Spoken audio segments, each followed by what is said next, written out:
to Master Chevin?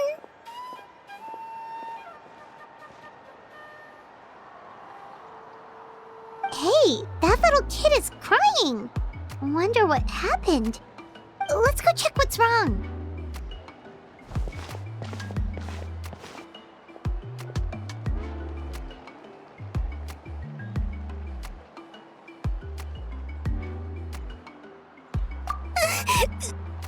Master Chevin, she went to gather volcanic crystals, but she's still not back yet. I told the guards, but they said they don't have people to spare. Plus, that area's super dangerous, with tons of monsters and bad guys. They have to finish making preparations before they can try to rescue her. But it'll be too late by then. So, you'll help? Great! I'll just make a quick sketch to show you where the guards went earlier.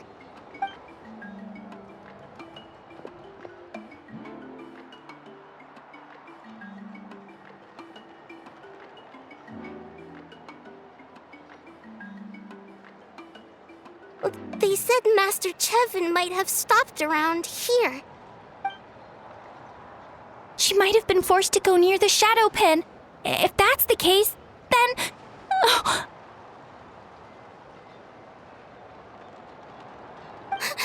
Please, you have to save her!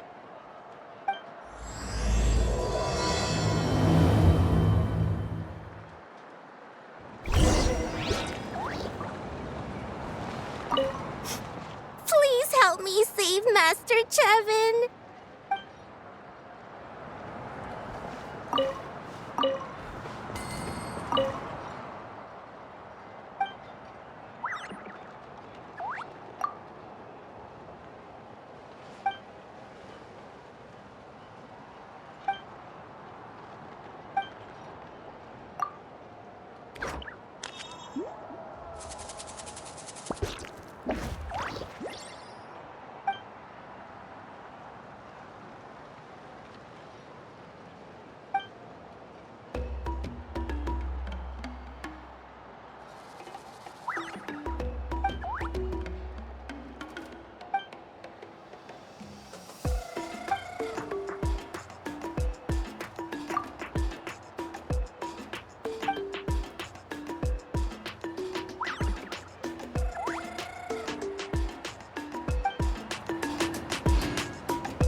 Let's finish this fast. Not too far now. Go! You're free! Faster! Let's move! Bombs away! Mind the wind. Nothing personal.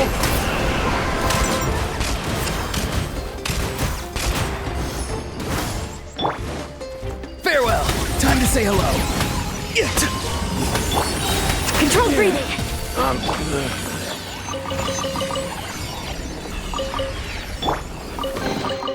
If you need help with carrying this stuff, I'll get Kakuku on it.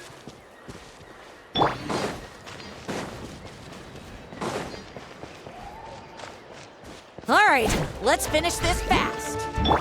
Not too far now. Go! You're free now! Quick as a flash! Start the...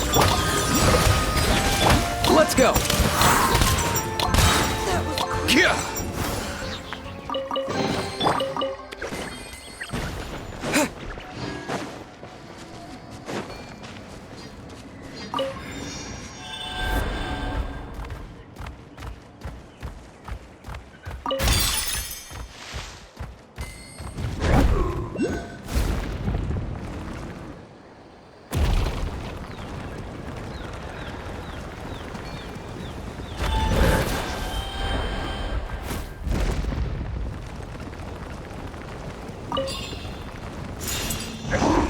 According to the map, we should be getting close. Let's search the area. Stay on your toes, though, traveler.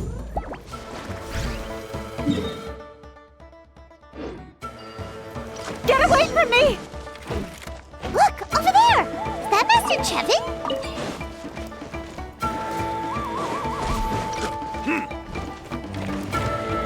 Go! Time to say hello. Stronger! Wipe out! Come here, you little... Where did you come from? So strong! Let's get out of here, boys! Run! Leave the stuff if you want to live! Drop all of it! Well, they didn't put up much of a fight.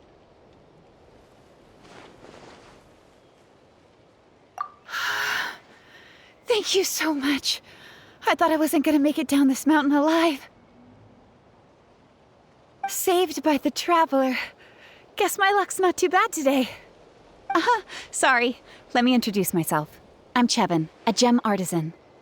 I'm not usually this lucky, but maybe things are looking up. She did, huh? I didn't mean to make her worry. I wasn't planning to be gone longer than 2 days, tops. But then, I discovered a new seam of volcanic crystal near the Shadow Pin. It's a large deposit, and the purity is exceptional. I dug up a whole bunch of it and was getting ready to head back. But the phlogiston within the crystals attracted monsters. I panicked and ran up a narrow path to avoid them.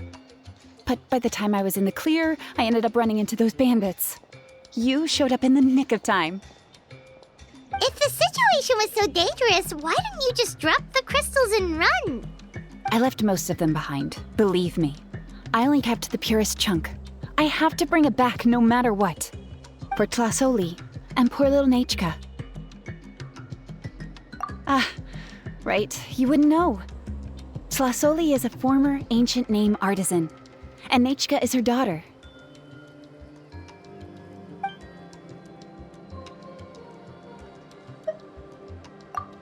Oh, you know Xilonen? Try mentioning that name in front of Tlasoli. She could sing Xilonen's praises forever. The foremost expert in ancient names, the future of our tribe, the finest artisan in that land. You'll never hear the end of it. I know Tlasoli misses the days when she used to forge ancient names.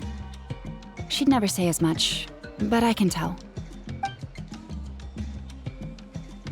Because of her daughter. Poor Nachka contracted an awful illness, and Tlasoli put everything aside to take care of her. Even as Nachka's illness grew worse, Tlasoli never gave up. Like a torch in the night, she was determined to burn bright, even as darkness encroached from all directions. Still, all's well that ends well. Thanks to the doctor's medicine and the Wyop's protection, Nachka's flame was rekindled. Her condition has been slowly improving ever since. She's still weak, of course, and has to recuperate at home. But she's well enough to write letters already. She often writes to Xilonen, apparently. Her dream is to become an ancient names forger, just like her mother. Her birthday's in a few days, so Tlasoli asked me to find a pure volcanic crystal to give her as a present. Yeah, talk about an important chunk of ore! What a nice gift! Paimon hopes it helps her feel better. I'm sure she and her mother appreciate your well wishes. All right, let's head back. I'm sure Imish is worried sick. Actually, why don't you come with me to visit Plasoli tomorrow? It's all thanks to you that I managed to bring back the crystal. You deserve a reward for helping us protect something so significant.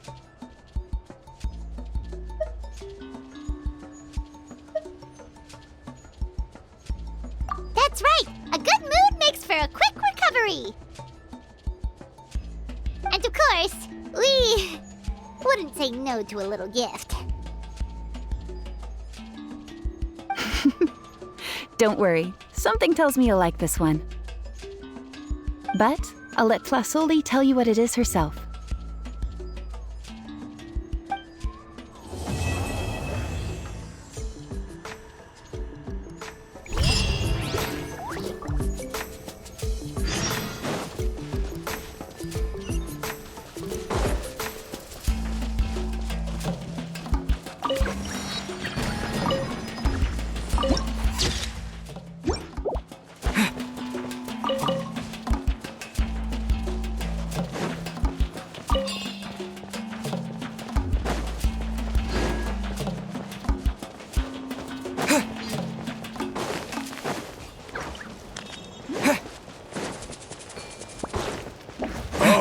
Looking for me? Come on! Show me your courage! Farewell! Tell me what you see! Control breathing! Start them! Up and away! Nothing personal!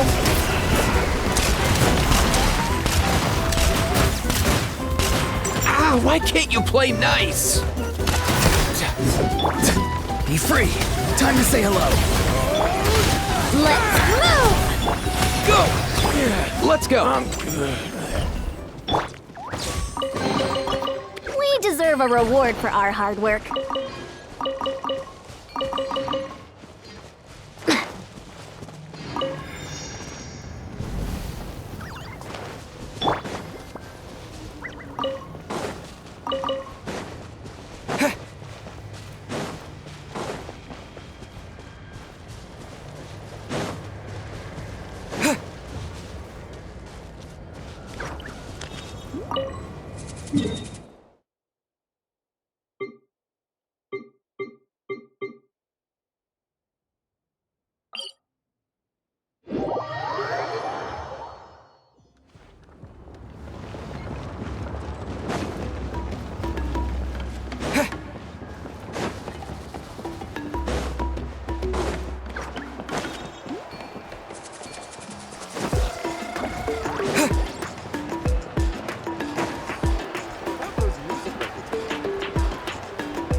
Oh, you're early.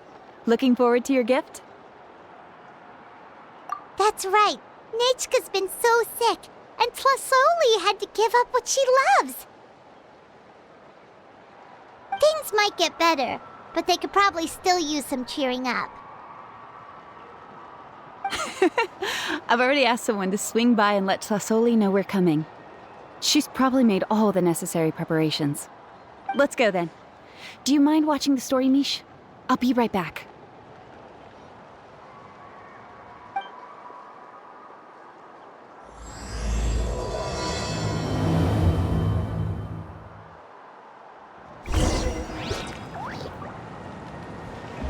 Again? All right. You two take care of Master Chevin, okay? Don't let her go anywhere dangerous.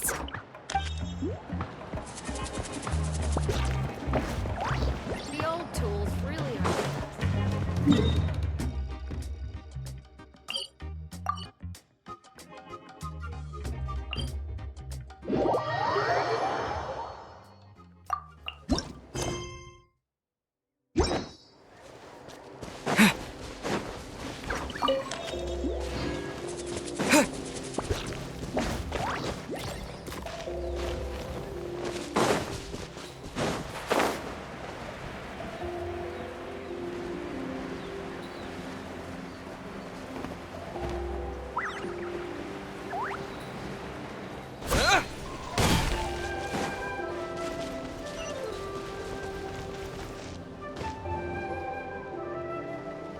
Here we are. Nice house, right? Give me a sec, I'll go knock.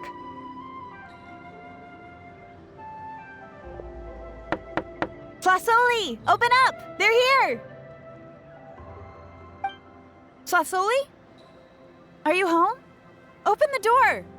That's strange. Huh, the door's locked. But she shouldn't be out at this time of day. Hey, Nechka! Nechka! It's me, Chevin! Open up, please! Still, I told Tlasoli we were coming. Maybe she had to take Nechka out to get some medicine.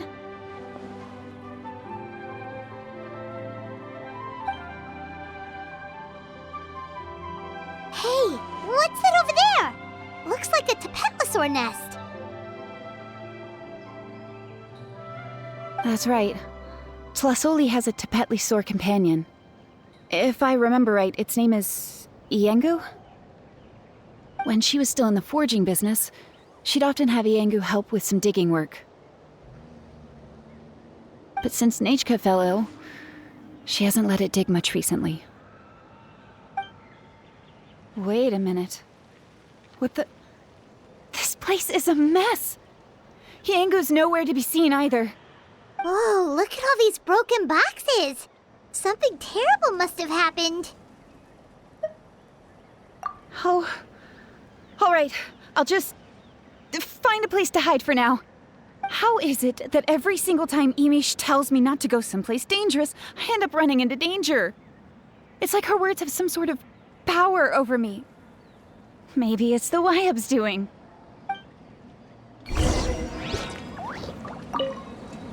How is it that every single time Emish tells me not to go someplace...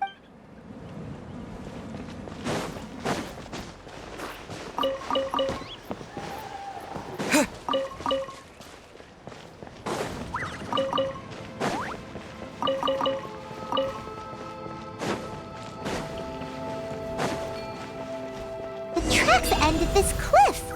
Could the Tapetlosaur have climbed up the mountain? Let's head up there and see.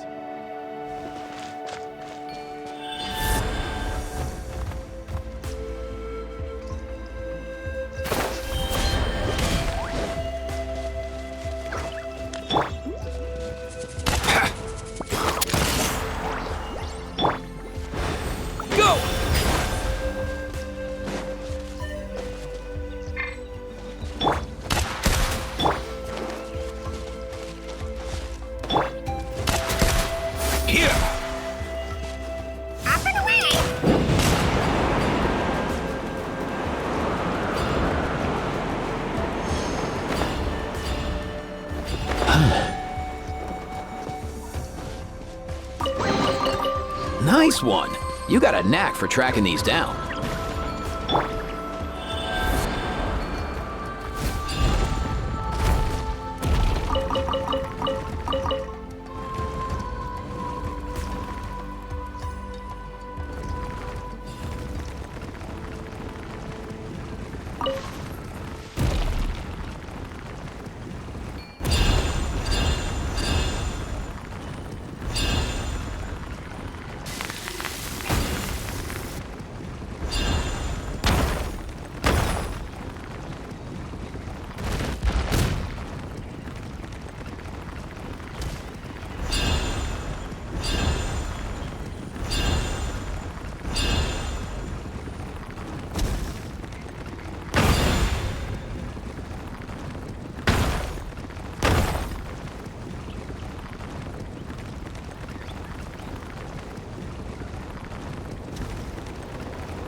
There really is a Tapetlosaur up here. Might not be Tlasoli's companion, though. Paimon still doesn't see any sign of Tlasoli. Hey, Traveler! Paimon!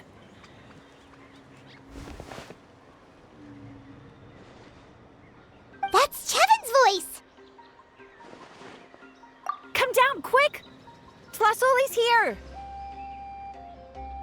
Huh? We just got up here and Tlasoli's back already? What a coincidence. Why is the Tapetlosaur coming along? Whoa, hey, don't run, you'll hit us!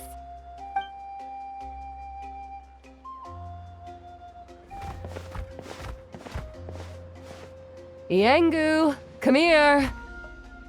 Are you being naughty again? Oh, that's a good saurian. Oh, you must be hungry.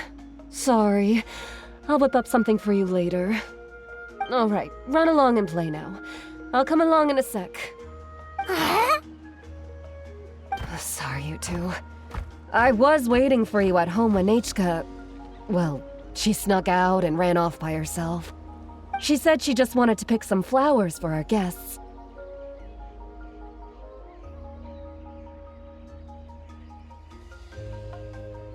But she ended up getting lost along the way. Luckily, I managed to find her before long. Yeah, Chevin told us she was just starting to get better. She's still very weak. The shock and the cold winds certainly didn't help, so she ended up with a slight fever. I gave her some medicine and now she's in bed.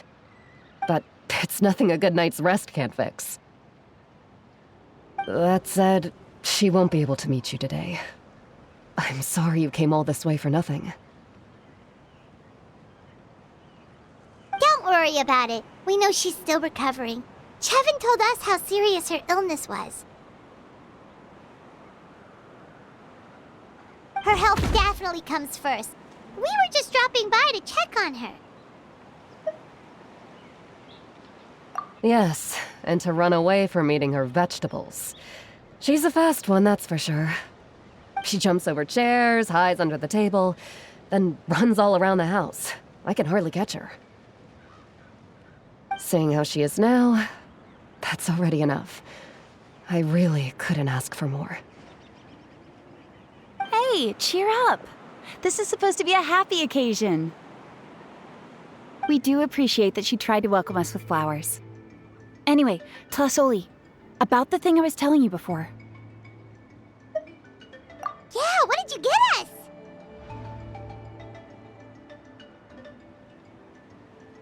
Well, it's a blaze gem inscription. I made it from the purest ore, so it's almost completely resistant to erosion. The techniques used to make it are all rooted in ancient name forging. Don't say that or the Wild might smite me. The process just uses a few of the same techniques and materials. When I first made one, I didn't think it could serve any practical purpose, apart from the erosion resistance and the general aesthetic. But then Chevin suggested using the crystals to make a special kind of ornament. Blaze gem inscriptions made by an ancient name artisan, engraved with words that never fade. Quite the sales pitch, don't you think? Wow, that description really does make it seem special. Tlasoli's Blaze Gem inscriptions really are special, though. Word of mouth isn't always reliable. As information gets passed along, it becomes incomplete, forgotten, and sometimes even distorted. But the words inscribed on these crystals will stand the test of time. The inscription will never deteriorate, and the meaning will never get twisted. It's the perfect gift for a dear friend or significant other. You could even pass it down to younger generations.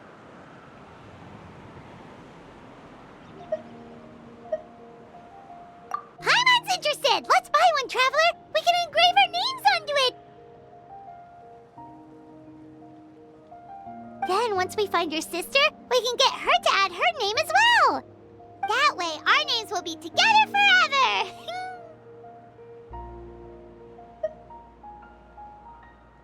You deserve it. You saved me. And Nechka's birthday present. It's the least I can do to repay you. Chevin, I thought I told you. Don't you start acting shy too, Tlasoli. It's a great gift. I know how much work goes into one of your Blaze Gem inscriptions. Well then, thank you both. I'll have it ready as soon as possible. Then, I'll have you do the inscription yourself. Nechka should be well by then. She'll be very excited to meet you. Whoa, let's not get ahead of ourselves. We don't even know how expensive that would be. You sure we have enough travel funds? Hold on, this isn't part of some scheme to make us spend all of our mora, right? Chevin? You never know. You do look like you have some savings to spare. No, don't listen to that, Traveler. You'll end up losing all your mora. In any case, it's up to you. Oh no, it's the Tapatlosaur again! Quick, someone stop it! Paimon doesn't want to get run over again! Also, if you don't mind, Tlasoli, I'd like you to help me repair my Blaze Gem inscription. I dropped it when I was attacked earlier. The rope and clasp both snapped, so I haven't been wearing it. I tried fixing it myself, but I just couldn't get it to stay. Could you help? Just leave it to me.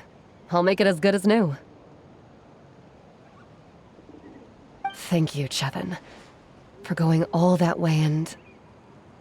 It was nothing. We all just want Nechka to get better. You're right. Miangu, behave yourself. I'll feed you in just a second. I'll have Chevin contact you once everything's ready, Traveler. Maybe we'll even line it up with Nechka's birthday. We can even have a little party. Oh, that sounds great! We'll look forward to all the good food, and we'll make sure we're ready to eat. Anyway, see you around, Tlasoli! Look after yourselves. Nechka is going to be so happy to meet you.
Coach will take it from here.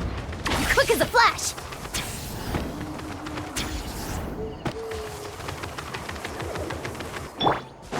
Let's go.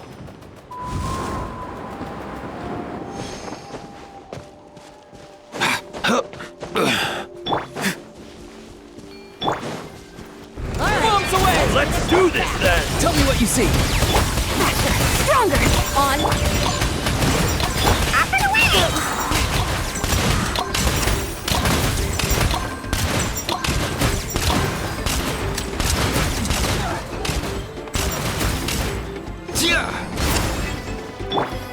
Go! Farewell. Be free. Coach will take it from here. Quick as a flash. Full speed ahead. We deserve a reward for our hard work.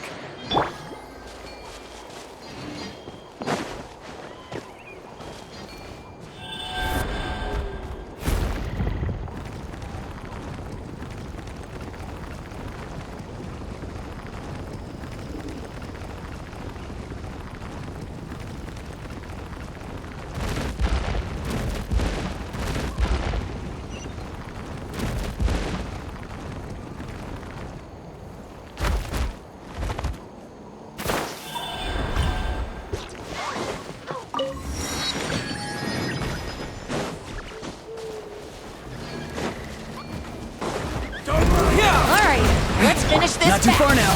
Go. You're free now. Let's move. Go! Come here, you little rascal. Let's go.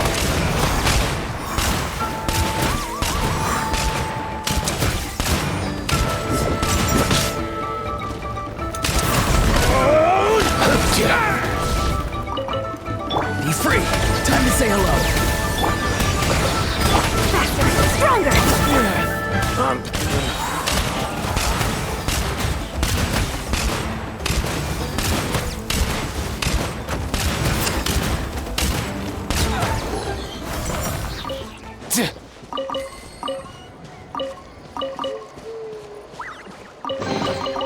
If you need help with carrying this stuff, I'll get Kakuku on it.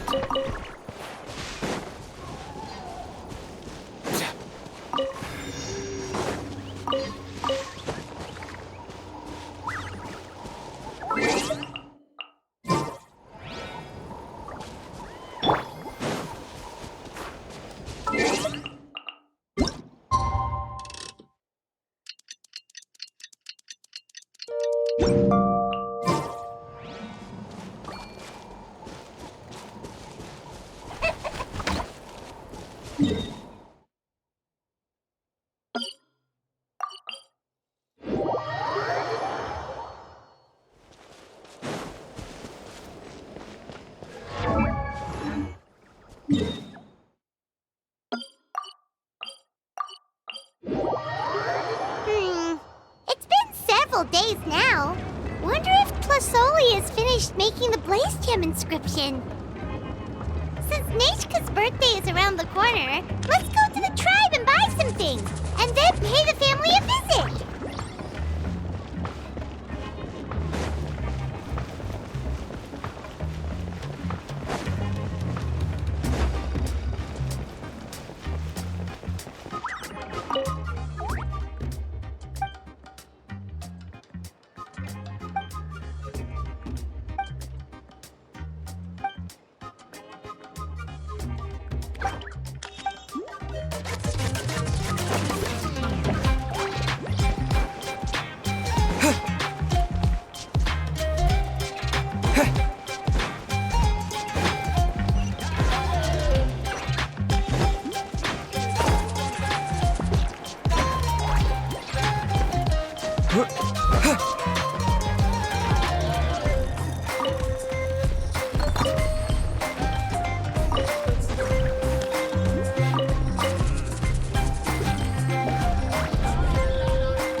Xilonen, good thing you're here.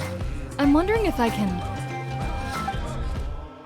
Oh, the shelf on the left, second row down, first X on the right. That one's yours. And the garden hoe belongs to Ignal, and the hammer is Pakal's, so make sure you take the one that's yours. I haven't even said why I'm here. But looks like you're about to head out for a break. Yes, but I am going to take it right here. The temperature is just perfect today. Really? But doesn't it feel a lot hotter than usual? I really don't want to stay out in this heat.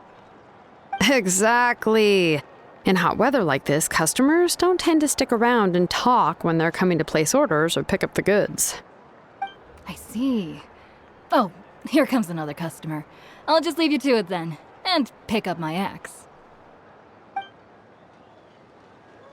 Sure, sounds good to me. Hey, Xilonen! Oh, Traveler, Paimon! We meet again. Oh, you two seem to be in good spirits. How's your Pilgrim's Chronicle been? Run into any issues? Oh, good. It was also my first time receiving a Pilgrim's Chronicle. Even though I've already turned it over to you, there are still a lot of things that could go wrong, so I wasn't sure if there'd be any issues. Huh? So, what are the chances that something might still go wrong? Well, less than the chances of Mualani accidentally falling off a spirit way, I'd say. Oh, well, that definitely would never happen. I found the Xilonen. Thanks a lot. By the way, Nichka's birthday's coming up real soon. Are you planning to visit her? I've prepared a gift and was just getting ready to take it to her. You're not planning on giving the kid a full set of pliers again, are you? Or, let me guess, woodworking tools?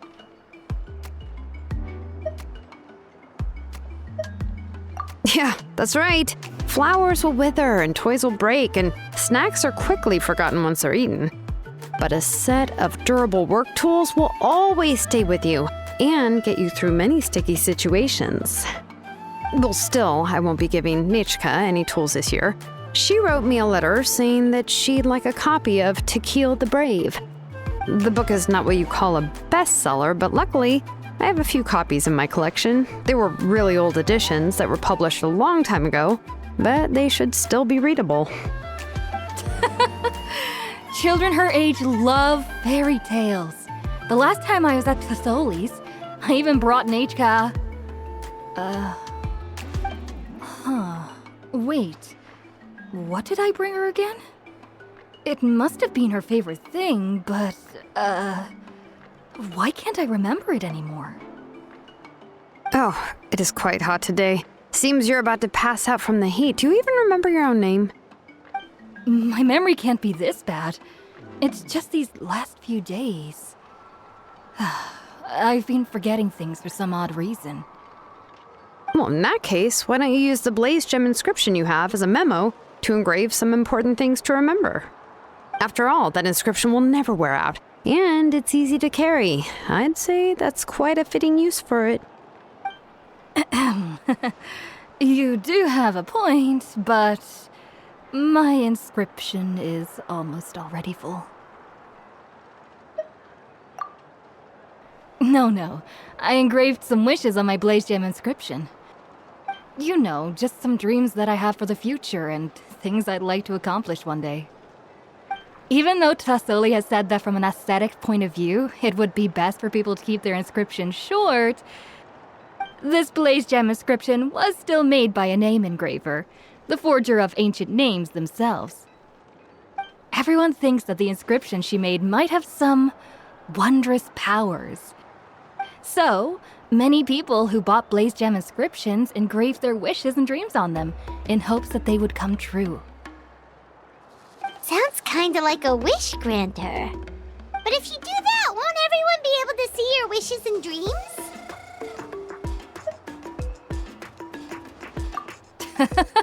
Don't worry. We usually ask Thesoli to add the inscriptions for us. She has a unique method of engraving. With her method, the light must be at a certain angle in order to see the text. Without the right angle of lighting, the Blaze Gem inscription will just look like a pretty stone. That's true. In the end, a Blaze Gem inscription is essentially just a piece of rock. It doesn't have the power to grant people's wishes. Making wishes to it is like shouting into an echoing valley. The only one who will answer is yourself. But using it as a journal for your wishes is also fine. Carrying them with you and taking a look from time to time can be a good source of encouragement. Well, as long as you don't suddenly change your mind and want to take your wishes back, that is. These things are extremely durable. It would take a lot of effort to change the words. And I don't think anyone would willingly part with it either. They're not cheap and very hard to get. If you ever lost it, you'd just be filled with regret. Still, it's really strange. Given Auntie's skill, how could it take so long for her to make one? Oh, well, I hope someone didn't give her an idea of making fewer and selling for more.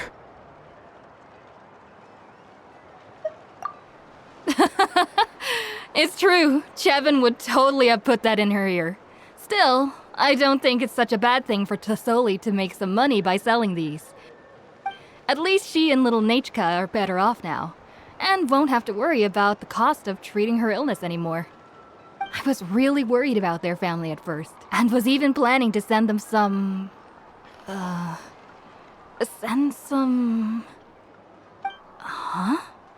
What was I planning to send to Nachka again? This memory of mine. All right, if you stay out in the heat for any longer, I'm afraid even the inscription won't be able to save your memory. You should, go back. Yeah, get some rest. Right. Right. Please give my regards to Tlisoli and Nachka. What's going on? Maybe I should go talk to Ernly to get some medicine. So you'll be going to Nachka's birthday party too, Xilonen? Oh, perfect! Heather!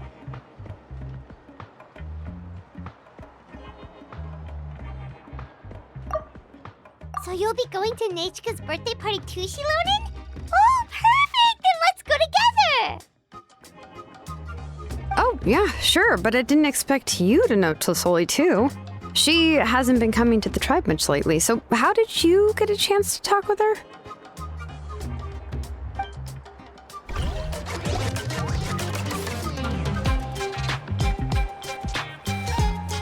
Oh, so that's how you met her. She even wants to use volcanic crystal as a forging material. Guess she's really pulling out all the stops for her daughter. Then let's just go and ask. Come on, I want to give her the book anyway. Huh? Wait a second, our birthday gift's supposed to be a surprise?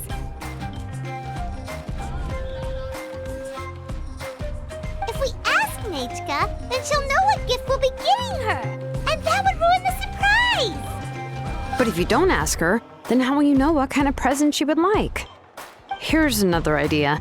Perhaps you can also give her a storybook based on what she wrote in her letter. That might be a good option. But shouldn't we give it a little more thought? If we all give her books, it might seem like we didn't put much effort into it. Xilonen, have you really never asked her what she would like the most? There must be something else she'd like besides books. Unfortunately, no. Nachka's illness has kept flaring up over the past few years. Apparently, she couldn't do anything during that time other than rest in bed. She didn't even have the strength to talk to anyone. It wasn't until recently that she started to recover from her illness and regained strength to write letters to others. Anyway, there's no need to overthink it. Worst case scenario, I can split the book into 2 volumes and we can each give her one. Yeah, even though it would ruin the surprise, we could at least get her something that would make her happy. Anyway, could you tell us a bit more about the book that you're getting her? Is it really that unpopular? Well, it's a little difficult to explain. You see, there are actually 2 versions of To Kill the Brave. The premise of the book is pretty straightforward. It's basically about a set of twin brothers working to defeat a demon lord. But after defeating the demon lord, the older brother, Tequil, discovers that the king's spirit has possessed his younger brother, Remok. In the ending of the original story, the older brother kills his younger brother to defeat the demon lord, before jumping into a volcano.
I remember there was one line that was super popular at the time.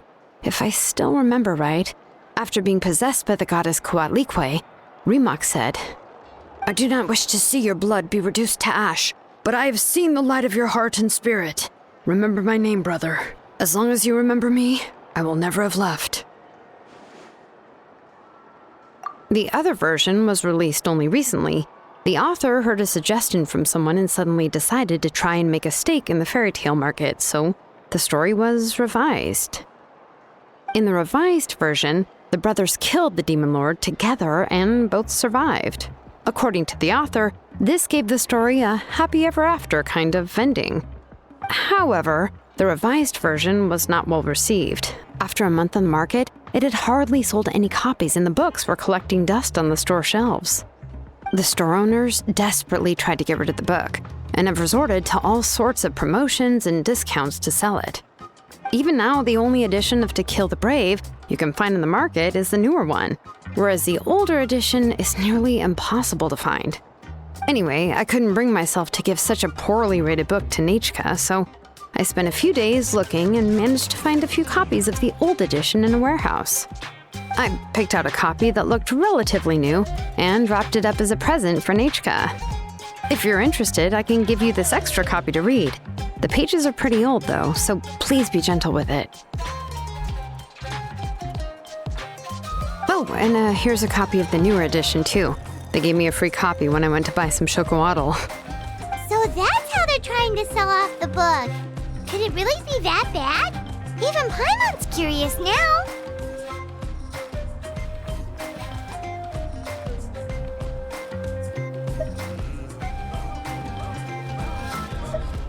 Let's get going. Tlasoli lives pretty far from the tribe, so it'll take us some time to get there.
Go on now, Yengu. Nechka is still resting. Hey, Tlasoli, we're here!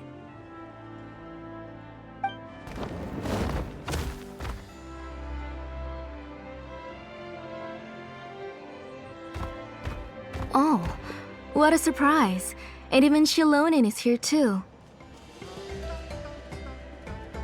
Oh, it's been a while since I've seen you, Auntie. I received Nechka's letter. She wanted a copy of To Kill the Brave, right? Well, I've brought the book for her. There are several editions of the book in Natlan, and I wasn't sure which version she'd prefer. I asked a messenger from the Scions of the Canopy. It seems this softcover edition is one of the most popular options, so I brought it for Nechka. You haven't changed a bit, Xilonen. Let's go inside. I was just boiling some chocoatl, so you can all try some. Xilonen used to love drinking chocoatl. When she was little, she would always have several cups every time she came to visit me. You were already a big girl by the time I finally had my Nechka. Alright, for now let's... Oh, Auntie, let's go inside. Traveler, please help me get her into the house. Oh, Paimon will help too! Be good, Yangu, and don't get in the way. All right, let's get indoors. Watch your step, Auntie.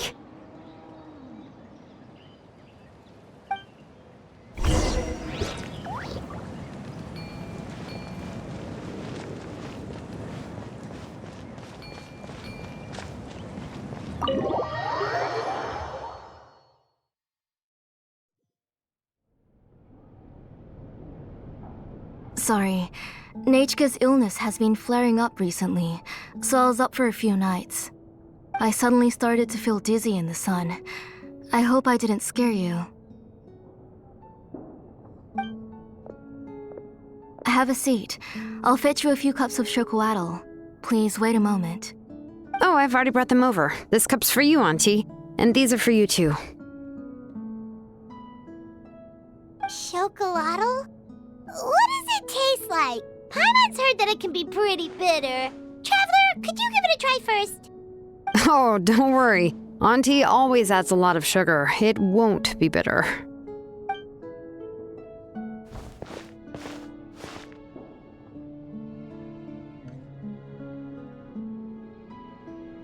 The last time you came to visit, you were still just a kid.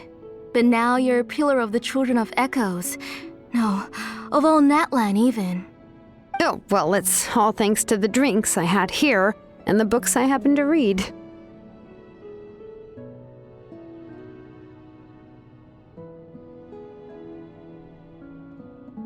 We heard that you two are from the same tribe, but Paimon had no idea you were so close.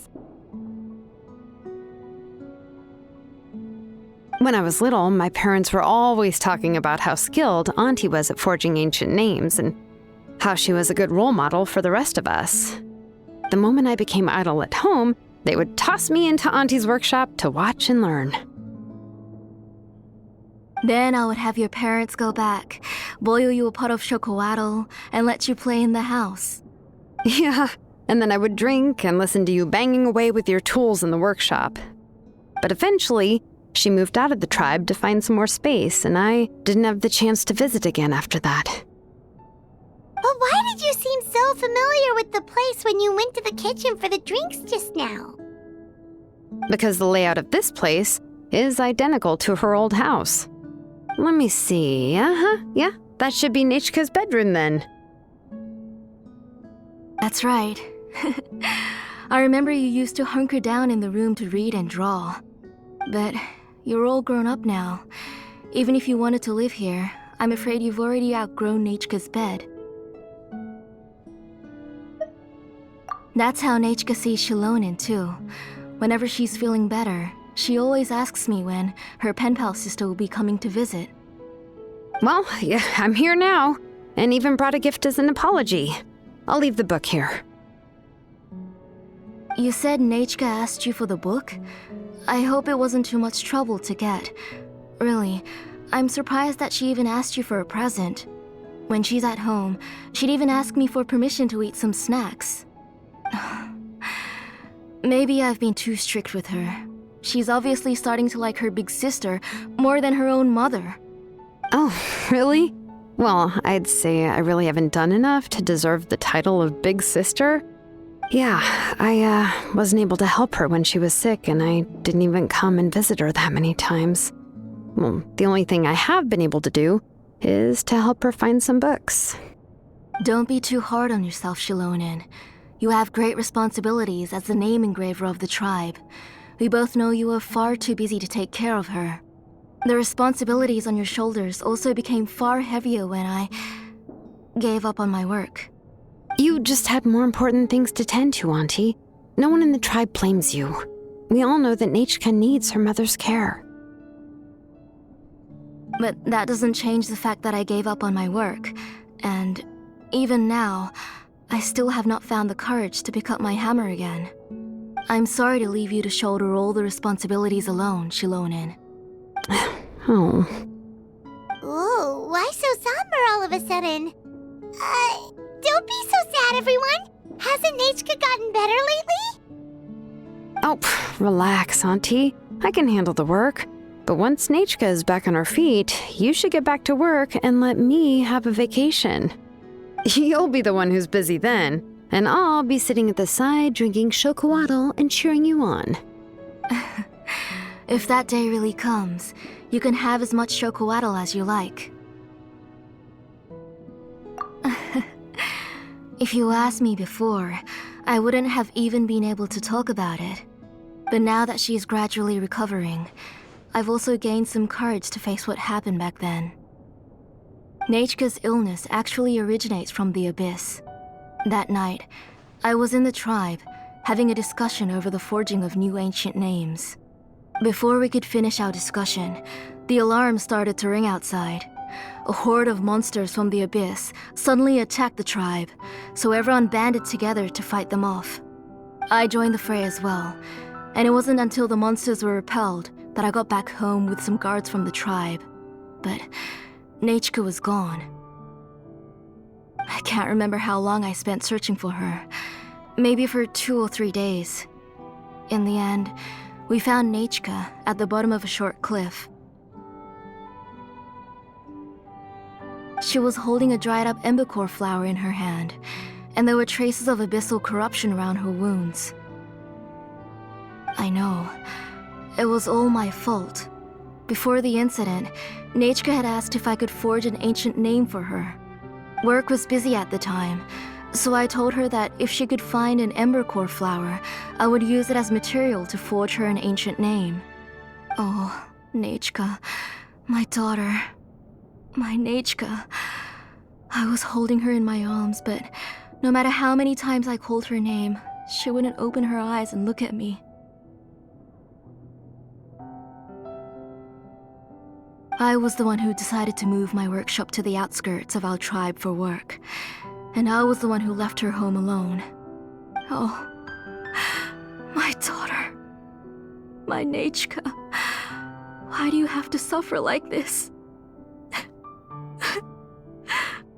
Whoa, hey! It's okay, right? Nachka's getting better. She already has the strength to write letters now, doesn't she? Well, Xilonen has even brought her a gift. Sorry. I just can't control myself whenever I remember that time. Phew. Alright. It's not every day that we get guests.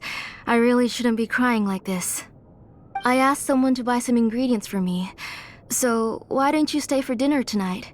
I'll make some shrimp bisque, grilled fish and mint sauce, and tower tacos. We'll help. That sounds like a lot to make, and we don't want you to tire yourself out.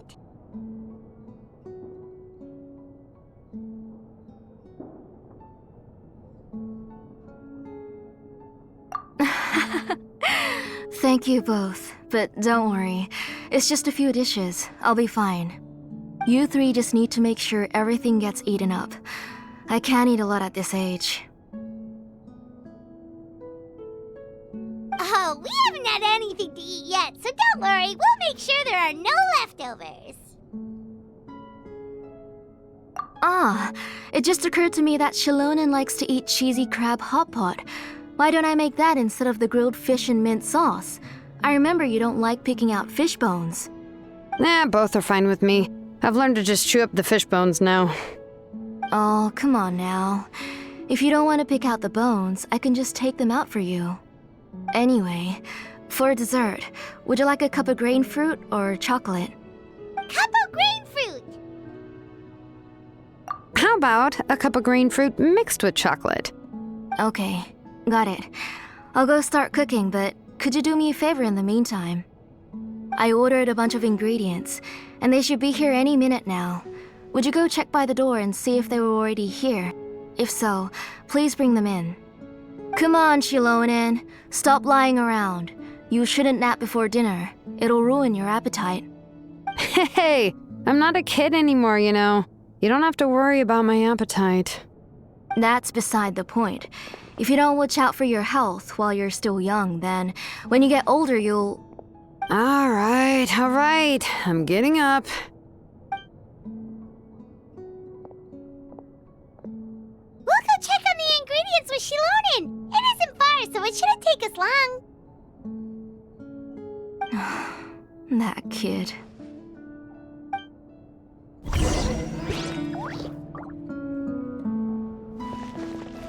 That kid. She's just like Nachka.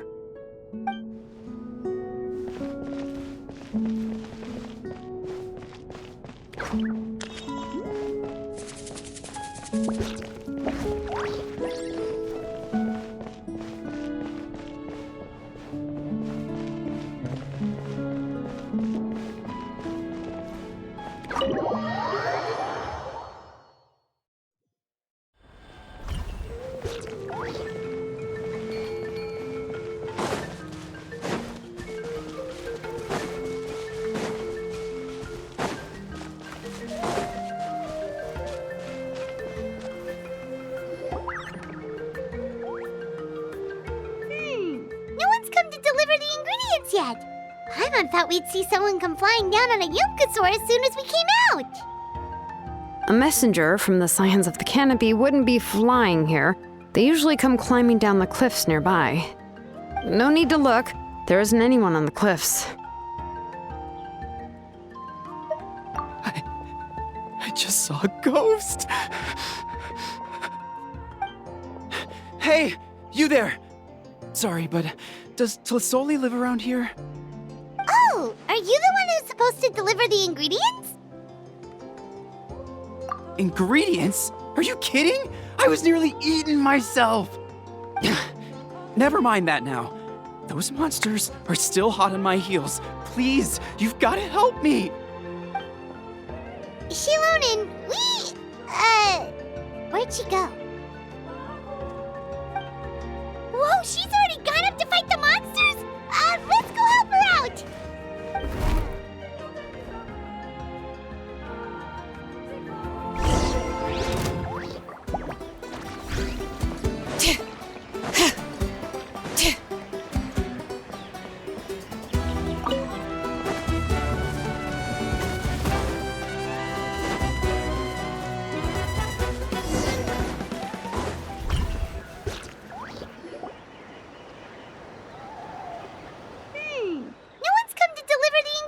A messenger from the Scions of the Canopy wouldn't be no need to look. There isn't anyone on the cliffs. Hey, you there. Oh, are you the one who's supposed to deliver the ingredients? Ingredients? Xilonen, Whoa, she's already gone up to fight the monsters? Let's go help!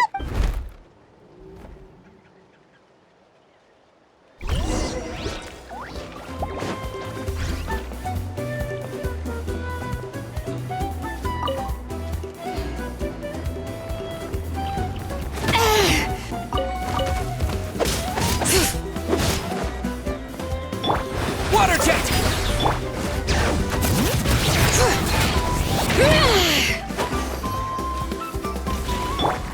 Mind the wind. Here! Seriously? Since when have there been so many monsters here?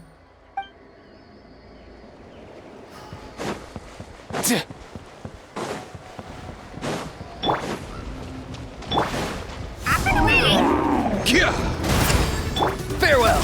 Tell me what you see. Bring it! Many brave names echo! Wipe out! Quick as a flash! On my mark! Go! Not too far now. Time to say hello. Mind your step. Let's go.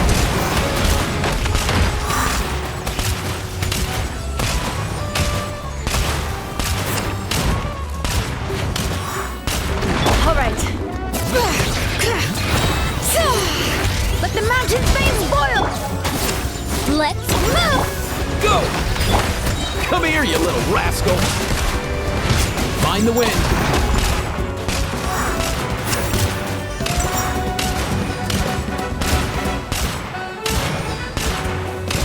Time to go.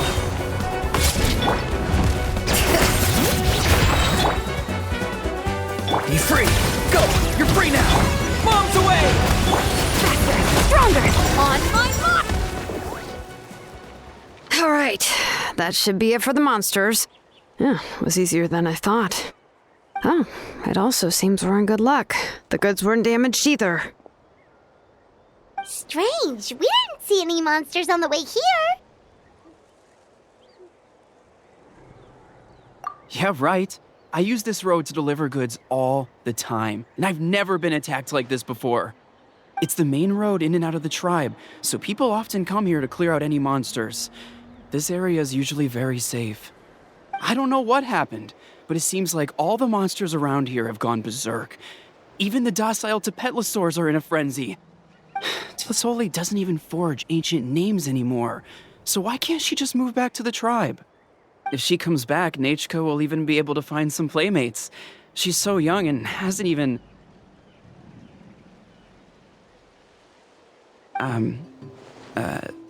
Nechka's playmates. No, wait, I feel like my kids have played with her before. They've even told me about Nechka's favorite game. If I remember right, it was... strange. I always remembered it before. How could I forget all of a sudden? Look at that! He has a Blaze Gem inscription too!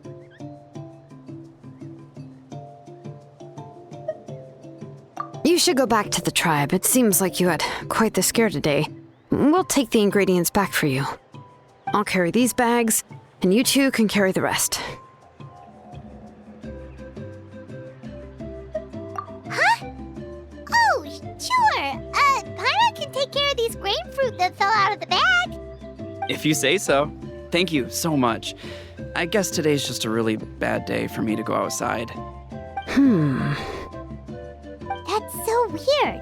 Why is everyone we run into today having trouble remembering stuff? Heimat's not sure how to say it, but she's got a strange feeling about this. Like it's all somehow related. Once you live long enough, you'll eventually start experiencing strange days like this. Let's bring the ingredients back. Otherwise, we won't have anything to eat tonight.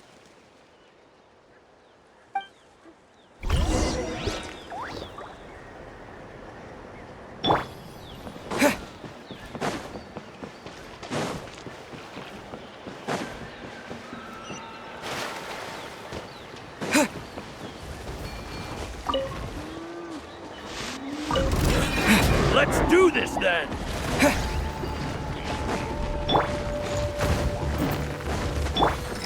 Water jet!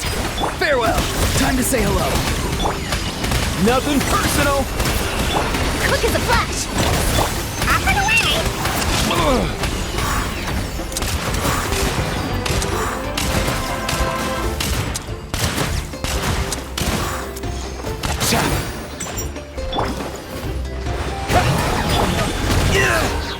Tell me what you see. Faster! Stronger! On... Yeah!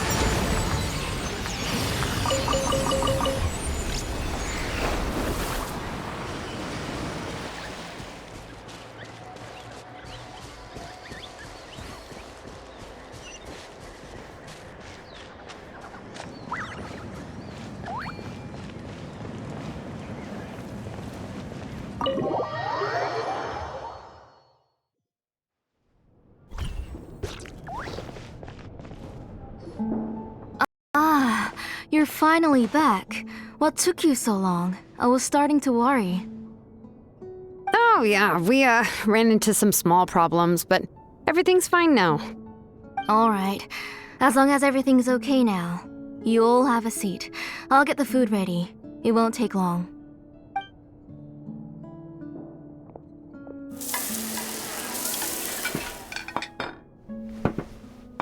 Oh, there's so much tasty food! You're amazing, Tlasoli! They were all pretty simple dishes to make. Don't be shy. Dig in, everyone.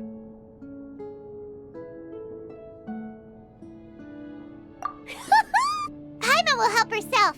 Paimon will have some of this, and this. Oh, and this! Ooh, yeah. Can I get another serving, please? You're done already? Do you even chew when you're eating? Of course! Didn't I say that I chew up the fish bones? I'll have just one more fish and leave the rest for Nechka. It's okay. Just go ahead and eat all you'd like. Nechka can't eat these dishes anyway. Her body is too weak to digest these kinds of things. I'll just make some broth for her. Oh no, but Paimon thought she'd already recovered from her illness. Injuries caused by the abyss cannot be undone.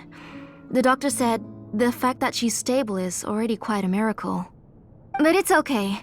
Nechka can talk to me now and can even hold my hand. That's more than I could ask for. Even if she will never again know that I am her mother.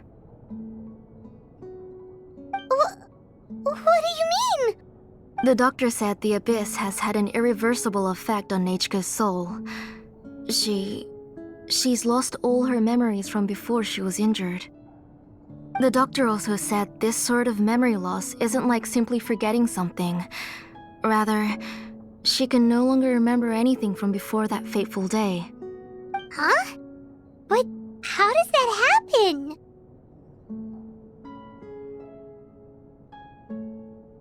You know about the woven scrolls that the Masters of the Night Wind use to record things, right?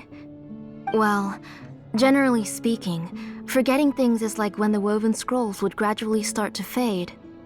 As long as you repaint and weave the threads again, the faded memories will come back to life. But the case of Nechka's memory loss is as if her woven scroll had been cut in two, and the portion of the past was burnt to ashes. The books she loved to read, the flowers she took joy to grow, and the time she spent in this house were all cut off by the abyss, and can never be retrieved again. As one example of that, Nechka now only sees me as a strange, unfamiliar auntie who claims to be her mother. She's a good kid, and doesn't want to upset this lady who's been taking care of her so much, so she still calls me Mom. But I've always had a feeling that she's constantly wondering about things like, where is her real mother? Why is she stuck here in this house? Was she abandoned?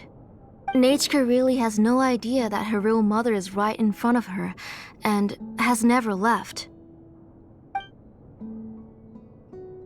So you plan on recreating Nechka's woven scroll all by yourself? What do you mean? Or should I say, you've already started reweaving that scroll long ago. The delivery guys. I saw it hanging from his waist, so I asked to borrow it from him. Don't worry, I'll return the inscription to him once we've figured everything out. These things aren't cheap, after all. When did you know? Yeah, I noticed it back when Blaze Gem inscriptions suddenly became popular among the tribe. It was then that I also noticed that everyone wearing Blaze Gem inscriptions had varying degrees of memory loss. Traveler, you've picked up on it too, haven't you? Accessories made using ancient names forging techniques. For what's only supposed to be a pretty souvenir, this inscription contains a phlogiston engraving with a truly overkill level of complexity. The shapes and patterns of these engravings are also identical to that of an ancient name. By making just a few slight adjustments to the layout and connections of the main pattern, you can pretty much qualify this Blaze Gem inscription as a bona fide ancient name. And yet, you've never told anyone about these engravings in the Blaze Gem inscriptions that can be activated at any time. Am I right, Auntie? I knew you were a sharp one, Xilonen. That's right. I have a way to cure Nechka and restore all her memories. It's actually quite simple. I want to forge an ancient name for Nechka that contains all of her past memories. And the reason they must be approved by the Wyab is because the memories they bear are all stored within the ley lines. Extracting those memories from the ley lines requires the Wyab's assistance. But your plan wouldn't need you to do any of that, right, Auntie? Your Blaze Gem inscriptions will help you complete that part of your plan in the ley line's place. You will use the inscriptions to form a massive memory bank for Nechka. And the ancient names you're trying to forge will be used to extract corresponding memories from the memory bank.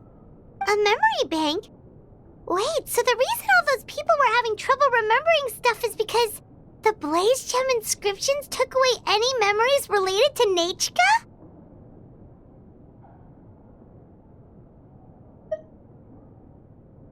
Using other people's memories of Nechka to reconstruct her past?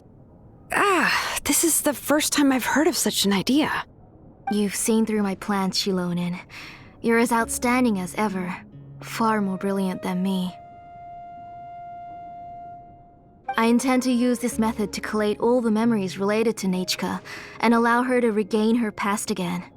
But wouldn't extracting memories like that hurt the person carrying the Blaze Gem inscription? Not at all. Every time a Blaze Gem inscription extracts memories, the process is under my precise control. That way, there's no chance of anyone in the tribe getting hurt. This is the central inscription that controls all the other Blaze Gem inscriptions, which will also soon serve as Nechka's ancient name. You made all of this yourself, Tlasoli? Yes, it was lots and lots of work. It was truly exhausting. Or perhaps I've just grown old.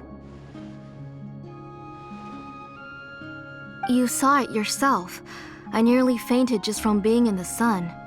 I could collapse tomorrow, or even in the next few moments, but Nechka's ancient name is still far from completion.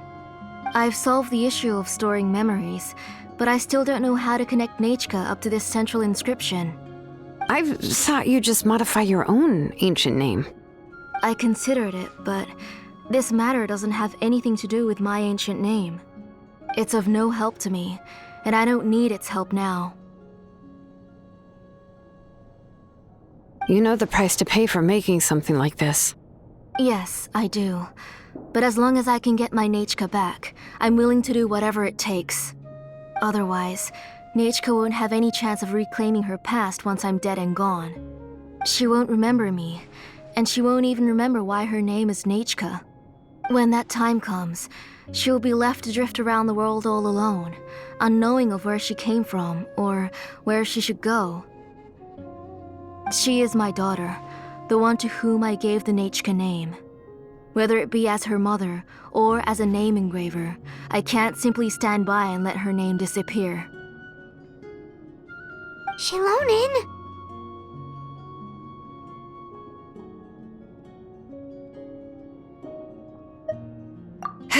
I'll take the central inscription with me.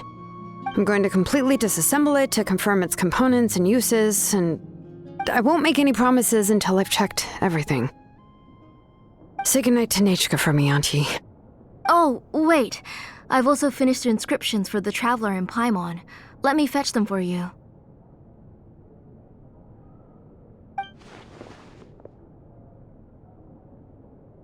I'm sorry it took me so long to finish them.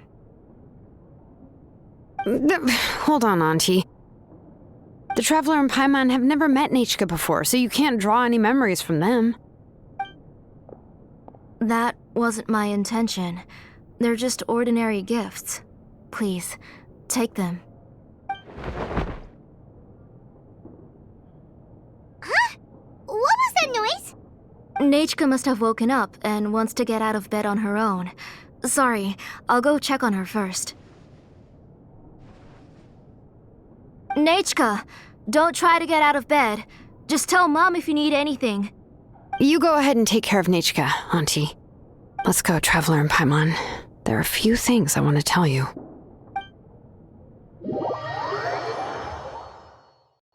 Let's head back to the trust. There are some things I need to get from my workshop. Disassembling the central inscription? It's not going to be easy.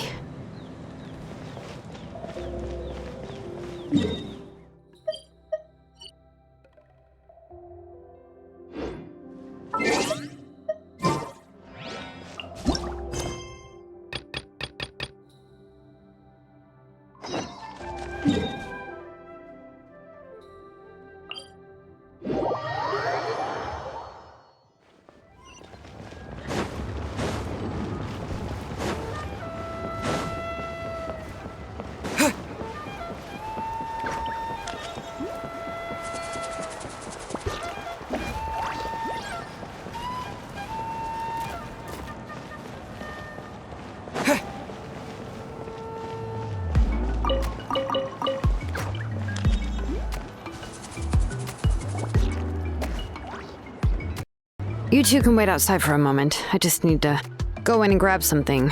The workshop is a little messy, so unfortunately, I won't be able to show you around.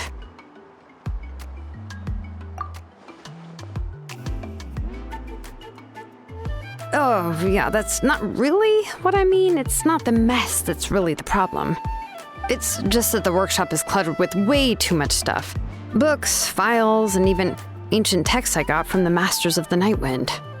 Everything's piled up to the ceiling. You probably won't know where to step once you're inside. Kachina suffered quite an unfortunate series of events the last time she went inside. Well, I suppose it was my fault for being so focused on searching for information at the time that I forgot to lock the door. After entering the workshop, she was shocked to find herself face to face with a massive woven scroll from the Masters of the Nightwind, and then she turned around and knocked over a huge stack of forging blueprints. She tried to step out of the way, but tripped on a poster tube that was behind her, and then boom! The forging blueprints came crashing down right onto her head. Oh no! She's lucky I noticed in time. I found Kachina in a daze and managed to save her before an entire set of the history of the Children of Echoes was about to bury her. I then dragged her up to the second floor. Ever since then, Kachina always waits outside the door and doesn't dare take a step in whenever she comes to see me. Yeah, you're an artisan and craftswoman after all.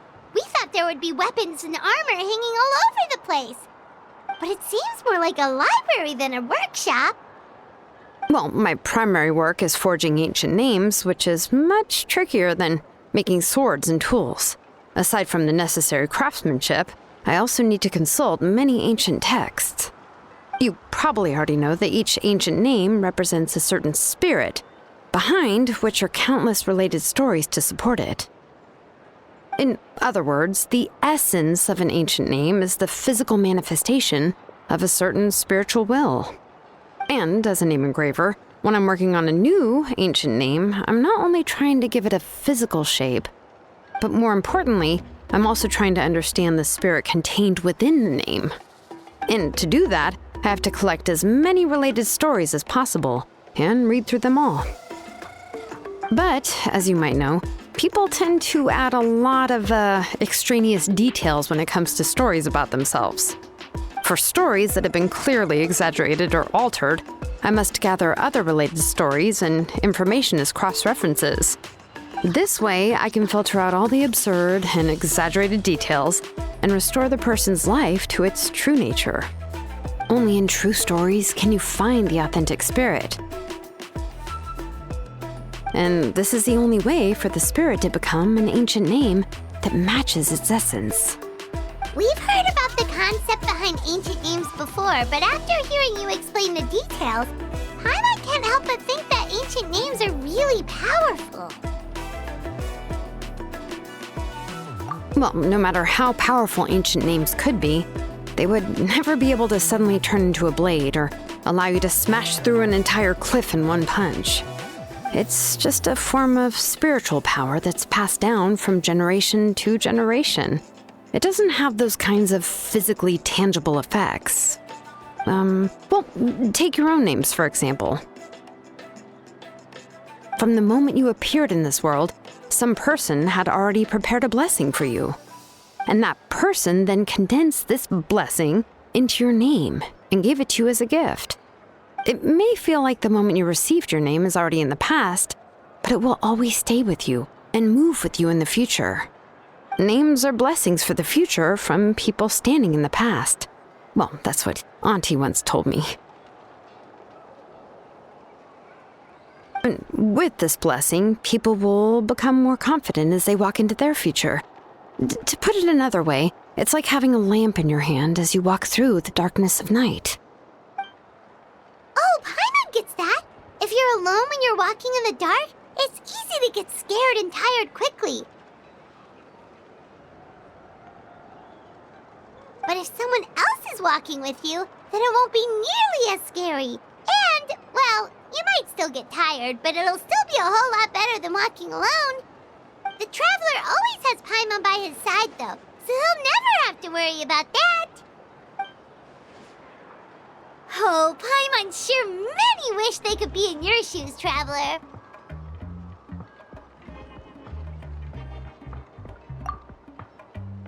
Paimon's always flying! Of course it gets tiring! But we're getting off topic. We can talk about that later.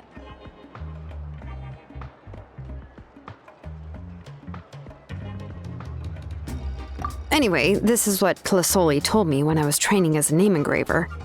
And to be honest, I've only understood 20% of what she said at most. I've never been able to figure out the rest. But doesn't that mean you basically don't get it? Well, that's not entirely true. Auntie and I have at least come to a consensus on the most important thing. You know what? I am sick of talking. We can talk about all of this later. Please, wait a moment while I grab my things.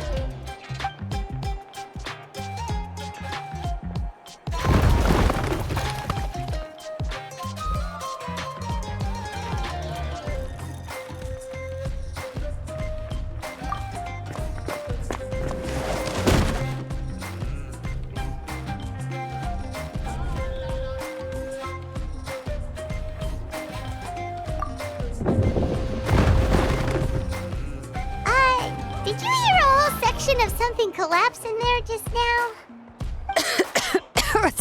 It's fine, it's fine. It was just a bunch of very old ancient name records. I've already made copies of them. I kept this set of phlogiston wedges in the back, so it wasn't easy to take out. I had to resort to brute force. Come on, let's go disassemble the central inscription. It shouldn't take long.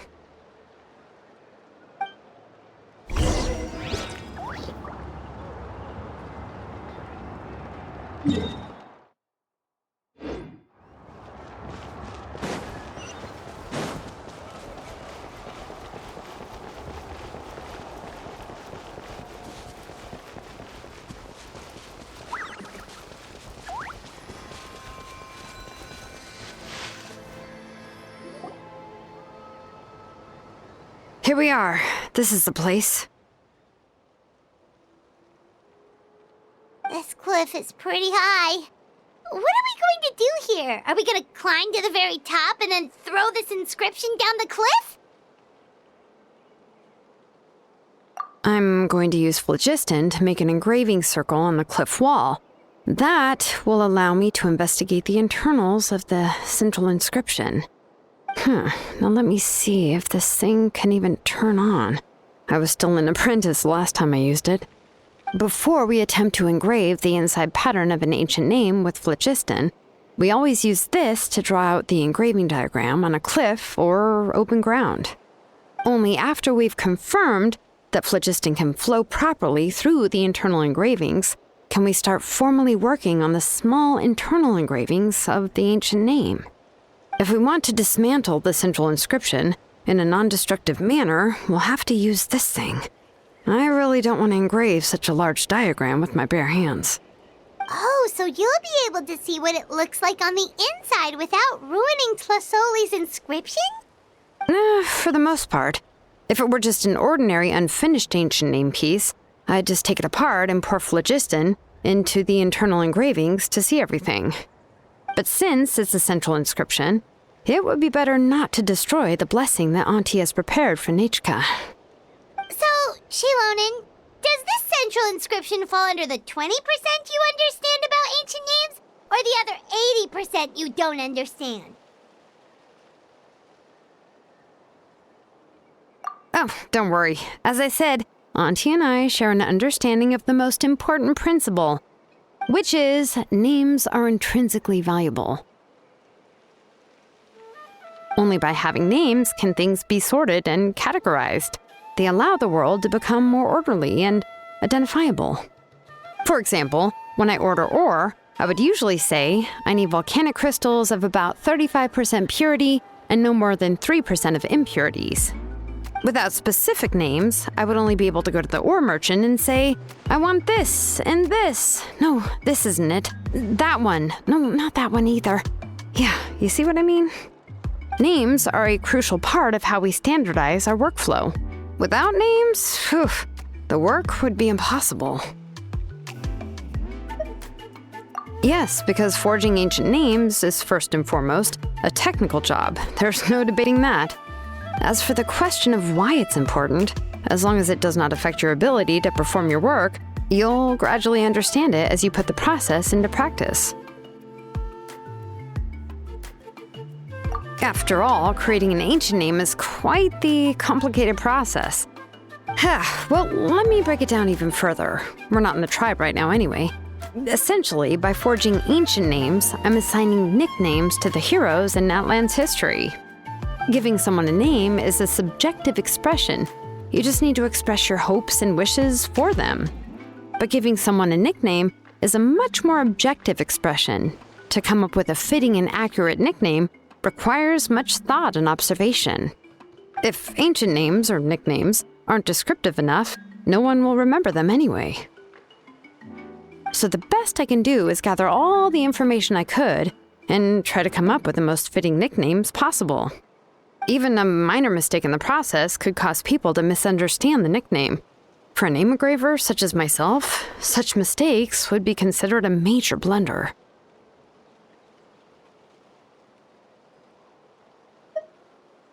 Paimon isn't trying to come up with a nickname for Xilonen. Besides, all of Paimon's nicknames have been very descriptive. Everyone can remember them. Phew, now I'm curious. Why don't you, come up with one for me? Are you serious? Of course. This is also my line of work, you know. Go ahead.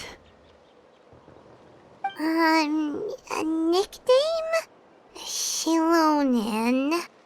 Well, she uses phlogiston to forge weapons and make names for others.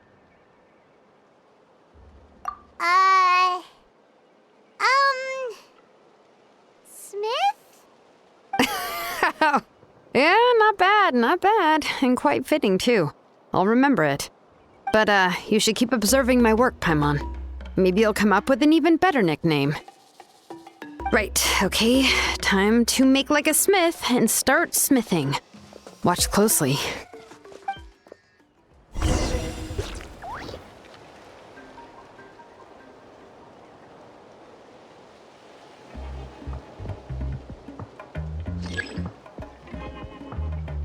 Bring it! Adjust the inclination by 2 degrees. Stop. The error margin is within an acceptable amount, but I'll extend the inscription link a little more just to be safe.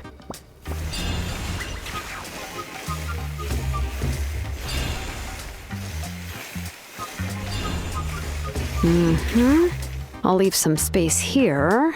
When the linked engravings are activated, the inscriptions here will overlap with each other.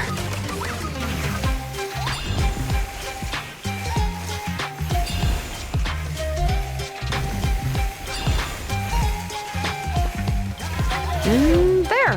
That should complete the flow.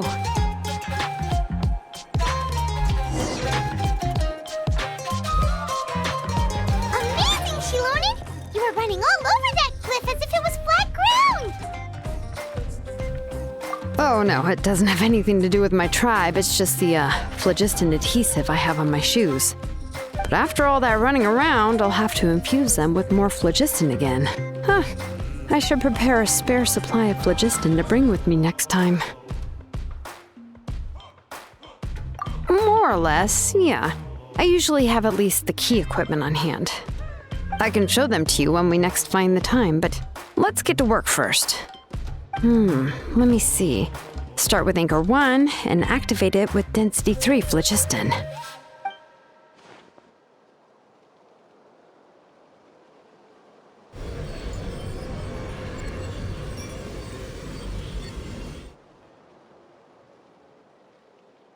Whoa! A super huge diagram just appeared! Tlasoli's central inscription is even floating!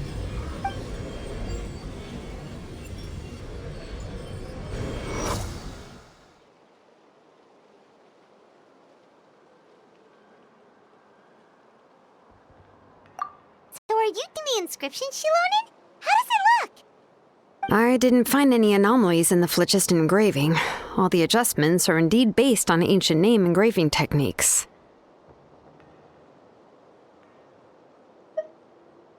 That means we can help Tlasoli and Nichka now, right? Well, probably, but I have good news and bad news. Oh, but I'm also just going to go ahead and share both, so it's not like you'll have a choice in the matter. Paimon will cover her ears after the good news. Well, even if you cover your ears, the issue will still continue to exist. But, before we get to that, I want to ask the Traveler a question. What are your thoughts on absorbing memories? I knew you felt the same way, and that'll save me some initial explanation.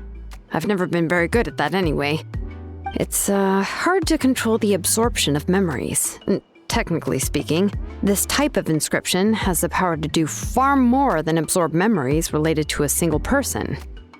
By herself, Auntie can't handle that level and scope of work, but if she has accomplices, it is completely possible for her to use this inscription to accomplish far bigger things. Accomplices? You make it sound like she's committing a crime! Well, here's the good news. Yes, this blaze gem inscription would be the perfect tool to commit crimes, but we haven't found any accomplices or signs that she intends to put it to such uses. From a purely objective standpoint, we can consider that possibility as yet to be confirmed for now. The bad news is, there's still an underlying problem with this blaze gem inscription that cannot be ignored. I believe I've mentioned this before. Ancient names operate with the help of the Wyab, granting them the power to read information kept in the ley lines. In this process, the Wyab actually function like relays, helping the ancient name bearer sense the information from within the ley lines. If you remove the Wyab from the process and don't use any tools, then finding a specific story is akin to trying to scoop up a specific grain of sand from a rushing river.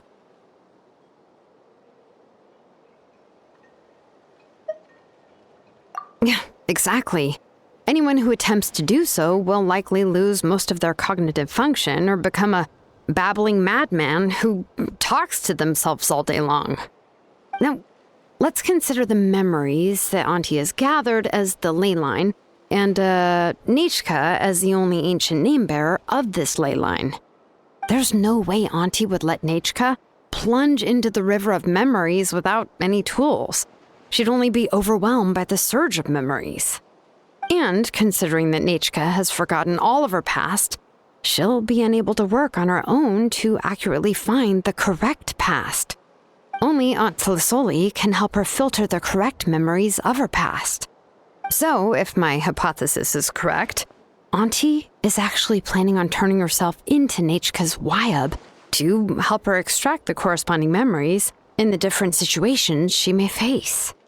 In an ideal world, this would be perfectly fine, as long as every extracted memory is correct.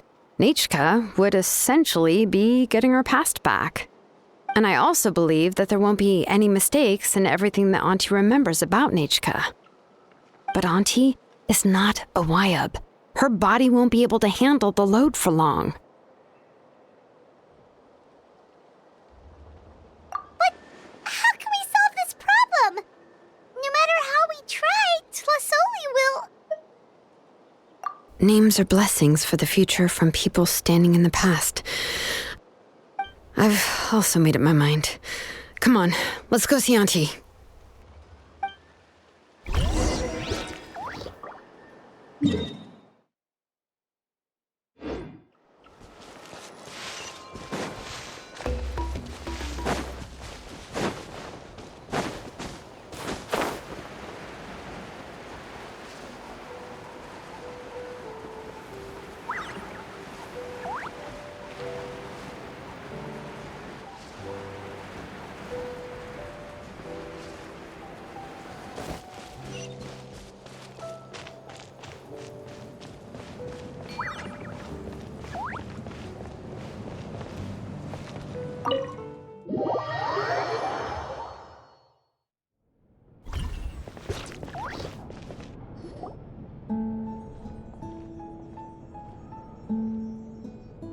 Xilonen.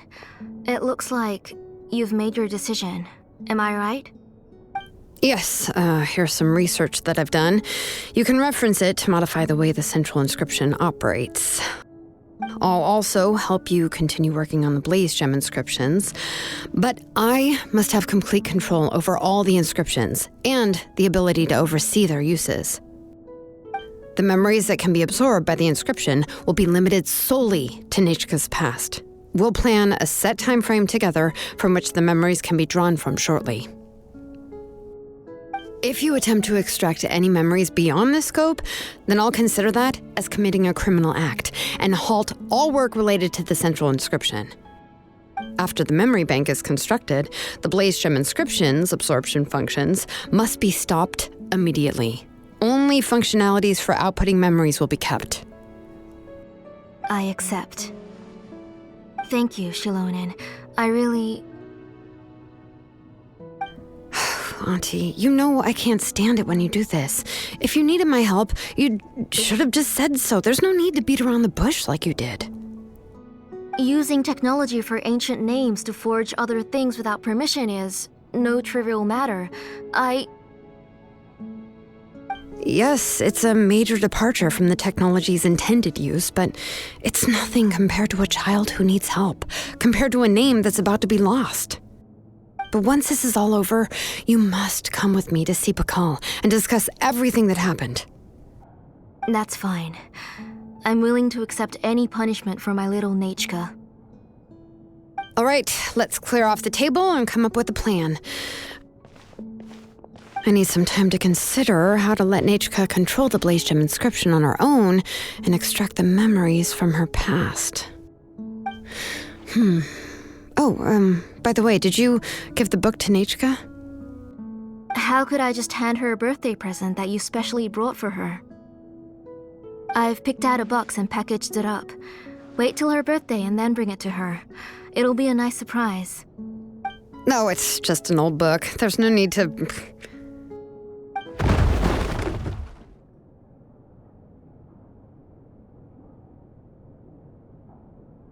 Oh, is Nechka up again? But what was all that noise? It sounded like something broke. Uh-oh, that's not good. Let's go have a look. Nechka, don't hurt yourself. Xilonen, is that you? You're Nechka? How many times have I told you? Don't get out of bed on your own. You were running a fever yesterday. Hello, Nechka. Thank you for the book. I've already read it several times. You've already read it? But didn't Tlasoli package up the book that Xilonen brought?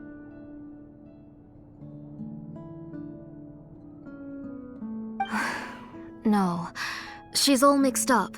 The one she read isn't from Xilonen. It's one I bought for her before. A few days ago, she told me she wanted a book. I know nothing about these kinds of books, so I had no choice but to go to the tribe and look for a copy. I eventually found one and bought it for her. I put it in her room once I got back. Soon after, she suddenly developed a fever. I was so busy taking care of her that I forgot about the book and even forgot that she had asked you for a gift. Auntie, do you know which version of the book you bought? Which version? The shopkeeper said it was the one with the perfect ending to the story. Apparently that's the only one you can find on the market now. Oh, it's all my fault. You wasted your money and now it won't even be a surprise. Oh, it's all right. It's just a book. As long as Nechka enjoys it, that's what matters. Oh, right. Nechka probably doesn't know us. You're Paimon and Mr. Traveler. Mom told me about you. Oh! Seems like everyone knows who we are now. Nechka seems to be doing pretty well today. Since she's been stuck indoors for the last few days, why don't we take her out for a walk?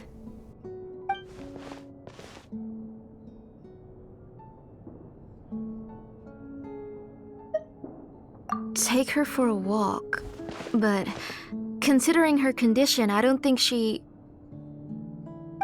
Oh, don't worry, Auntie. She'll be safe with the Traveler and me. We won't leave the tribe, and if anything comes up, we'll be sure to find the doctor immediately.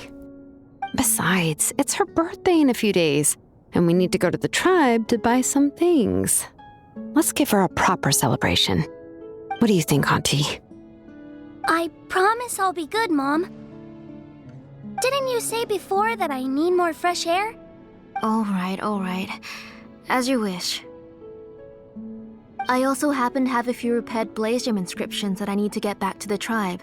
We can go together. Wait for a moment. I'll go get Nechka's water bottle and some towels. Some medicine. Oh, and a parasol.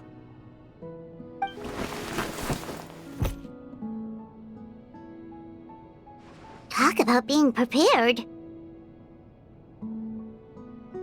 It doesn't hurt to be prepared. Okay, let's go. Please be good now, Nechka. Don't cause any trouble for Xilonen and the others. Oh, you can let me carry these. And don't be a stranger, Nechka. Feel free to tell us anything. And even I was quite a handful for Auntie when I was little. Yeah! It's not often you get to go out to play, so just have fun. Everything will be fine.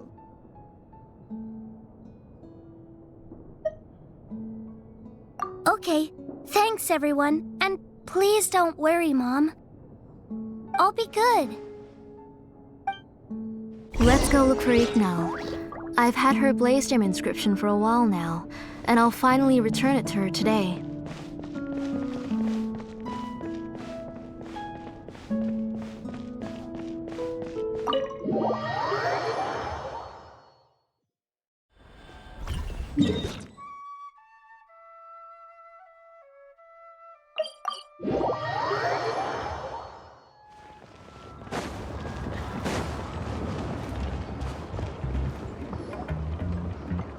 Tosoli, what brings you to the tribe today?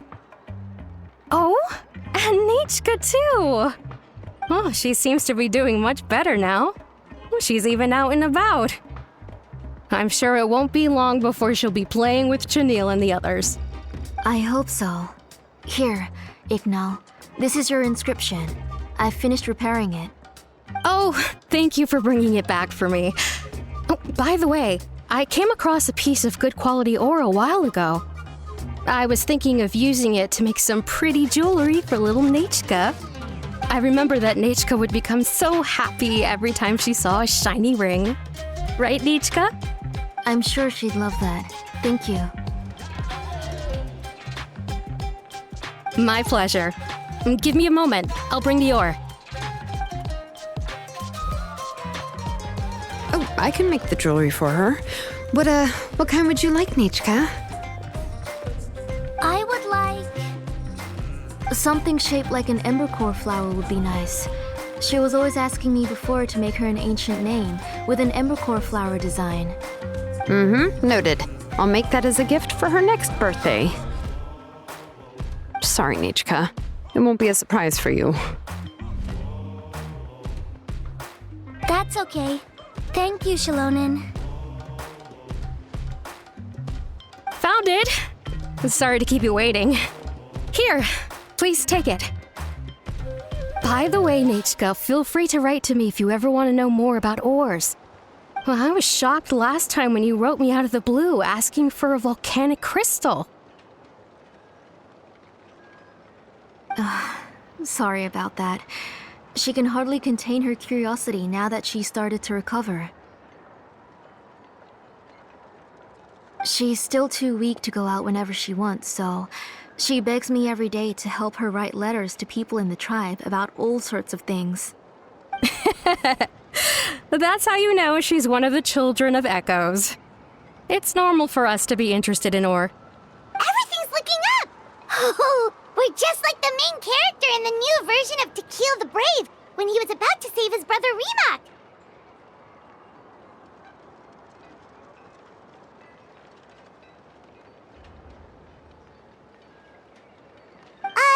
According to the story, we should be right around... let Paimon see...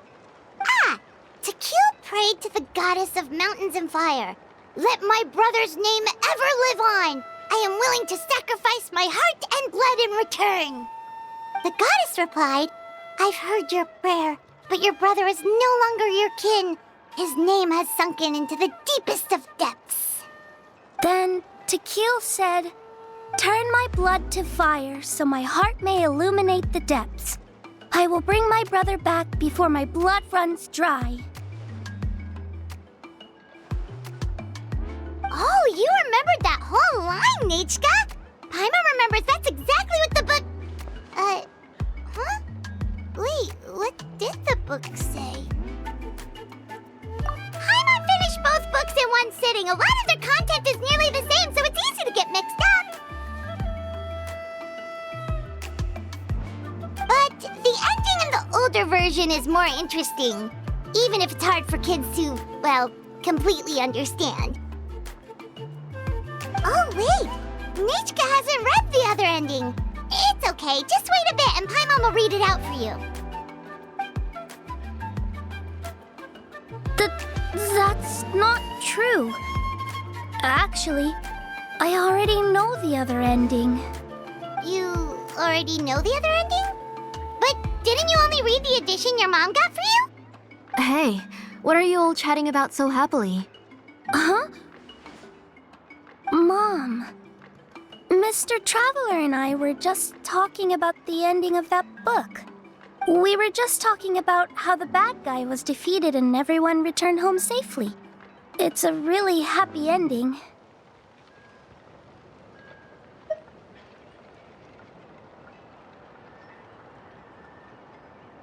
Aren't happy endings always nice?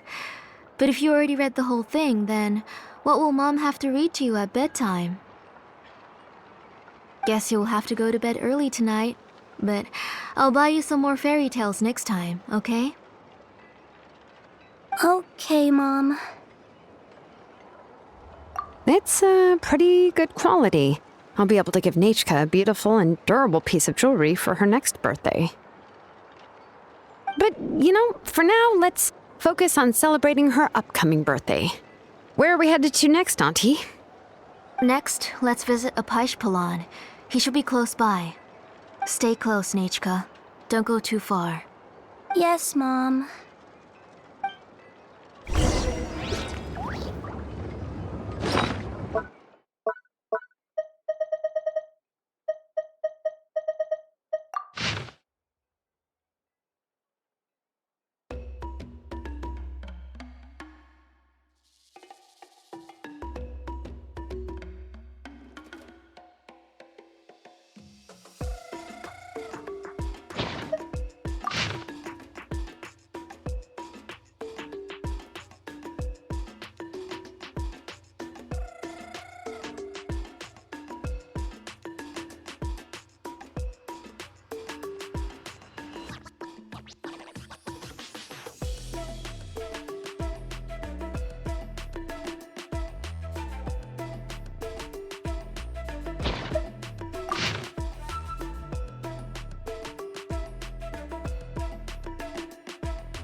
Why do my eyebrows keep twitching today? Strange. That means you're about to hit the jackpot, Xilonen. I didn't expect to have 2 name engravers coming in today. Welcome. What are you looking to buy, Tlazoli? I'll give you a discount like usual.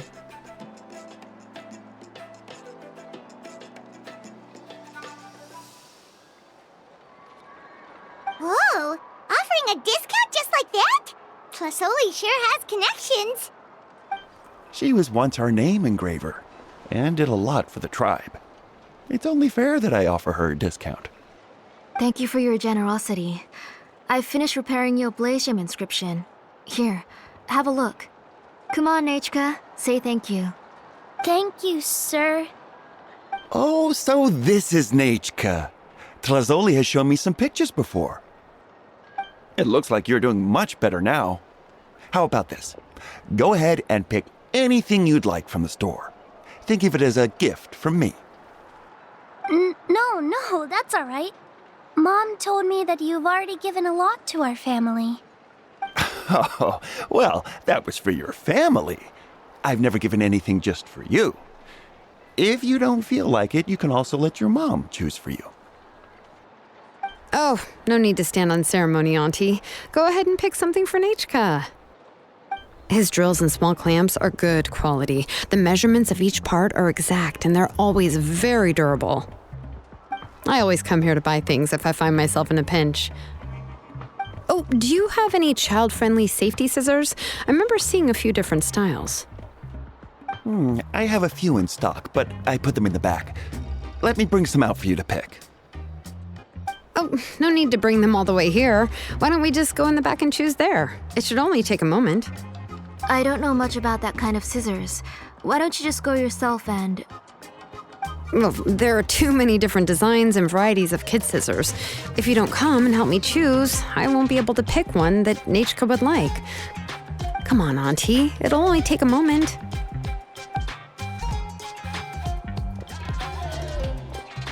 And there goes Xilonen dragging Tlasoli off to buy more stuff. Ooh, what a busy day.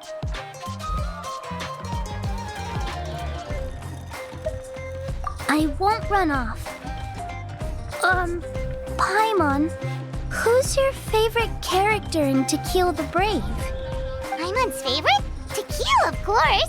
He went through a lot to rescue his family. In the old version of the story, he was never able to reunite with his family, but he was still really strong and fought as best as he could. What about you, Nechka? Which character do you like? I like Remak.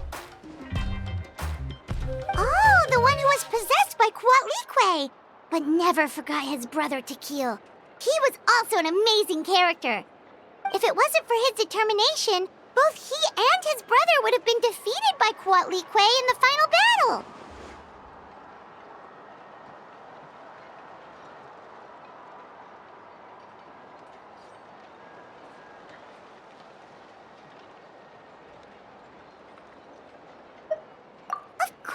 A story's only interesting if you can really get immersed in it. Hey, Nechka, why don't we play pretend? You can be Remak, and Paimon will be Tequil, okay?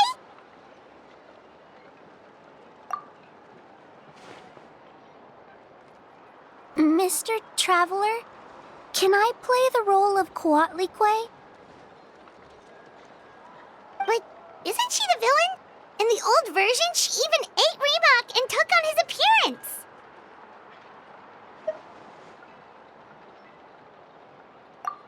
Right, she read the version with a happy ending. And that one, Quatlique was defeated and the brothers both survived. Well, it doesn't matter. Only the lines at the end were different. You can go on ahead and say your favorite lines, Nechka. Paimon's read both versions, so she'll be able to play along. My favorite line is the one from the end. It's... Come here, Nechka. Look at you. You're sweating. Mom! Let me wipe your forehead. Now, drink some water. This child. You forget everything as soon as you start playing. We've picked something up for Nechka. A Paishpalan will deliver it to Auntie's house once he's packaged it up. How was Nechka? Oh, we were just about to get to the exciting part. Really? Oh, now that Paimon thinks about it, Xilonen has dragged Tlasoli away from us a couple of times now. But why?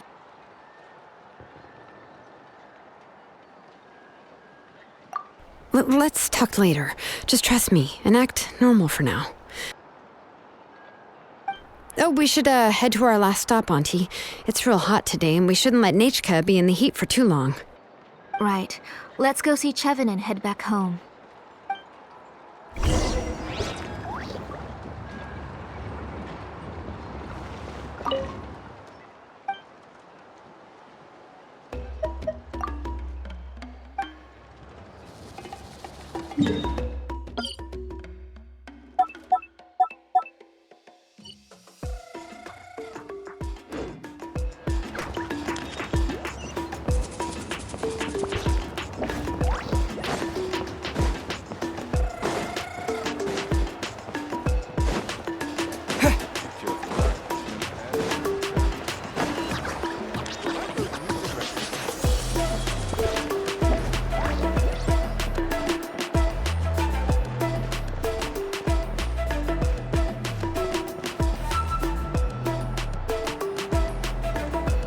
I finished repairing your blaze gem inscription, Chevin. I've also reinforced it so it shouldn't fall apart so easily now. Thank you. How about the volcanic crystal? Was it usable? Yes, thanks for that. You're welcome. I just want to see Nechka get better. Thank you, Miss Chevin. It's fine. Honestly, you're both too polite for your own good. I was wondering where you got the ore for such a large-scale blaze gem inscription. So you must be one of Auntie's accomplices, then. Oh, Xilonen. We already know what's going on. You had me worried there. I thought we'd been found out. We'd be in real trouble if Bakal ever got wind of it. To be honest, I won't be able to cover it up for much longer. I've been traveling away from home every few days, and the ore reserves have noticeably decreased. The last time Bakal came and asked me about it, I could only say that I'd been using up a lot of ore to research new styles of jewelry. As for why I had been leaving so often, I said that I had found a new ore vein and wanted to extract some new gems from it. Sorry. I've been talking my head off. Please, come in and have a seat. Sure, we can sit for a moment, but... Miss Chevin, can I go see some of the jewelry over there? You mean Amisha's work? Sure, go ahead. Remember to stay in the shade as much as you can. Paimon wants to go too! We'll go together. Paimon hasn't looked at Natlan's jewelry very closely yet. Really? Then Paimon's gonna take a good look at what they have! You haven't bought any jewelry for a while, Auntie. Why don't you pick one out? Come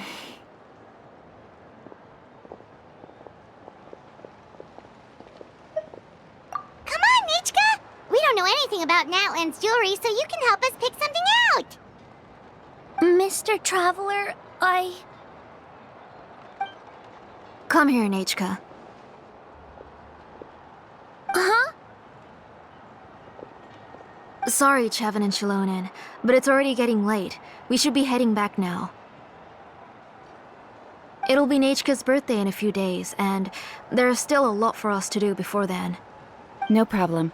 I'll be sure to bring her some beautiful jewelry to celebrate. Mom,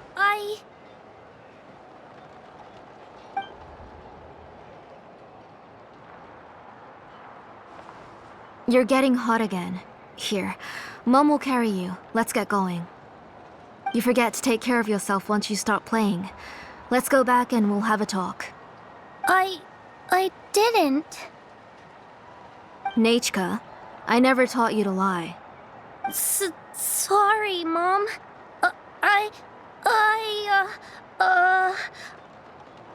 Nichka's looking at us. Paimon feels like something's not right. What should we do? No, Nechka was having so much fun today that she forgot the time. It's not a big deal. Let me help carry her home. I'm worried you would also have to recover if you carried her the whole way. No, it's fine. I'll carry her. Let's go, Nechka. It's time to go home.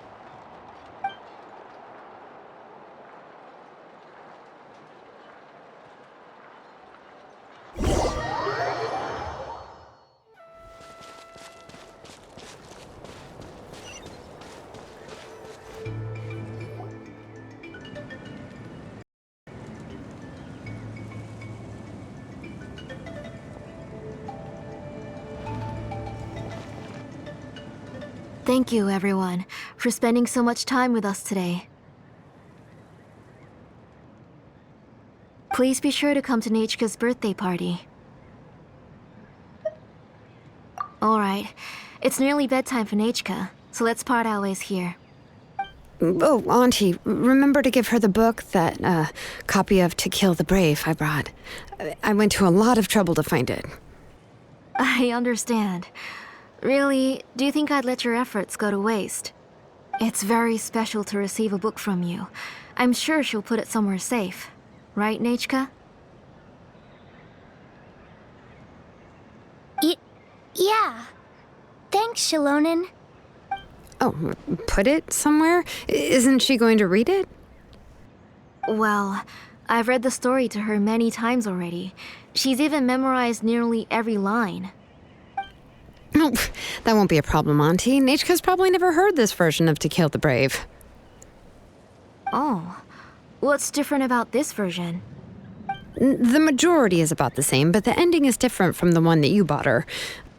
The one I gave her is the unedited version that was originally published. It was released long before Nechka fell ill. Oh, but I remember you were never very interested in fairy tales, Xilonen. Huh. Well, I was just thinking that if what you said about Nechka's illness is true, she shouldn't be able to remember anything about her past before her illness. So, the ending to the original version of To Kill the Brave is also part of the past that she should have forgotten. In other words, if she hasn't recently read the old version of the story, then she shouldn't possibly know the ending, right? I don't understand. Why are you so concerned about the ending of this book? Even if she does remember the ending, what does that prove? Maybe she snuck out somewhere when I wasn't watching and read the first edition of the story. Yeah, okay, that is a possibility. After all, she does remember things that have happened recently. In which case, yeah, let's go ask around the tribe and see if anyone remembers Nechka reading the book. There are only a few shops in the tribe that sell books, or we can just ask Nechka where she'd read it. The booksellers all have inscriptions, so there's a chance that their memories... So, you admit that the inscriptions can affect the tribe's current memories? I was very clear that I would consider that a crime and would stop all work on it. There must be a few more books at home. I do not wish to see your blood be reduced to ash, but I have seen the light of your heart and spirit. I beg your pardon? Nechka, where did you read that book? Answer me. Go home, Nechka.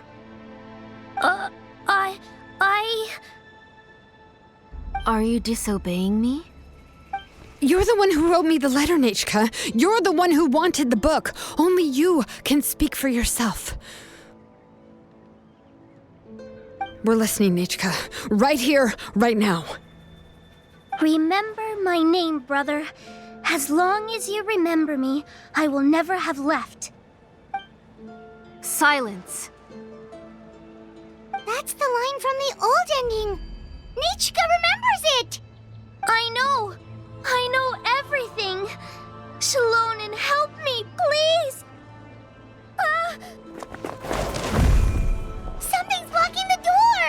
back! Xilonen, wait for us! The tunnel is blocked. We can't go in. There might also be traps.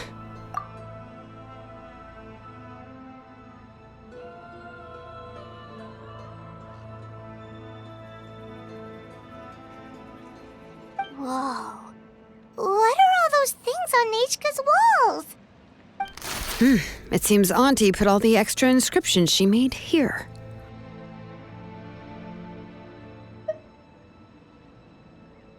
If she's trying to finish that ancient name, there's only one place she could go. Come on, follow me.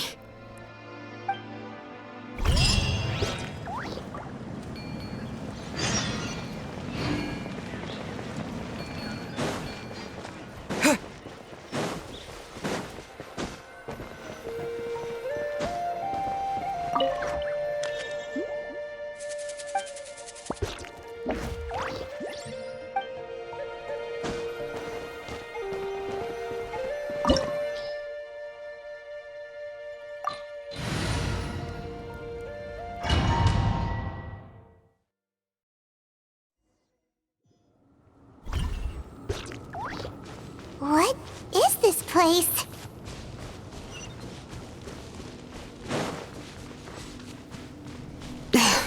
Auntie's workshop.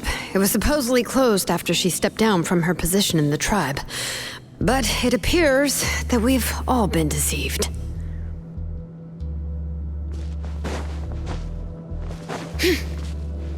Why are there people up ahead? If you're up to shady business, you have to hire shady people to help you. Let's go, don't hesitate!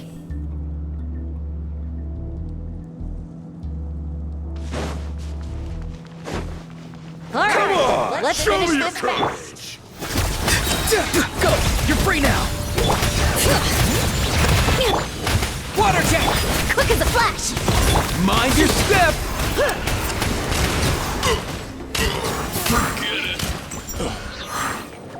All right.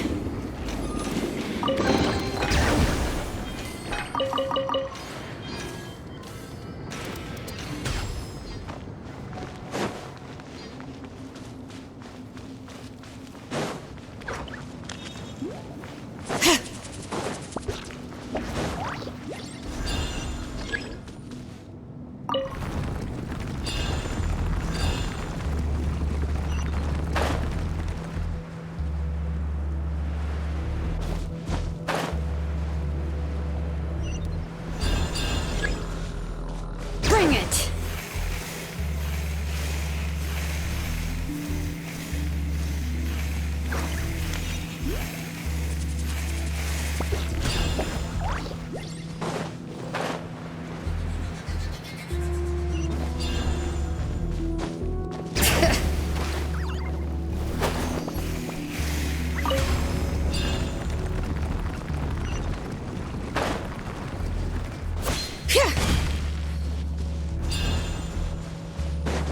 Yep.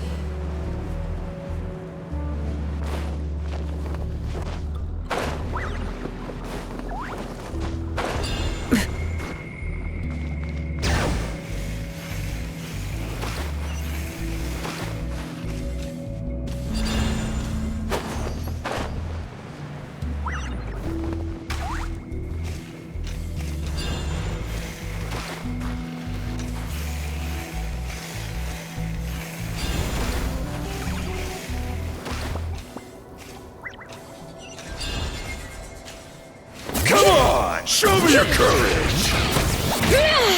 Letting brave names echo! Faster! Stronger! Let's...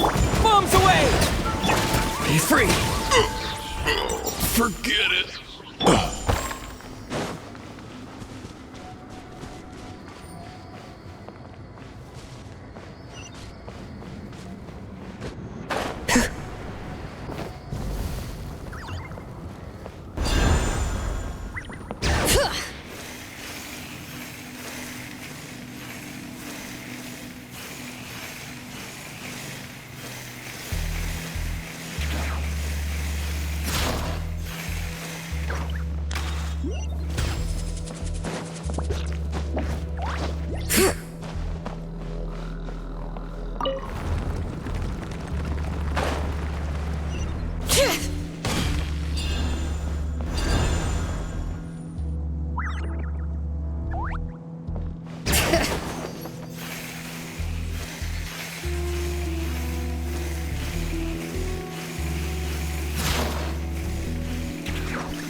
Hear the echoes of the valley! Stick around. Quick as a flash! Out of the way or get blown away! Come here, you little rascal. Farewell. Tell me what you see. Let's go. Forget it. All right. Let the mountain's veins boil! Too slow. Time to say hello. Go! Faster! Stronger! Yeah. Nothing personal. Find the wind.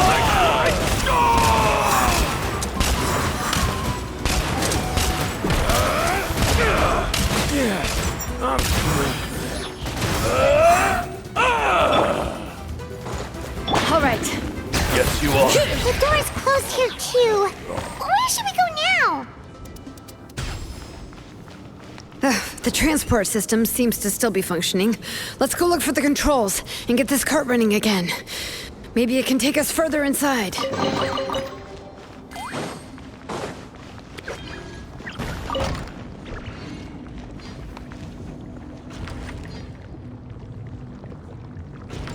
All right, let's keep going.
Bring it!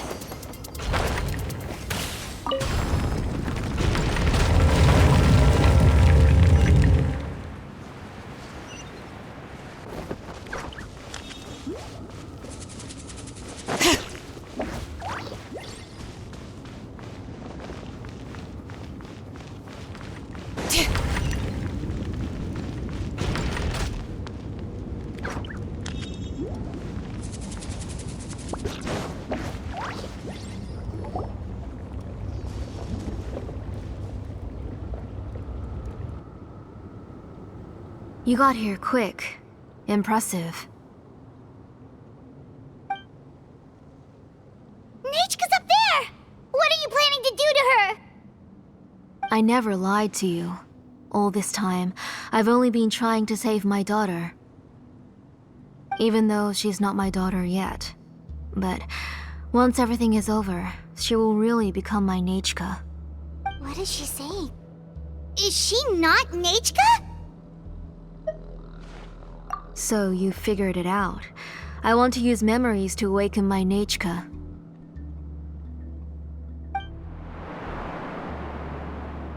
She has stayed in the Night Kingdom for far too long. She's afraid of the dark and cold. I'm the one who made her stay there alone, so I must bring her back.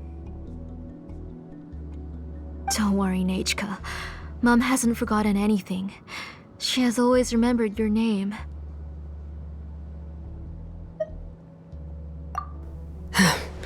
I'm afraid so. Then, who's that girl lying up there? She's a child from my tribe. Her parents were killed in the same abyss attack. But wouldn't you know it, her birthday is the same as that of my Nechka. I raised her and took care of her for many years. I thought that taking her in would help me feel better. I was so happy the first time she was willing to call me Mom.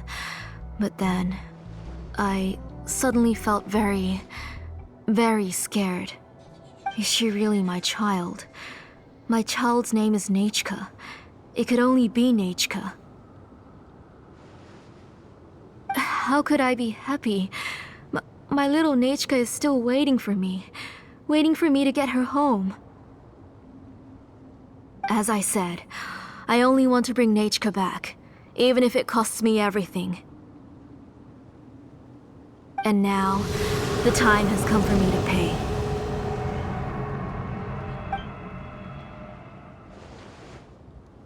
As for my useless ancient name, it's finally time to put it to good use. If you're not willing to help me, then you can become the fuel for Nechka's ancient name.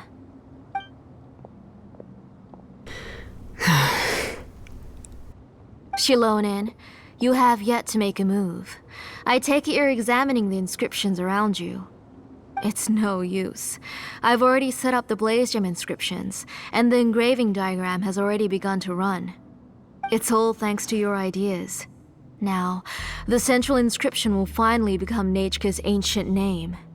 After Nechka returns, I'll make sure to invite you to her birthday party. You're not gonna go up there, are you?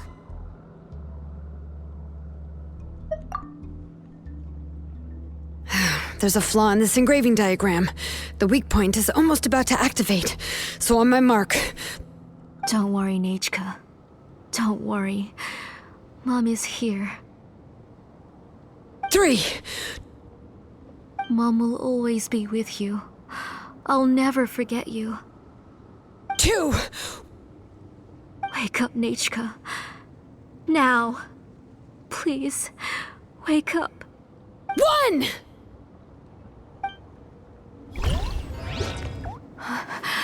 It's alright. It's alright. You'll see Mommy soon. Nechka.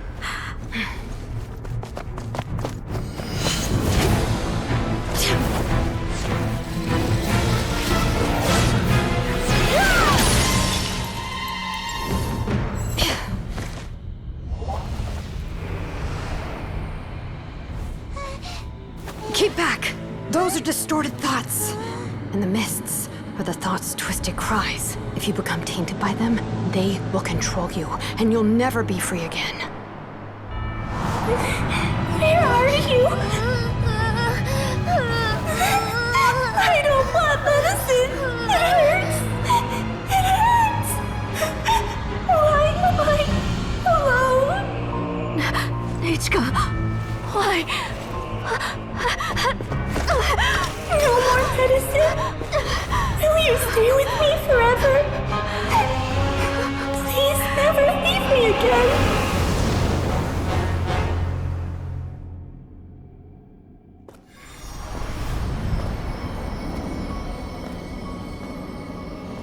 Tlasoli, you're the one who twisted Nechka's name into a shackling prison.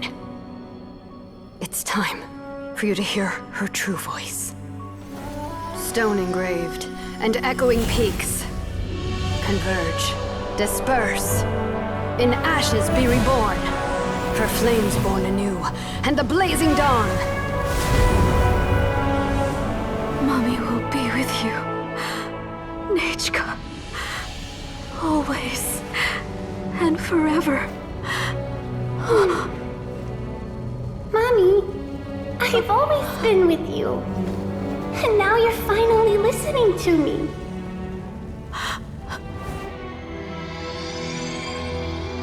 The old hurts the new, as flowers shield the roots. So life ever cycles until we return to the loam. We've known each other a while, but we've never met. You're Nechka? Yes, but I still don't know your name. My name's Nepeka. It really suits you.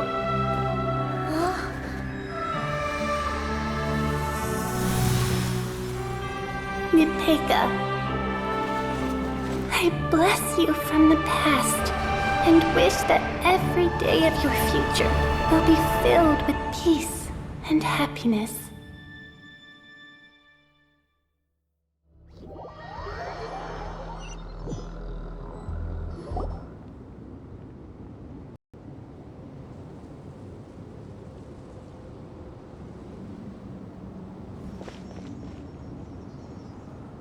I saw Nechka and was speaking with her, but now, where did she go? Nechka? Nechka? Where are you? Answer, Mummy. Please. Please. Xilonen, you saw her too, didn't you? You saw my little Nechka. I felt her hands and hugged her. I was right. I was right. Those gray shadows were just a minor mistake. I just need to restart the ritual again. Alright, I'll start it again and Nechka will... Have you still not come to your senses, Auntie? What senses? I was not wrong. Nothing about what happened was wrong. She's just a little upset and was trying to ignore me. That child sure knows how to throw a tantrum. But I understand. I can accept that. Enough, Tlasoli! The person you summoned with the Blaze Gem inscription wasn't the real Nechka at all. You collected memories of Nechka from countless people, but you forgot one thing. Among what you gathered were not only real memories, but also countless emotions. Didn't you realize what kind of emotions people would feel upon seeing Nechka's condition? When people held a dying child's hand, when they felt her faint breath and saw the helplessness in her eyes, when they sensed her body growing colder and colder, what could they feel but abject pain and sorrow? I took those emotions. You absorbed those emotions into the Blaze Gem inscriptions and solidified them as a piece of her past.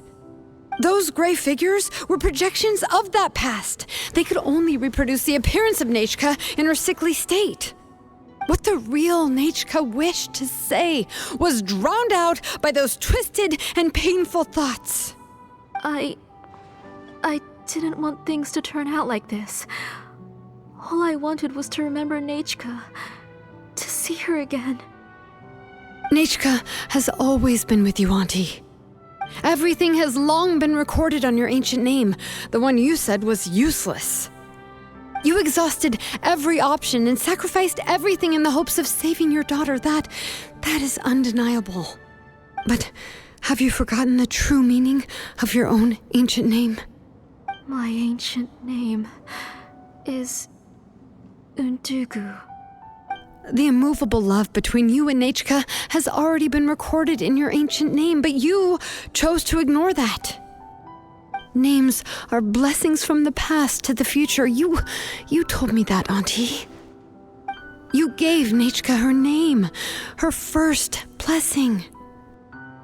But now, you've turned her name into a prison by taking an innocent child captive, and you've imprisoned yourself. Nechka is everything to me. Without her, I can't see any future for me. And as for blessings...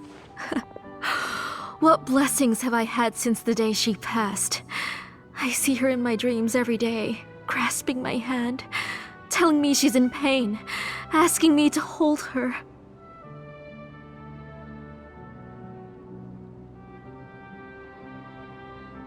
But I can't say anything.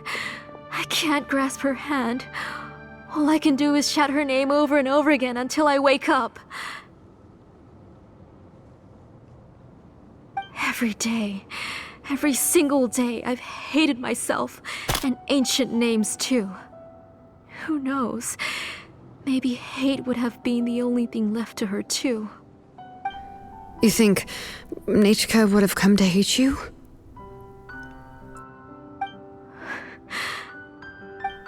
Auntie, do you still remember the last words Nechka ever said to you? Do you remember what her final words really were?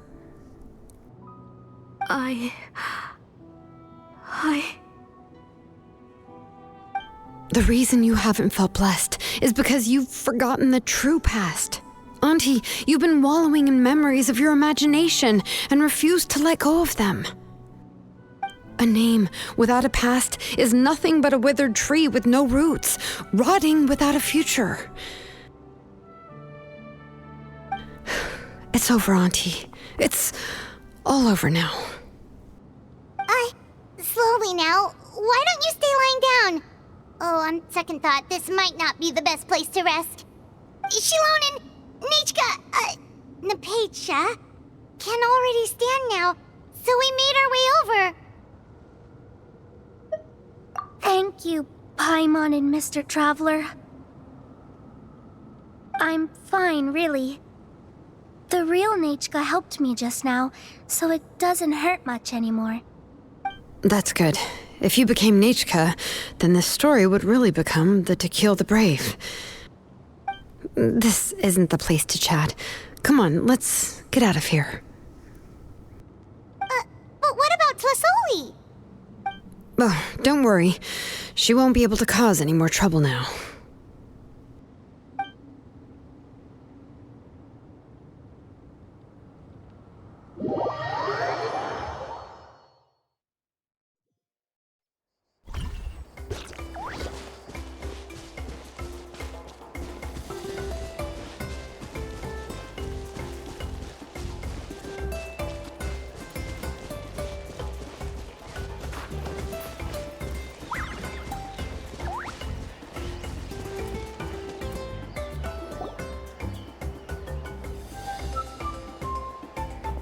All right, I've locked Auntie in the house with a few ropes. I'll take her to the tribe shortly to be punished for what she did. As for now, we can get away from the house and get some sun. After dealing with all of that, I'm completely out of energy. She's already planned out everything. Xilonen sure doesn't waste time. It's still so scary to imagine. Tlasoli wanted to turn her adopted child into Nichka, and she even nearly succeeded. Yeah, she was so cool in the final moments. She went right into action and took control of the situation instantly. Well, it's all thanks to Napecha's resilience. She never gave up. If it weren't for her bravely trying to get help, then I wouldn't have noticed Auntie's plan so easily.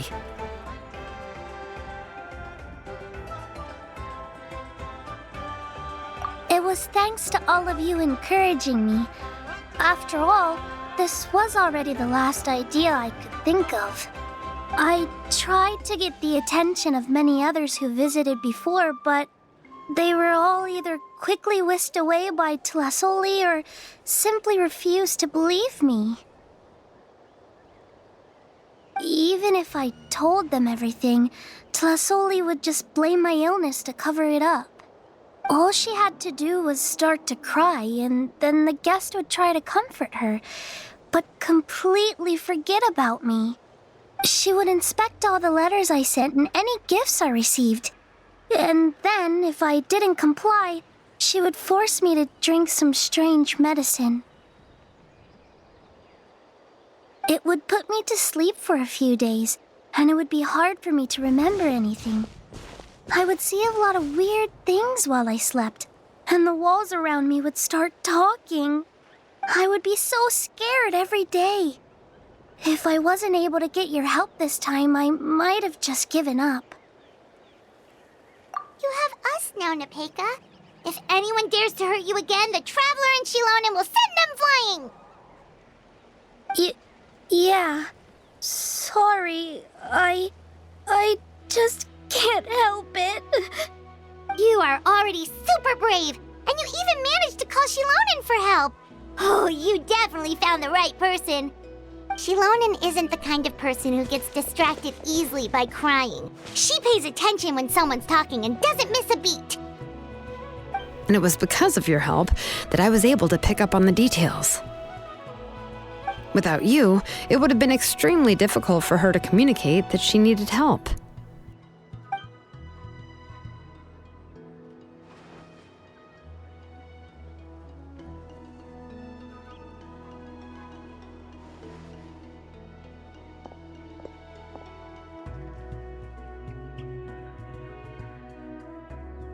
Tlasoli would certainly be more on guard if I tried to speak with her, and would probably have just kept Nepeka locked up in her room again. So we had a part to play too! But where did Tlasoli even get the confidence to try this scheme? When Nechka was alive, surely many tribe members would have tried to help her. Was she not scared that someone would realize that Nepeka wasn't Nechka? That's certainly a possibility. The inscription she created would not only collect information related to Nechka's past, but also actively erase people's memories of Nechka. It's similar to graffiti. If you want to paint something new on a wall that has been painted before, then first you must remove the old painting. It's possible that I was also one of her targets, which would explain why she was so willing to let me have the central inscription. Whoa, and you still took it? If it were Paimon, she would have thrown that thing away the first chance she had! Well, you can uncover the truth without taking some risks, right? If I hadn't disassembled the inscription myself, I would have never realized her actual motives. So you suspected her from the very beginning?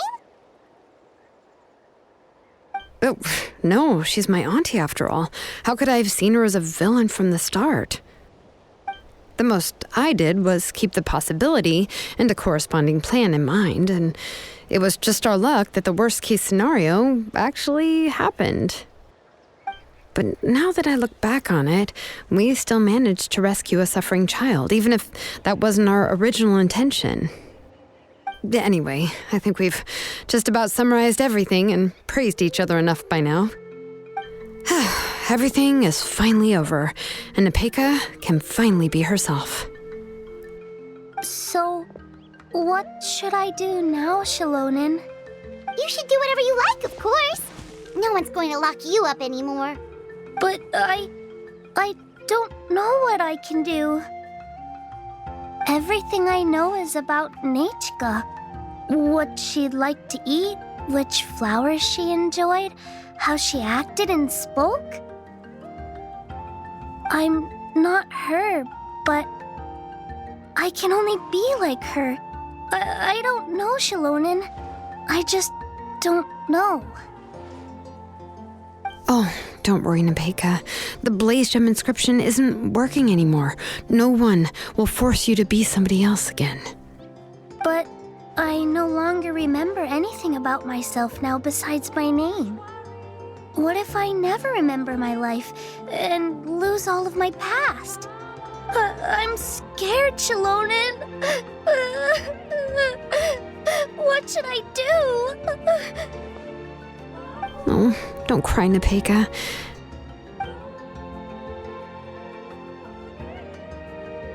Here, take this.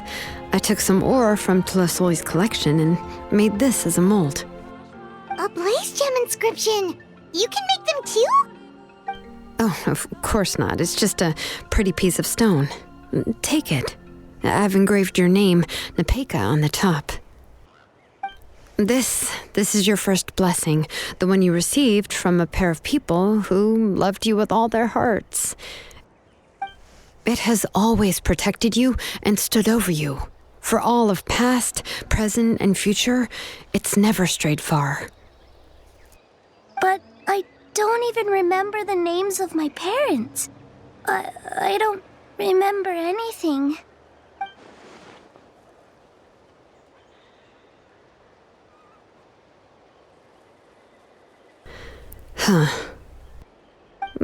I won't make any big promises and say everything will return to normal. I'm not sure what kind of future you will face. I can only promise that no matter what the future holds, your name will never fade. This is a blessing given to you by a name engraver. You'll continue to grow and mature as a sapling sprouts upward and becomes a healthy tree, or as birds spread their wings to fly high into the sky. Your name is your starting point, as well as your guide. Remember your name and everything you've experienced, and you'll know how to step into your future. I'll do my best. You can do it, Nepeka! Thank you all. Xilonen, Paimon, and Mr. Traveler. If you really can't come up with what to do, don't worry. Just relax and take it easy. We're from the same tribe after all. If nothing else works, I can always go to the elders and look up your history. And until then, you can stay at my workshop. I can handle another mouth to feed.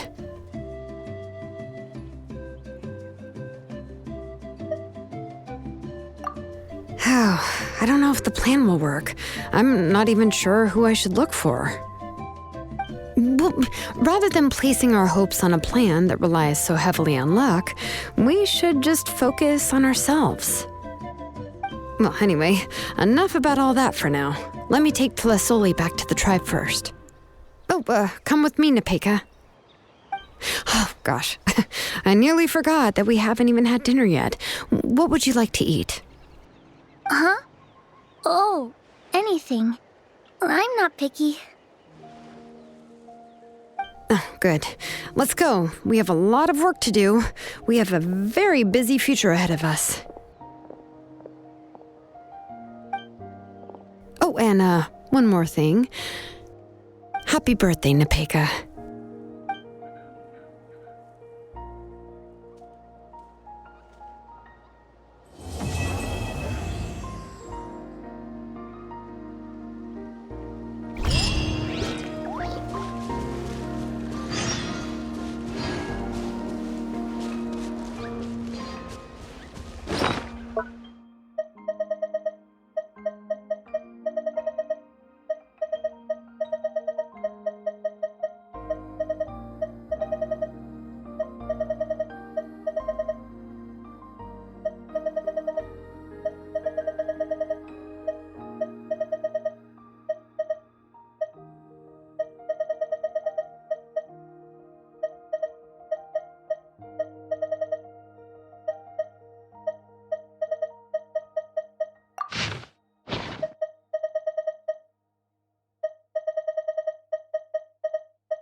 You're here. Everything's been taken care of now. I was just about to go have a rest. Well, the tribe is still discussing that. I mean, not many have ever used ancient names to commit a crime. Pakal will have a lot on his plate. What I do know is that Tlasoli's workshop will be closed permanently, and any remaining incomplete Blaze Gem inscriptions will be completely destroyed. And as for the completed Blaze Gem inscriptions, I'll be handling them, which, yet another hassle to deal with. Anyway, at least her ancient name is fine. Otherwise, we'd have a real mess on our hands. Oh, and speaking of ancient names, I actually have some good news. The memories that were absorbed by the Blaze Gem inscriptions can be restored to their owners. Now, once all the Blaze Gem inscriptions stop working, the memories will return to their respective owners. Yeah, that's right. Wait, now that I think about it, in her attempt to get Nechka to come back, Auntie made the entire tribe forget about her. Now, Nechka really is gone, but everyone is about to remember her. Phew, what a bizarre turn of events. She's resting in my workshop. I contacted others from the tribe and told them about my plan to conduct an official investigation into her history. The tribe hasn't responded yet, so I'm planning to take her in for now and teach her some crafting skills. But that's for another time. For now, she should just rest and sleep. After all, she's got a busy future ahead of her.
Be right there.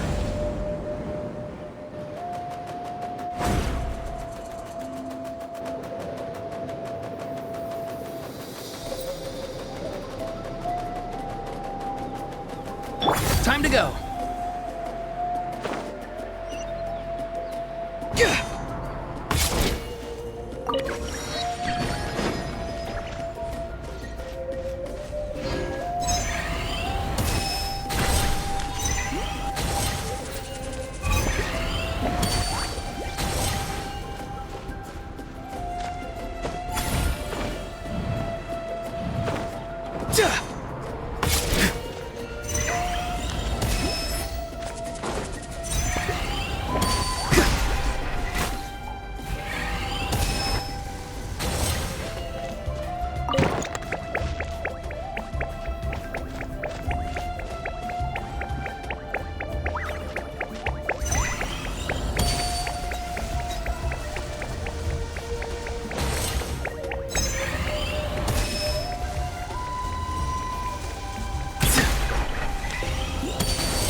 can always tell which ones are ripe for the picking by the sound they make when you tap on them.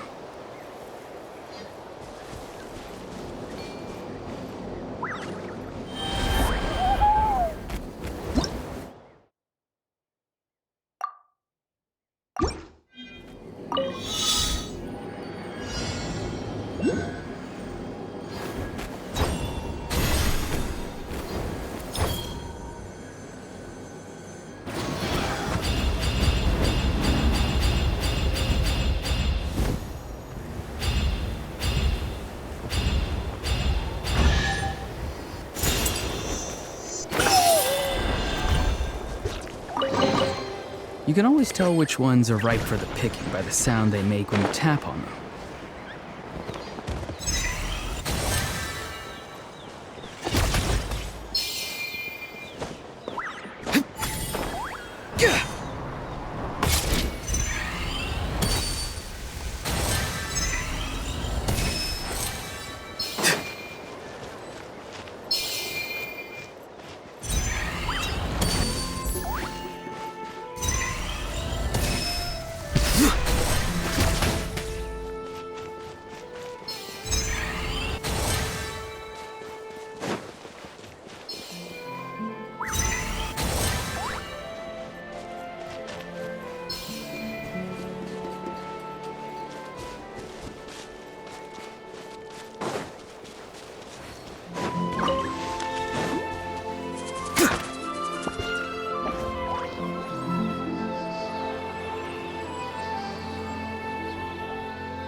Something's hiding behind that statue!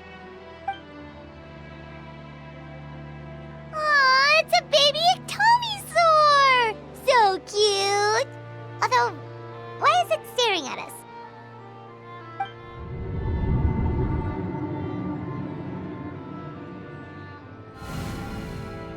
Traveler!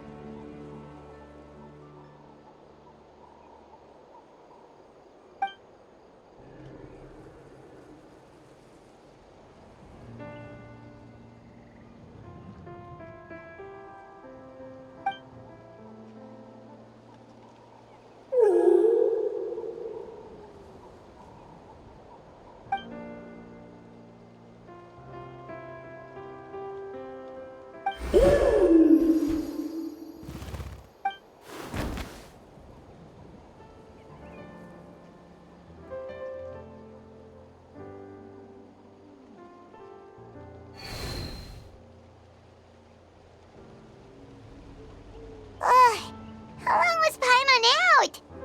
Paimon locked eyes with that baby Ectomisaur for like a second, and then she was suddenly pulled into this strange place with a huge Ectomisaur. Any idea what happened?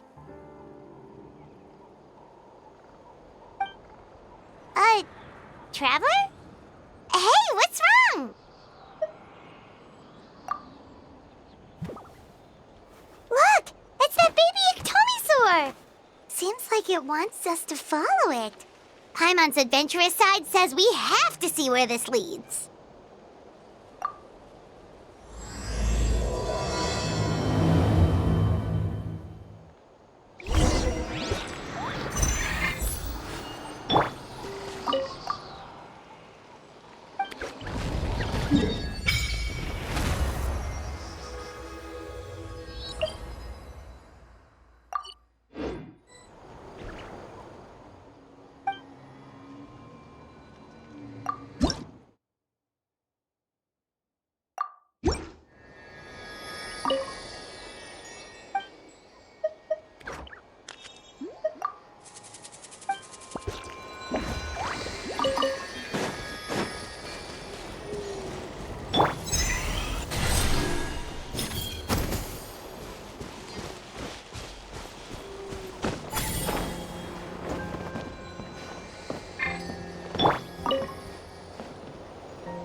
Is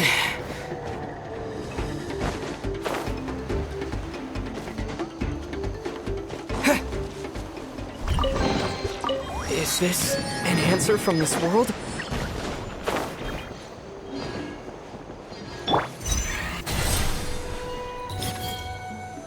Perfect.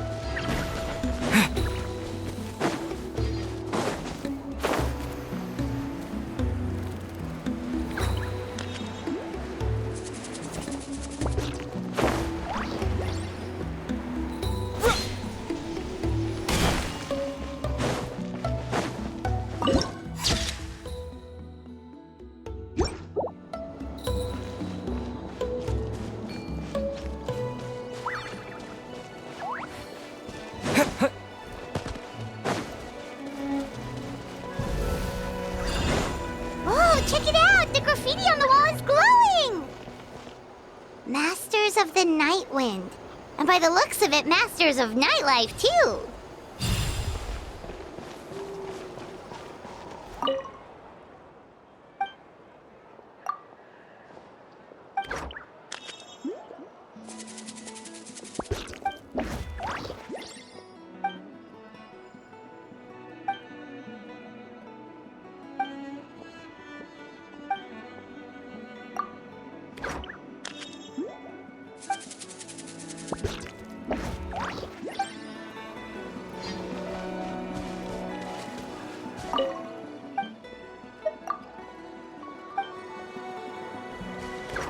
Don't worry, I'm sure.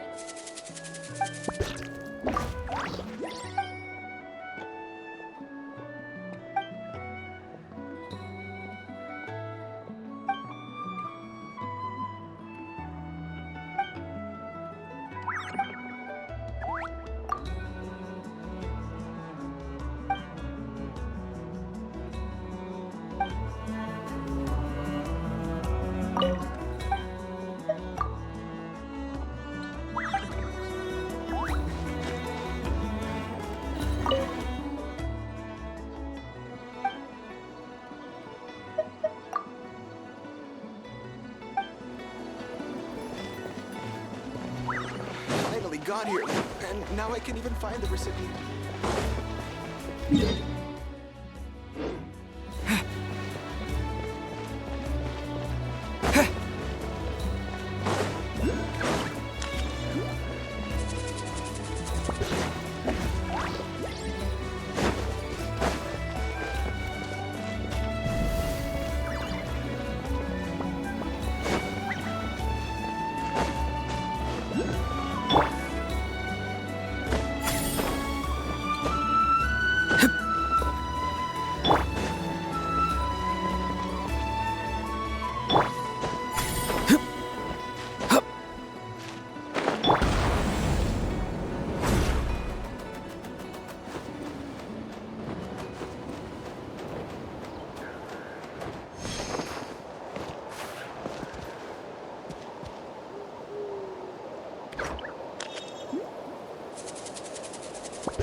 Come at me while you still can. I knew you couldn't resist. Oh well. Go! You're free Here now! comes another. Go! Quick as a flash! Let's go! The night wind blows.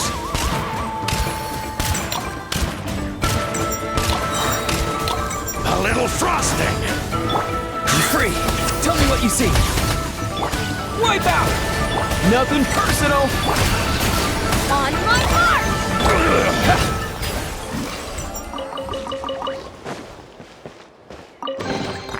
I'll keep this close.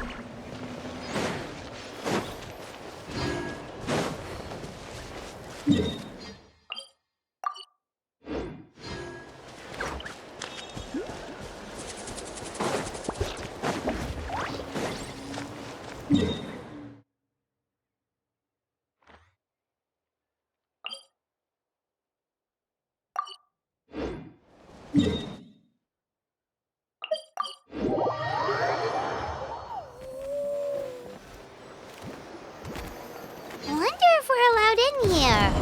Oh, the door opened all by itself. Taking that as a yes. Aw, the Tommy store from earlier. It's really here.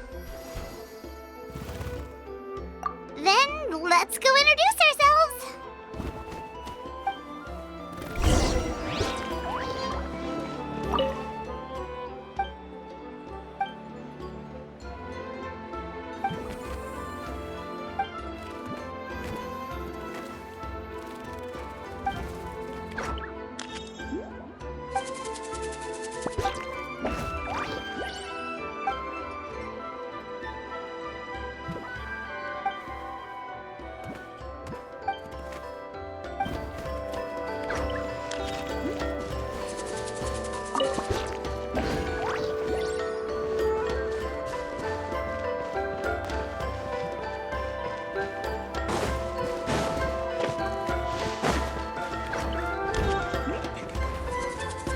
Hello there.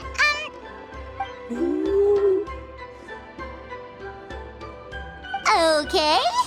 Probably doesn't understand what we're saying. Doesn't look like any cogs are turning in there.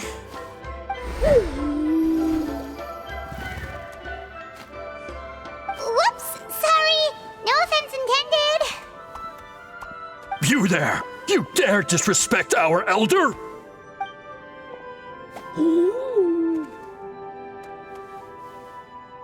Oh, you mean... Oh, I see. Sorry, my mistake. Apparently you are here by invitation, in which case it's my job to make you feel welcome. Some introductions are in order. I am Kaholam, one of the priests of our tribe. And this is our Iktomisor elder, the great Tlapokpok Teets Tatel, a living totem among the masters of the Night Wind. Whoa, that's quite a tongue twister. In truth, we usually go with Elder Tlapo for short. You're welcome to do the same. Ah, I assume you're referring to our Elder's special ability. Elder Tlapo has been alive for many centuries and harbors secrets that even we priests are at a loss to explain. So your reaction is entirely natural. But one thing I can say for sure is that Elder Tlapo has appointed the two of you to an extremely important task. For this reason, I would like to ask you to undergo a test. What sort of task? And what kind of test? If it's all right with you, I'll take you to see our chief. He's in a much better position to answer your questions.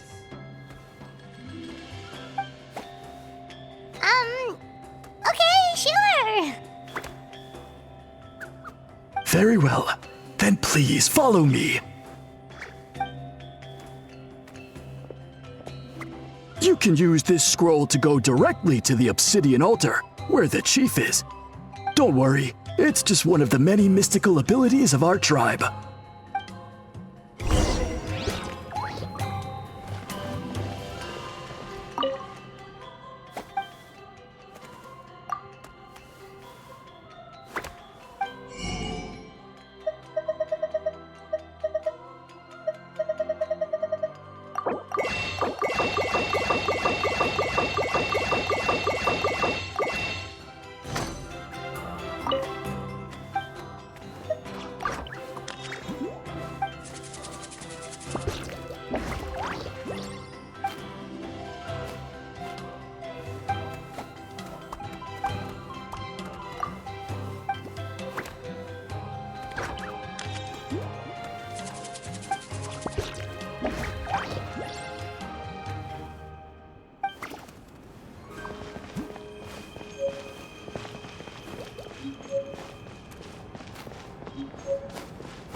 You can use this scroll to go directly to the obsidian altar, where the chief is. Don't worry, it's just one of the many mystical abilities of our tribe.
One of the routine duties of a priest.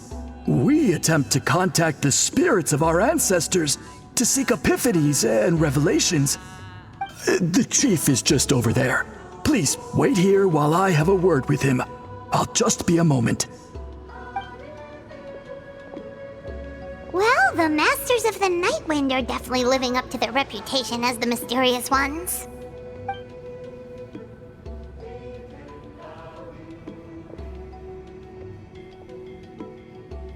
All right, I've told the chief why we're here, and now you may speak with him. Right this way. So, you two are the appointed ones. I am Chief Biram. Welcome, and thank you for your patience.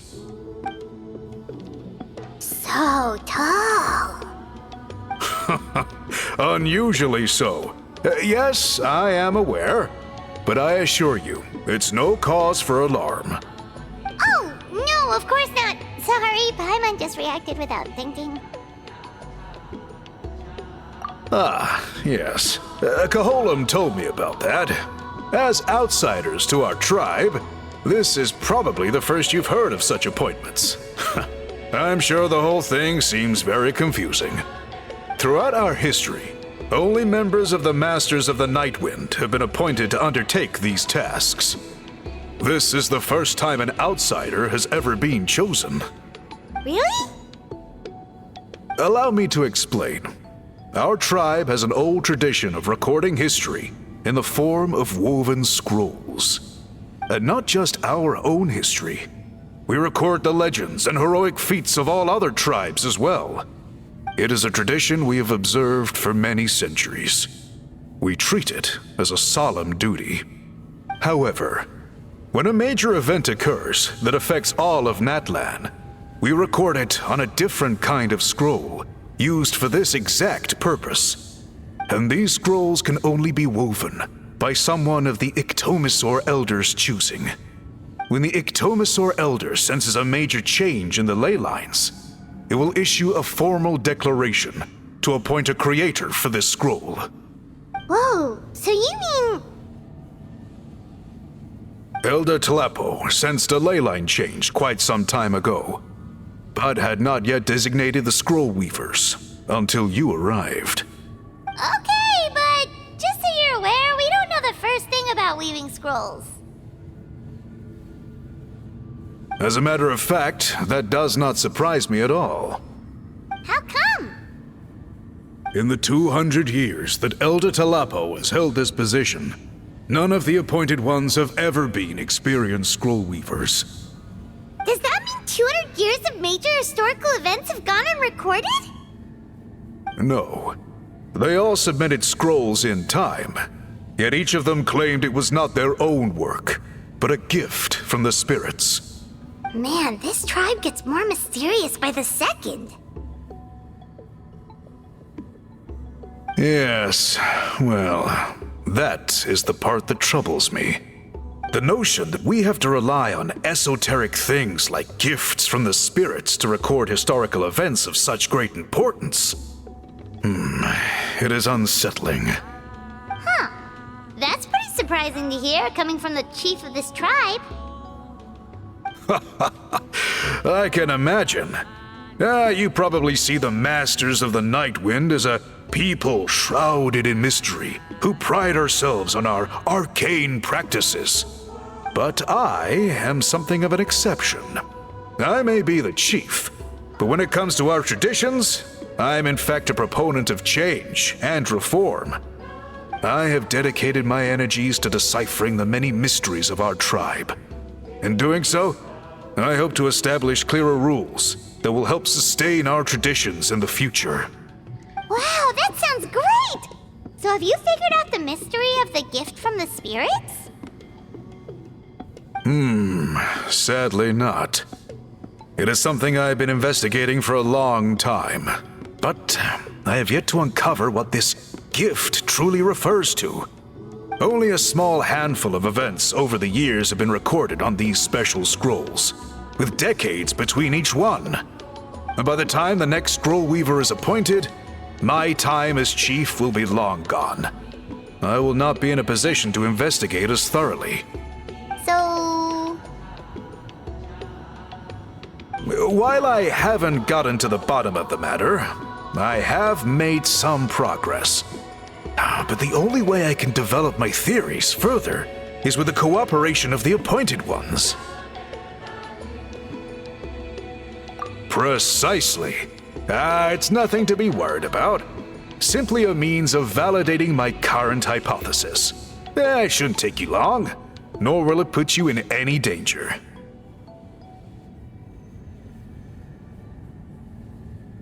I can explain everything in detail when we get to the site of the test. But first, please wait a moment while I change out of the soul-shielding cloak. This garb is one of our important cultural relics, handed down by generations of chiefs.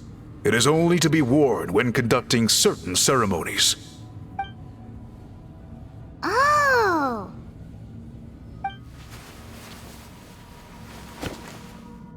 Please, follow me.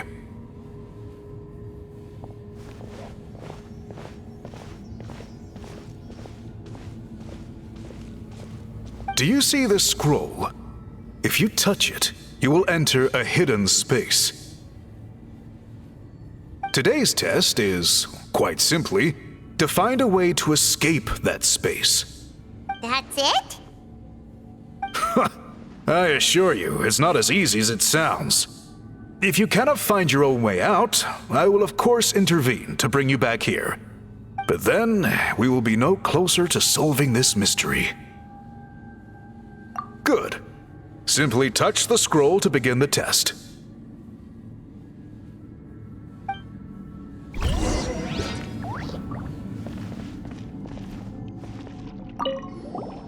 You may begin whenever you're ready.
we really did get teleported. It seems like this place is completely sealed off. Doesn't look like there's an exit anywhere. Let's take a look around and see what we can find.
There are so many woven scrolls here. Paimon remembers seeing some of them before in other tribes. They seem to record historical events. This one really stands out from the rest. For starters, it's the biggest of them all. Wonder what story it tells. Yeah, you're right. Over there, something just flashed. Traveler, did you catch that?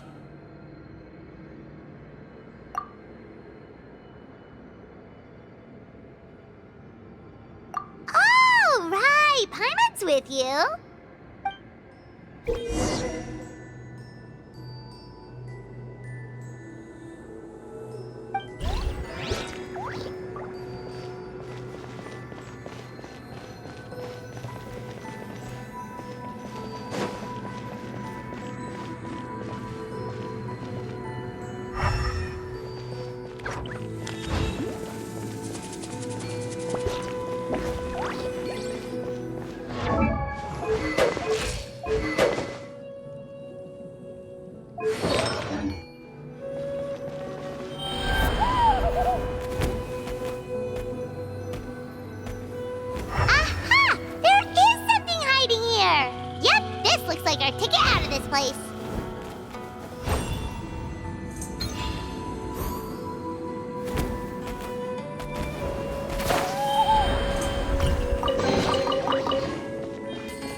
We finally made it out!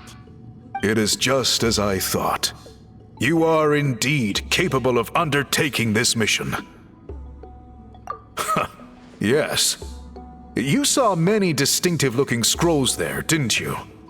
Sure did. This specific kind of scroll was left to us by our ancestors. Upon investigation, I discovered what sets it apart is the use of a color not featured in ordinary scrolls. It is a most mysterious color that most people cannot even detect. I myself had to employ special techniques to confirm its existence. Yet there are those who are born with a natural ability to perceive it. And that is why I wanted to test you. You mean...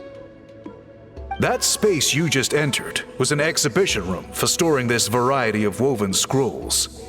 Centuries ago, a great shaman by the name of Xilonen put in place a security measure so that anyone who entered the room without permission will become trapped inside. It exists to this day. And although I have not managed to decipher how it works, I have at least found out how to turn it on and off. Once someone is trapped inside, it is all but impossible for them to escape without outside help. Unless they share the great shaman's ability to perceive that strange color. Clearly, you must have this ability, which leads me to believe that our Ictomisaur Elder can sense this ability in people, and that it appoints a Scroll Weaver on this basis. Another secret power? Traveler, you are full of mysteries. Still, having this ability doesn't change the fact that neither of us know where to start with weaving a scroll. Don't worry about that. The method for weaving this kind of scroll appears to be largely the same as for an ordinary scroll. The main difference is in the dye that gives it its unique color. If my suspicions are correct, this dye is the key to weaving the scroll, and your special ability is the key to obtaining it.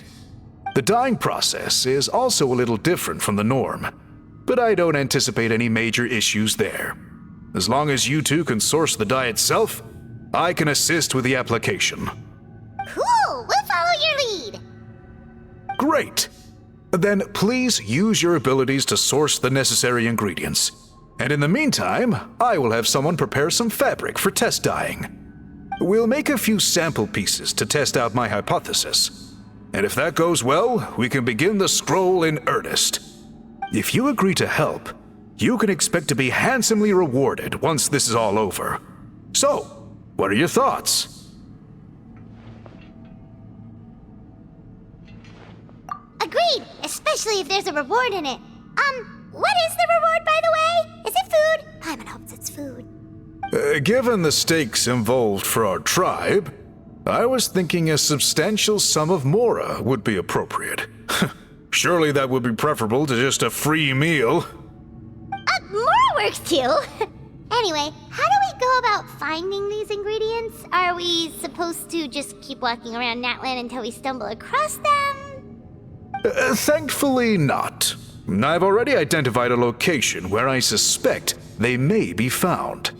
And I've arranged for someone to guide you there.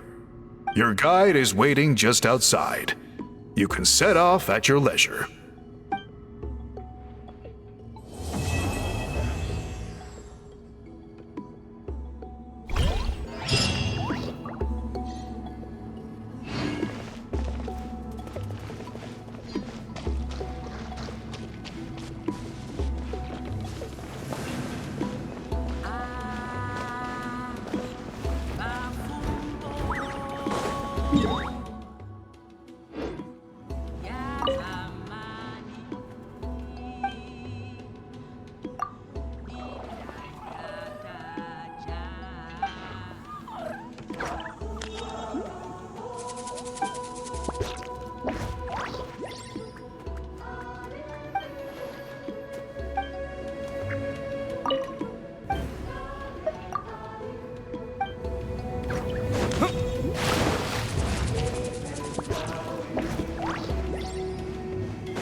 I take it you're the ones appointed by Elder Talapo? Yep, and you are... Call me Toltec. The chief asked me to be your guide for the day. His messengers already filled me in on the situation, so just follow me.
huh?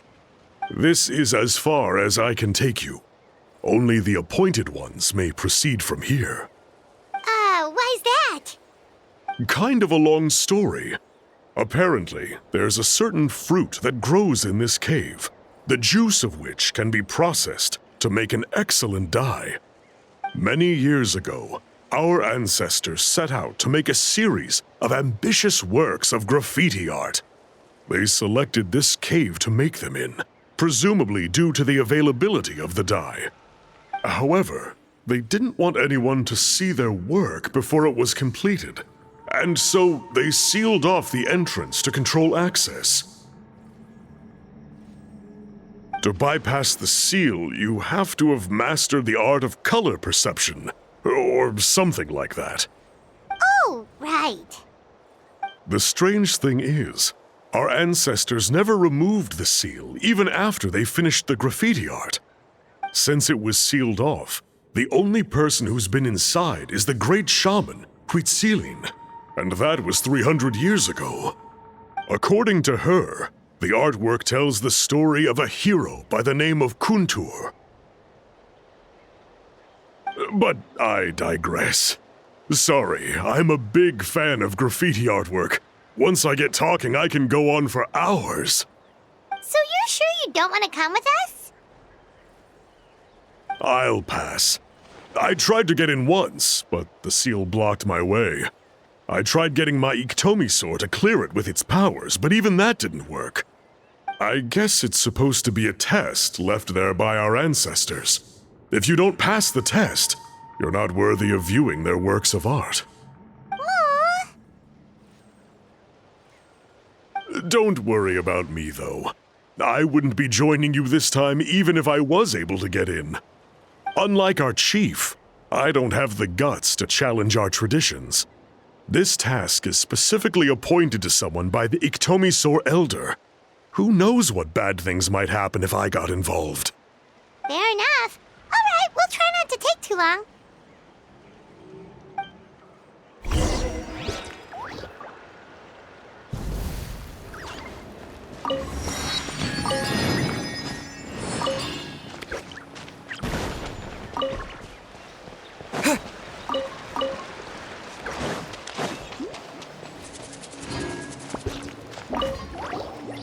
You two head on in.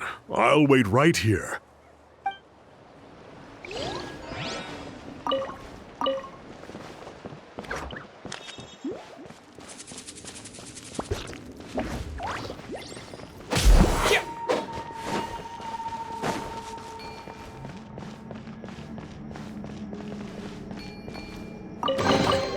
I'll keep this close.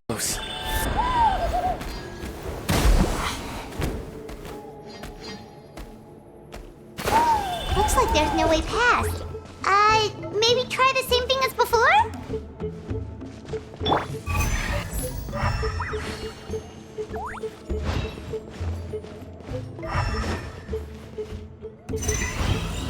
Hey, it worked! Let's head in and take a look.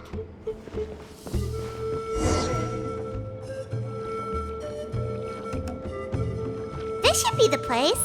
That fruit Toltec mentioned should be the one on the wall, right? Now the only question is, which ones do we pick? Well, go ahead, try it out!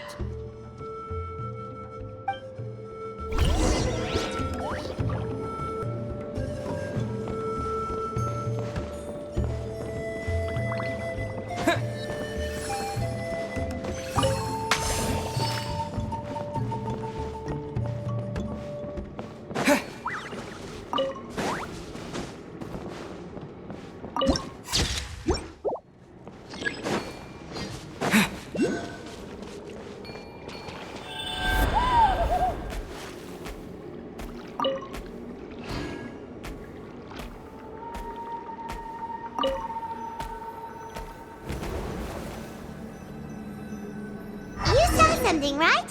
Whatever it was, grab it!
Controlled breathing! Start the clock!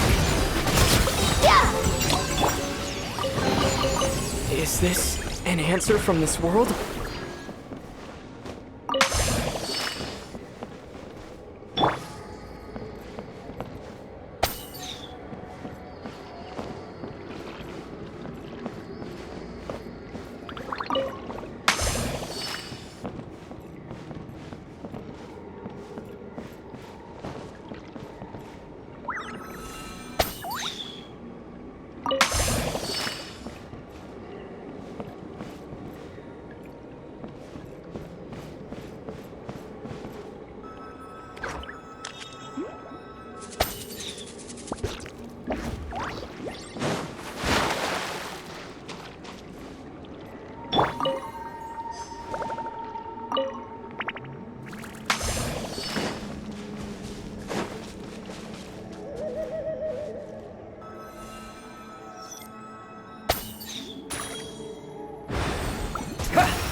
These guys' ancestors made some real works of art here.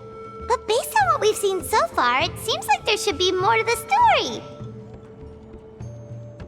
Do you think maybe there's more artwork further inside? Seems kinda strange. Yeah, you're right. There's always next time. Let's head back and meet up with Toltec.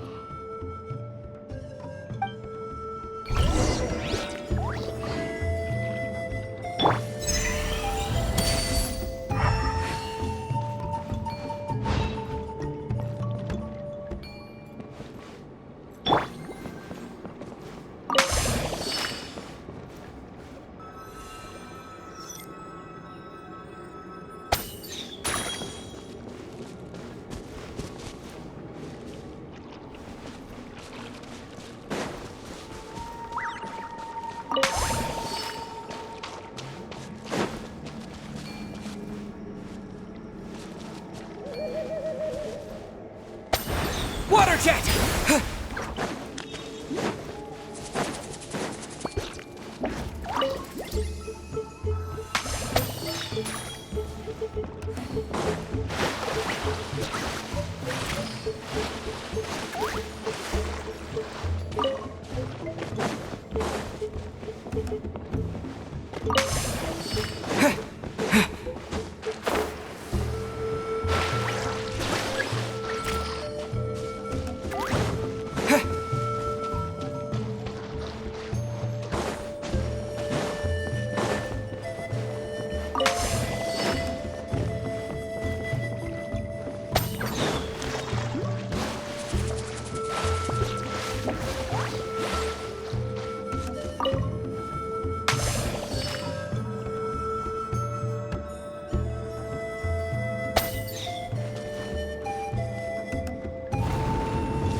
Is this an answer from this world?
and easy.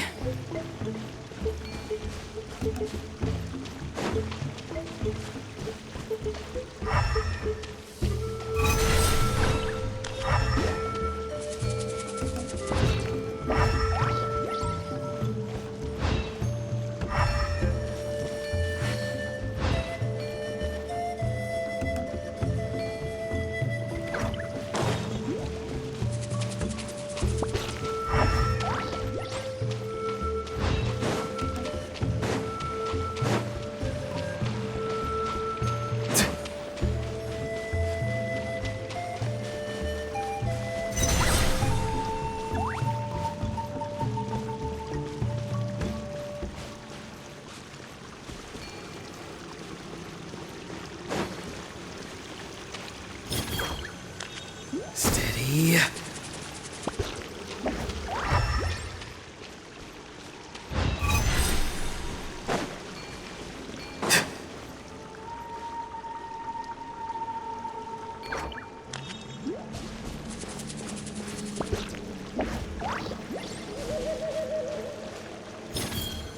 Nice and easy.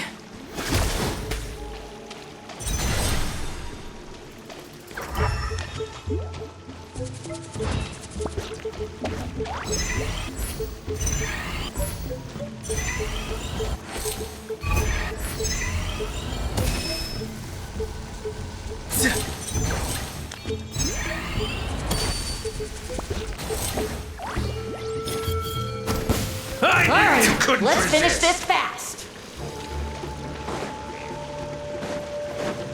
Not too far now. Time to say hello.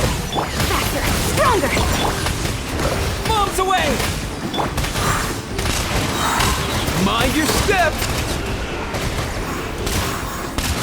The night wind blows! The night wind blows! Farewell! Tell me what you see. Quick as a flash!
Perfect.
Is this an answer from this world?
Reward on the road.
We're back, and we found the ingredients for the dye!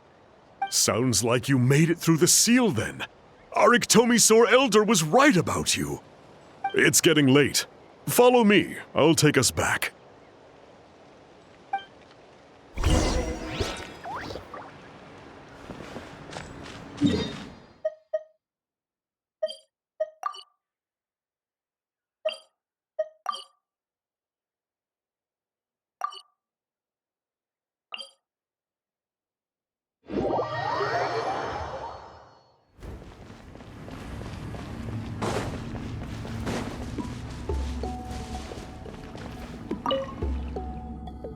Toltec has updated me on your progress. Well done. I appreciate your efforts. Sure thing! Here's the stuff for the dye.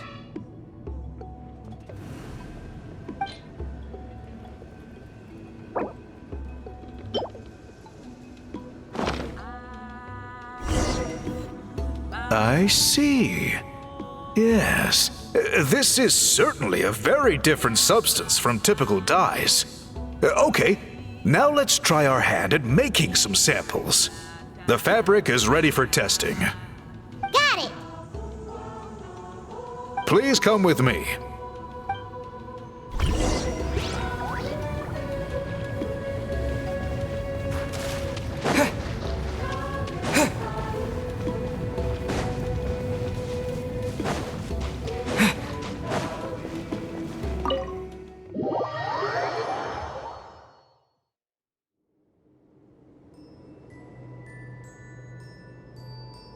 Take a look at this. It's a woven scroll made by one of our ancestors. This is the kind of thing we're trying to make. Ooh! The person depicted is the legendary shaman, Xilonen. She lived 200 years ago and was once appointed by the Iktomisor Elder, like yourselves. She was especially skilled in the art of color manipulation, and of course completed her task with flying colors. This scroll is a record of her deeds, and was most likely the work of her own hand. The quality is simply breathtaking, even compared to other scrolls of this variety. Sadly, since she passed away, all of our Iktomisor Elder's subsequent appointees have had to rely on the gift from the spirits to complete their work. That's a good way of putting it. My only quibble with your phrasing would be, it's not just me, but us. Now Paimon's getting excited.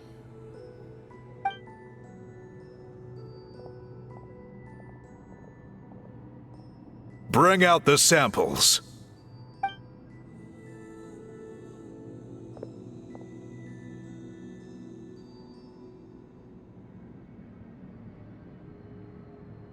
Now, as I mentioned, the dyeing process is a little complicated, but I am confident you will manage. Just make sure to follow my instructions carefully. The pattern has already been sketched out on the sample, so you just need to dye each block with the correct color.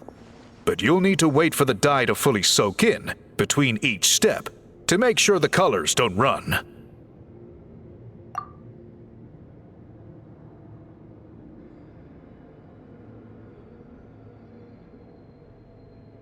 Ha ha ha! Good! The dye has taken to the fabric, and the pattern is crisp and clear. Next, apply all the remaining dye, and we should see that elusive signature color emerge. Okay, final step.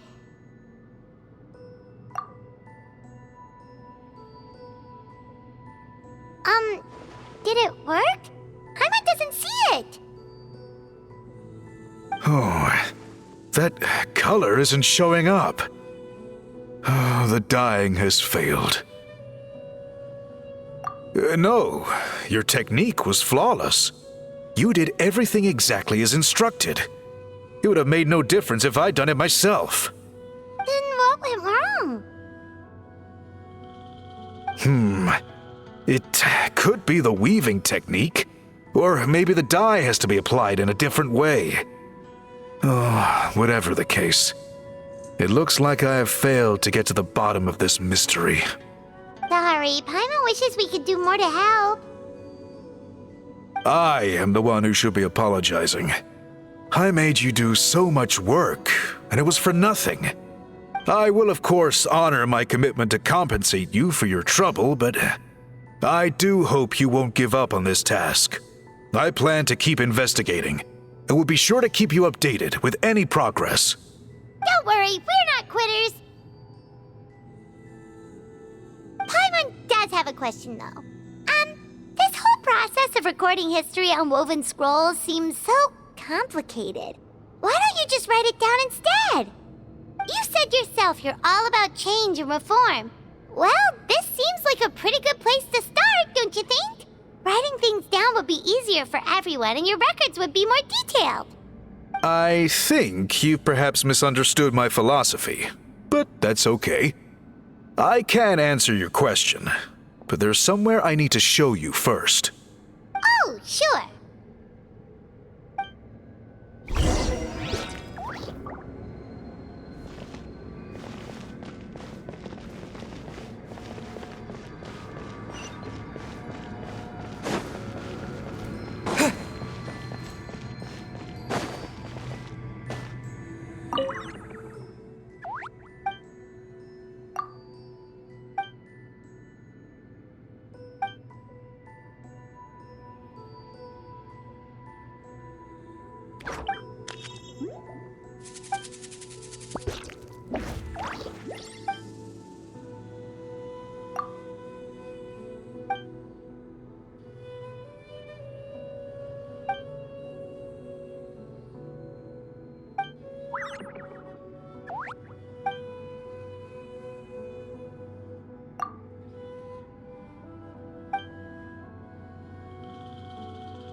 All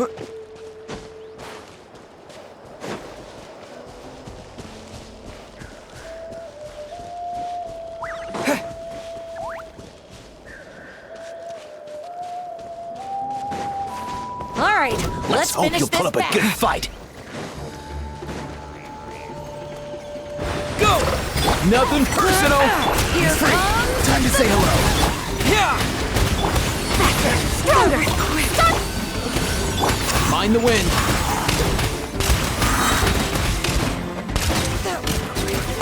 Let's finish this next time.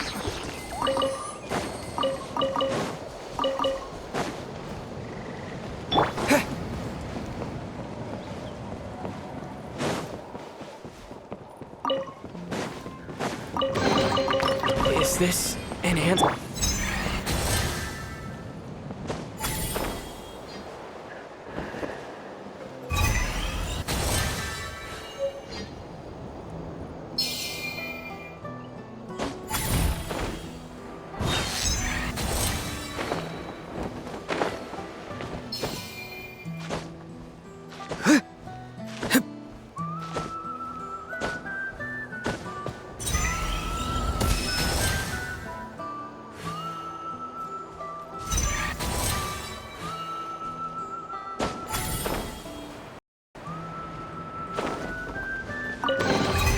You can always tell which ones are ripe for the picking by the sound they make when you tap on them.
Cool.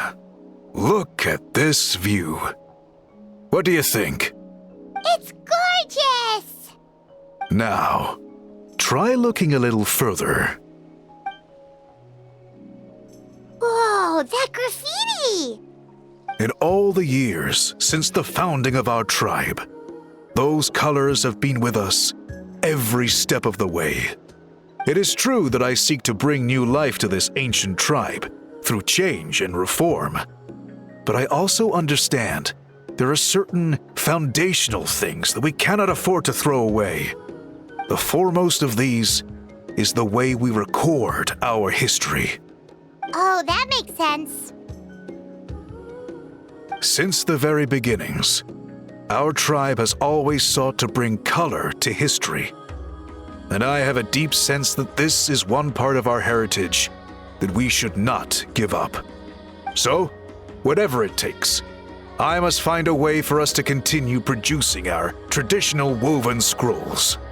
You're completely right. I'm sorry for what she said earlier. It was out of line. It's quite all right. I'm just grateful you're able to understand where I'm coming from.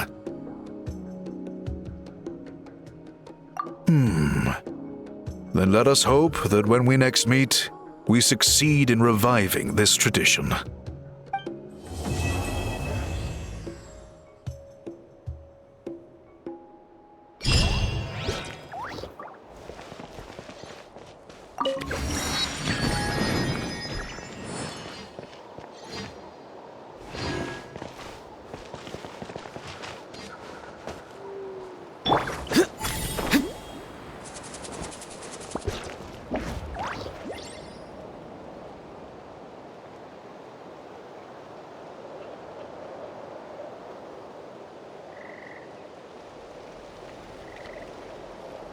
Having a favorite animal, or vegetable or fruit, can help us recognize what kind of people we want to become.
All right, Come on, let's finish this. show me your courage.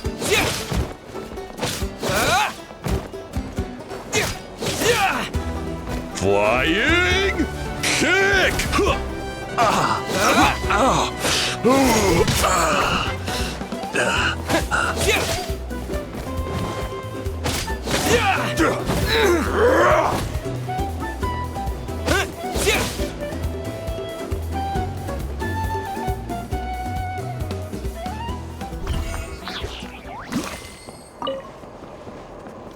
All right, let's finish this fast.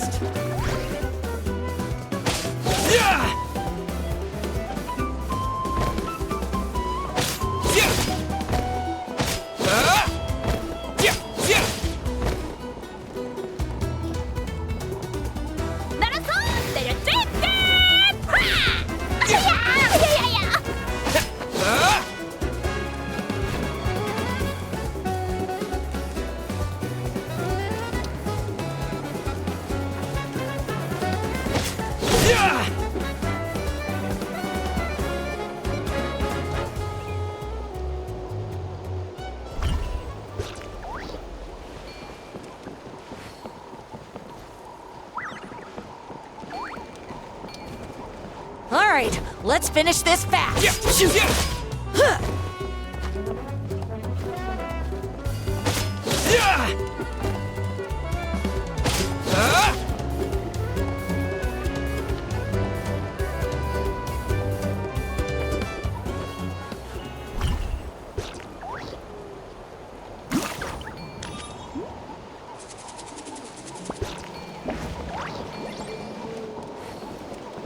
All right, let's finish this fast.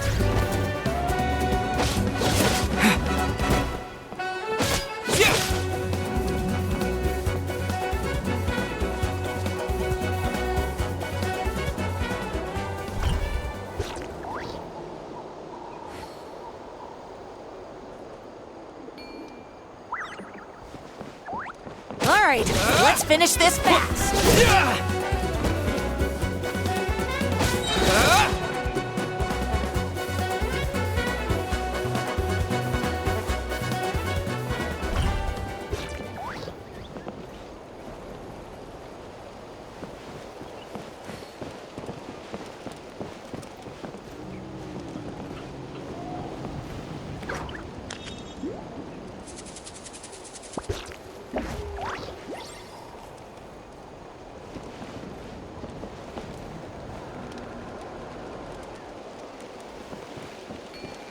All right, let's finish this fast.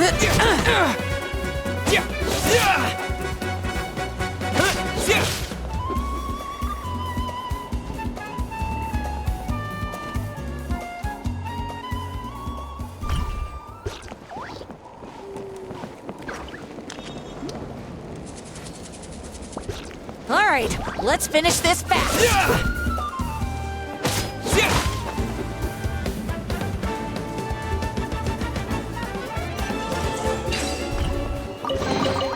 I'll keep this close.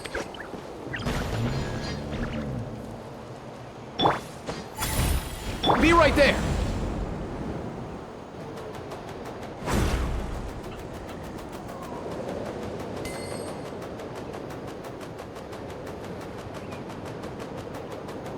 Time to go.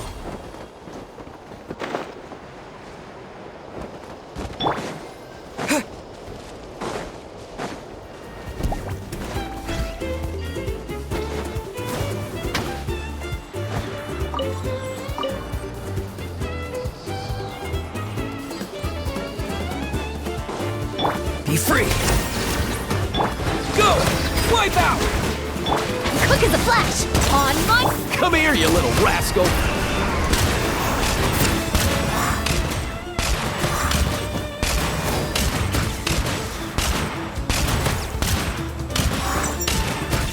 Here!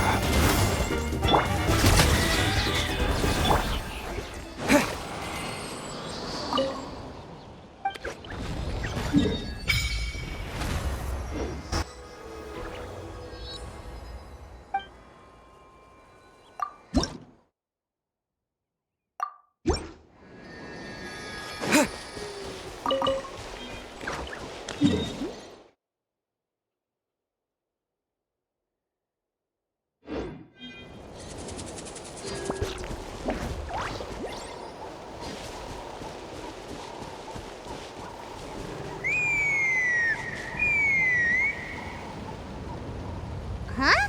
What's that sound? Seems like it's coming from that bridge.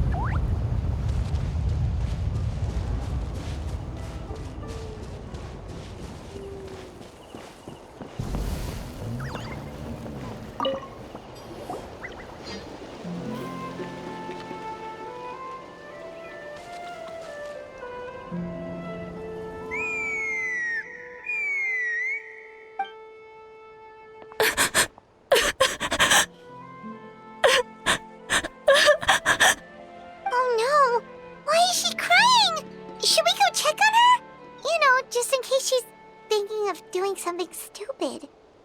I'd leave her be. The warriors of the Flower Feather Clan are a proud bunch who never show their vulnerability in public, even if they've gone wingless. Oh, Chasca? Good to see you again, Traveler and Paimon. Before we carry on, let's get a little further away before Koyer notices us.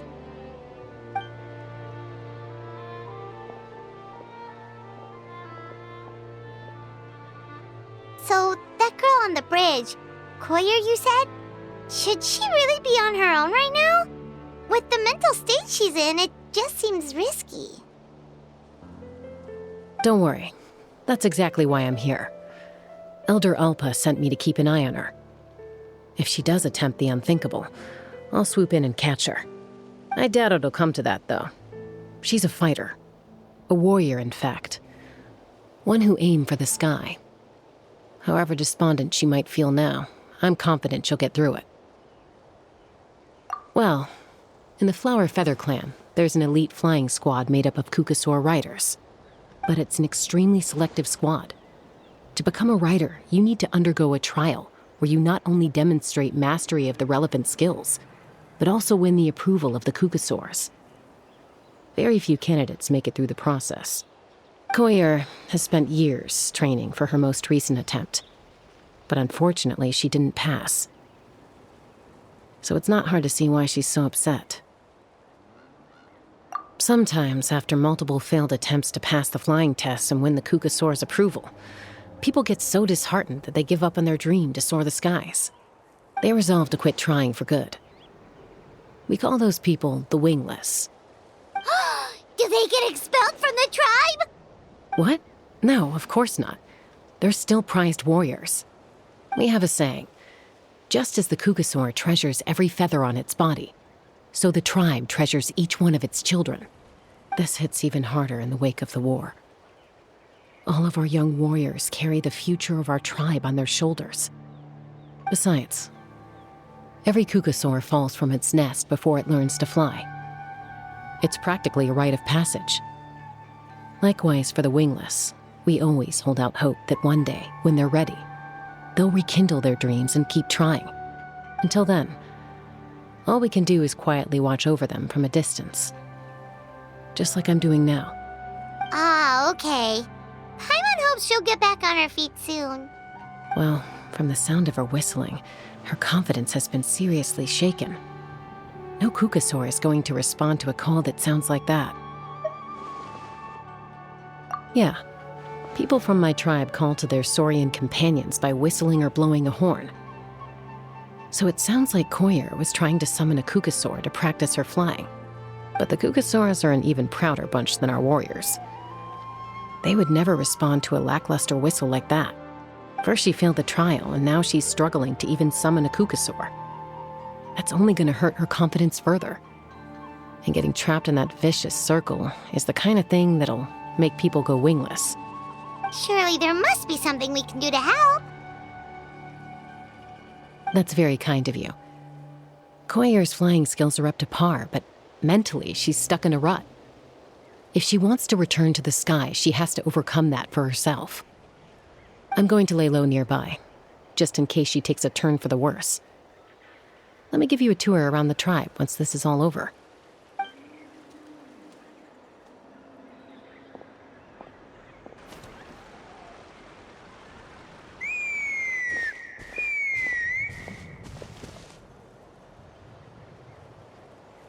Koyer still isn't giving up. Even though Chasca said that she has to do this by herself, Paimon can't help feeling like maybe we can nudge her in the right direction. What if we could get a Kukasaur to fly up to her? That might give her the confidence boost she needs.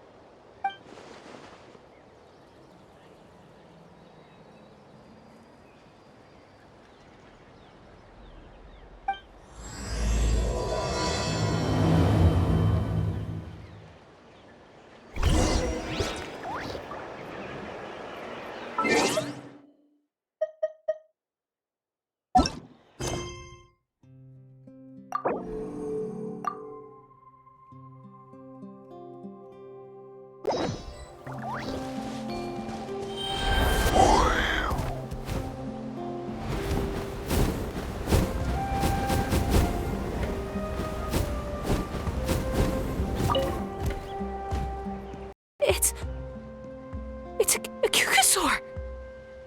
Oh my gosh! Is this really happening? I did it! I summoned one! I was beginning to think you'd all given up on me completely. Thank you. Oh, thank you.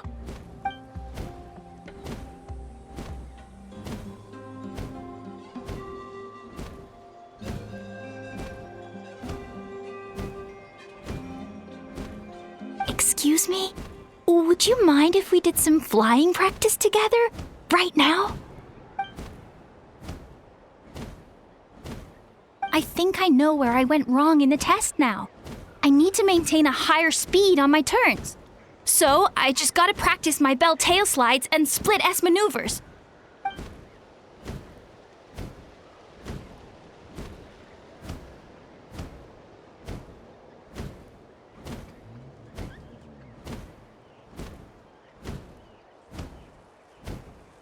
Also, I really want to try some stall turns and cobra maneuvers.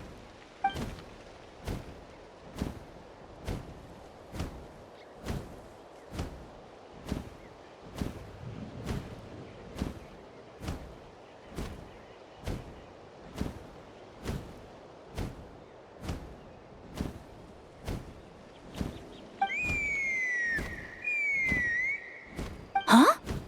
That sounded like a whistle. Is someone else trying to summon a Kukasaur?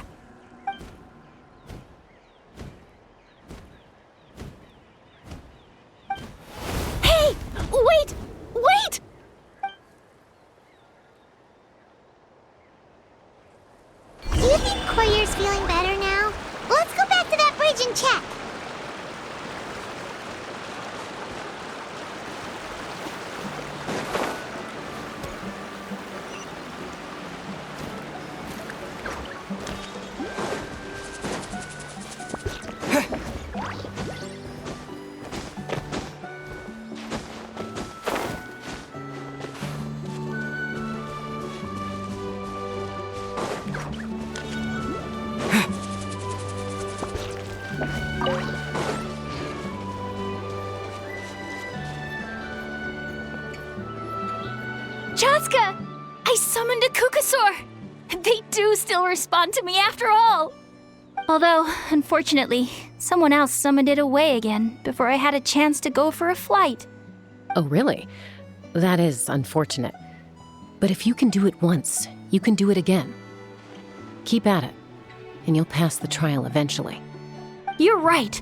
You know, I almost thought about giving up, but I'm glad I didn't.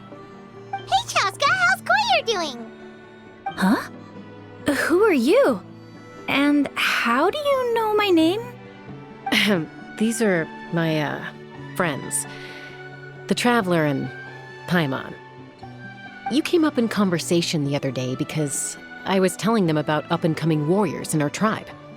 Oh, the Traveler, huh? So that's you.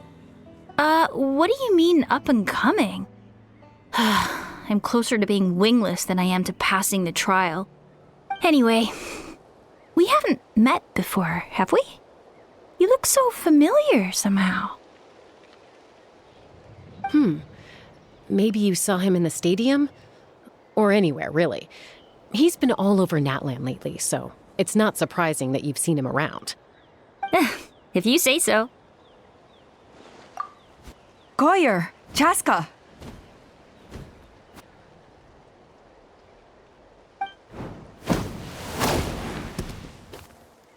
Here you are. I've been looking everywhere for you two. Oh, Elder Alpa! What's the matter? I thought I should tell you myself. We're going to redo the flying trials. Redo them? How come? This is so unexpected. And I can't believe you came out here just to tell us that in person. It's embarrassing to admit, but due to time constraints, we didn't do a proper inspection of the arena before the last round of trials began. Then we started to notice many candidates performing worse than expected. So we redid the inspection afterwards and found a number of issues which likely impacted candidate performance. This was entirely our mistake, and I apologize unreservedly. I know it doesn't make up for it, but I thought bringing you this message in person was the least I could do. Oh, okay. Chasca, these people you're with, are they the Traveler and Paimon? Huh? You've heard of us? I have indeed. Gathering intel is an essential part of being a warrior. Plus, you've already made quite a name for yourself in Natlan. Actually, I've been meaning to invite you to enjoy our tribe's hospitality for some time. Hospitality? Oh, that includes food, right? Of course it does. If you let us host you, you'll be treated quite lavishly. Mighty warriors are highly revered in our tribe. Besides, we still owe you for your help during the war. Without you, we would have suffered far worse at the hands of the Abyss. So I like the chance to show you our gratitude on behalf of the whole tribe. Mighty warriors, plural? So Paimon counts too? Paimon's starting to like you a lot. That should go without saying. Your flying skills are the envy of our tribe. The Flower Feather clan seems like a really nice bunch of people. We definitely need to take her up on this offer. Well, I'd love to stay, but I'm afraid I still have to inform the other candidates about the retrials. With our younger generation's future on the line, there's no time to lose. Wait, Elder Alpa! Let me help! The sooner everyone gets the news, the better. Very well. In that case, Chasca, could I leave you to entertain our guests? Sure thing. Okay. Let's meet by the Obsidian Totem Pole later. Koyer, let's get going. Okay.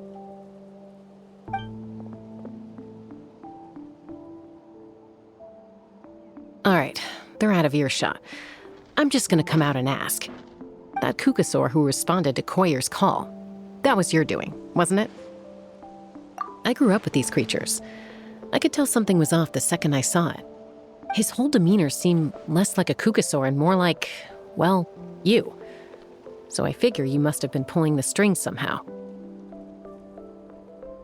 He looked very flustered when Koyer asked for a ride, so I whistled to give him a chance to escape. And judging by the look on your face, that was a welcome intervention, huh? It's all right. If you'd rather your hidden talents remain hidden, I respect that. I won't press you for answers, and I'll keep my speculations to myself. You're the kind of person I'd still trust even if you had superpowers. I know you'd use them for good. I think the ends justify the means in this case. She just lacked confidence, and you helped her resolve her internal conflict. If you hadn't intervened, I likely would have gotten my mom to help out instead. Although, having said that, there's a small chance she might have recognized her and seen through the whole thing.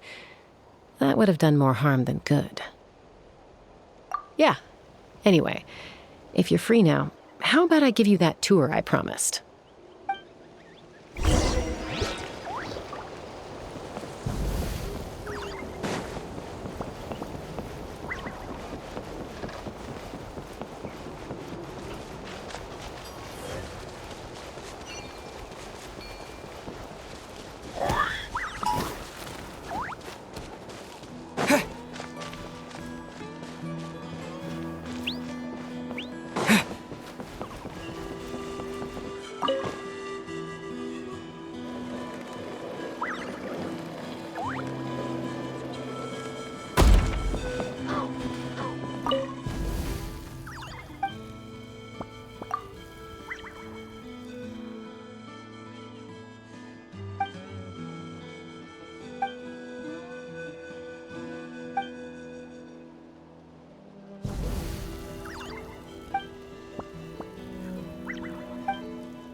Everyone gets opportunities. I just think some thoughts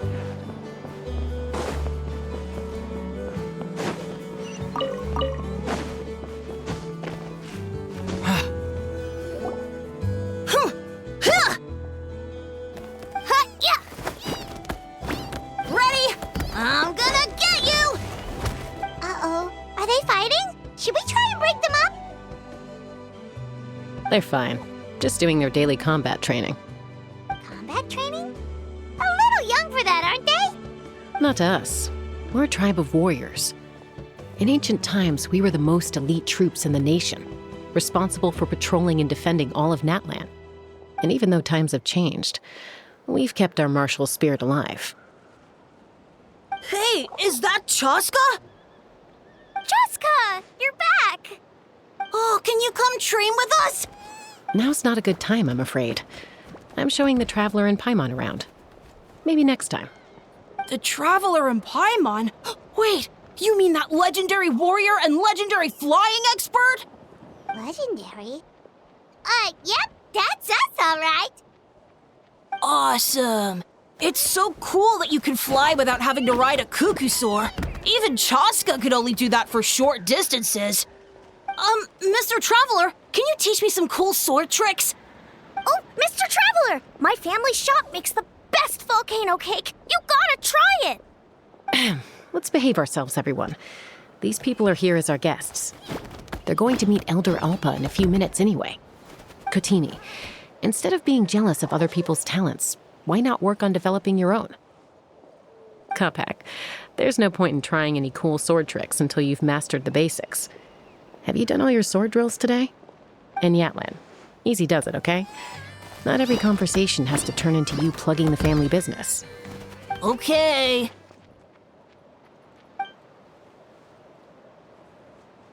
Sorry about those kids. They just got overexcited when they heard your name. Hope it didn't bother you too much. This is a volcano cake that Yatlan forced into my hands. She said to think of it as an apology gift. Whoa, it smells amazing! Traveler, you want some? That's good. Yatlan will be thrilled. Chasca, those kids really adore you. You're way better with them than Paimon expected. Paimon figured you'd be more... aloof, maybe? Aloof, huh? Well, to be fair, there was a period when I was like that. Around the time when I first joined the tribe. But it's a terrible attitude to have as a peacemaker. It tends to turn situations that could have had a peaceful resolution into a stalemate that can only be resolved by force. Yep, exactly. As long as other options are available, I try to avoid that at all costs. Someone once told me that peace imposed by force will crumble in a matter of days. But peace achieved through genuine dialogue actually benefits both sides, even if sometimes the parties are only willing to negotiate because they're both armed to the teeth. That's true. Hey, Chasca! Uncle Cusco knows you're back, and he's coming to get you! Oh, thanks. Traveler, Paimon, gotta dash. I'll meet you at the totem pole up ahead. You can't miss it. It sticks out like a sore thumb. Wait, are you running away?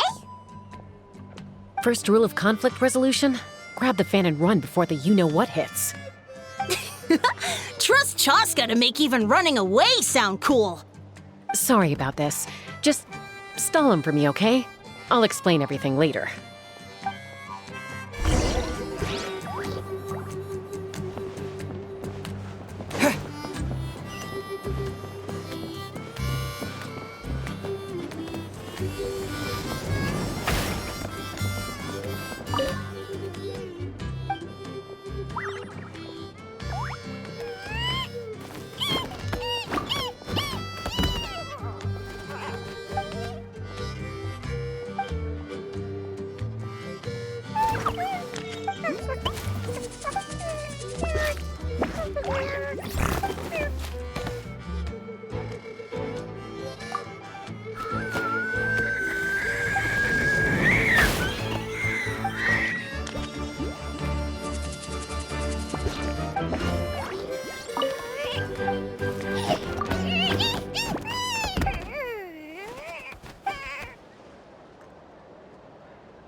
A golden-haired outlander and a white flying object.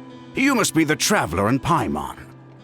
I heard Chasca was with you, but I suppose she's run away again, has she? Sorry, who are you? Who am I? Only her father.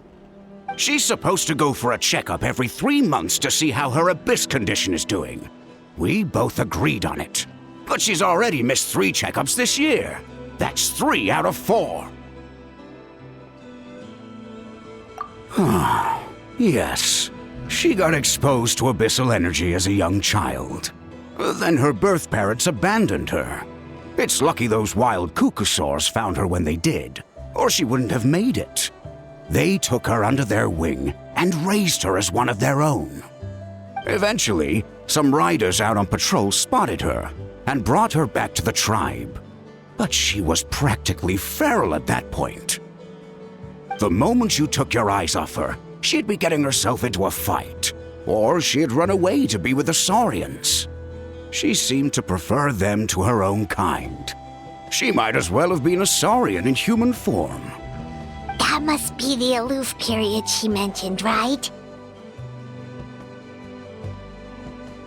We later discovered that her exposure to the abyss had planted seeds of conflict in her heart. So, we started trying to bring it under control. But ultimately, she's the only one who can control it. Anyway, she's much more human these days. Yeah, don't worry about her. She seems pretty stable to Paimon. She's probably only avoiding the checkups because she thinks it'll stop you guys from worrying about her. Yes, I'm well aware of that. She knows she needs to be careful. If her condition ever took a turn for the worse, she wouldn't be brushing it aside like this. It's just, every checkup she's been to, they find new cuts and bruises. Nothing to do with the Abyss, of course. Oh no, that's all fine. The problem with her is, she's her own worst enemy. She's been living dangerously again. I'm sure of it. That's why she's avoiding the checkups. She wants to hide it from us. Yeah, Paimon can see her doing that. Oh. In the past, she always had Koichi to keep an eye on her. Now Koichi's gone, and I don't want to lose another daughter. Chasca's been increasingly reckless since Koichi passed. It's like she's trying to make up for it somehow. Next time you see her, please tell her to be careful for me. Even if she doesn't want to hear it. If she doesn't want to do these checkups anymore, that's fine. I just want her to stop putting herself in harm's way.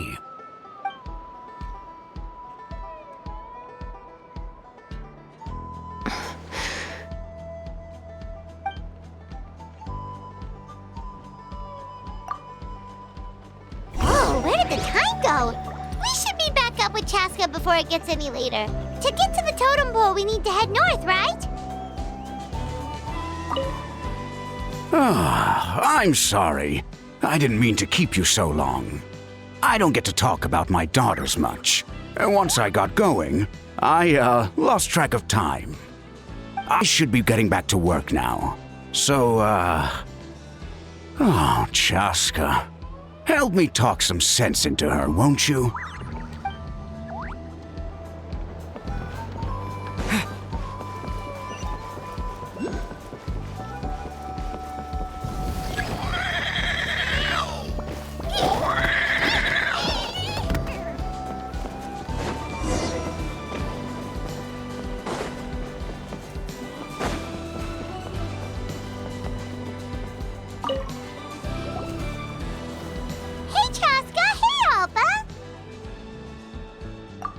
It's all right. I bet my dad talked your heads off, huh? What did he say?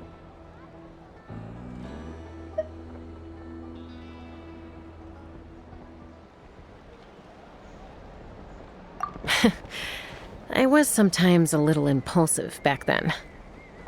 That's putting it mildly. The memories. It feels like it was only yesterday when we brought you back and had Cusco and his family take you in.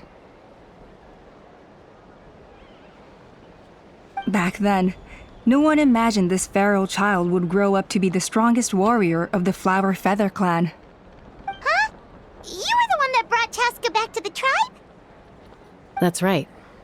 Elder Alpa was already a veteran rider by then. She spotted me while patrolling from the skies and tracked down my Kukasaur mom. Mom agreed it was time I tried to re-enter human society. But I didn't know the first thing about being civilized. I clashed with everyone who had to deal with me. And look at you now. Renowned throughout the land as a peacemaker. How time flies. When the day comes that I can't fly anymore, it will be up to you to look after our tribe and our flying squad. You know me, though. I'm not a natural commander. I'm better off as a lone wolf on the front line. So stick it out at least a few more years, okay? Give Koyer and the others time to come into their own. Oh, stop. Wait, so isn't the leader just the strongest warrior in the tribe? At least Paimon figured that's how your tribe would work. Strength is certainly a core tenet in the Flower Feather clan. But strength means far more than martial prowess alone. If it all came down to individual strength, I'd struggle to call myself a warrior, let alone a member of the flying squad. Any fighter in the tribe could take me down. Well, sorry to disappoint you. It was something I aspired to at one point. So much so that I went adventuring in the Cinder City, Ochkanatlan, to try and prove myself. But it was foolish of me. I wasn't ready. I came back empty-handed and seriously injured. The fact that I survived was something, I suppose. But after that, I never seriously considered myself a strong fighter. And yet, you still managed to become the leader of the flying squad, thanks to your experience and determination. All while battling those old injuries. Don't you think that's a display of strength in its own right? Let's shelve this discussion for now. Traveler, Paimon, there are some simple refreshments on the table. Please help yourselves. Yes! Paimon was waiting for that part!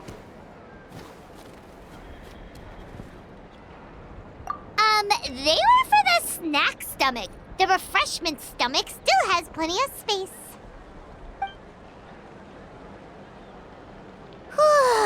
Paimon is so full. Well, if you're enjoying our hospitality, feel free to stay with us as long as you like. Elder Alba? Something's come up.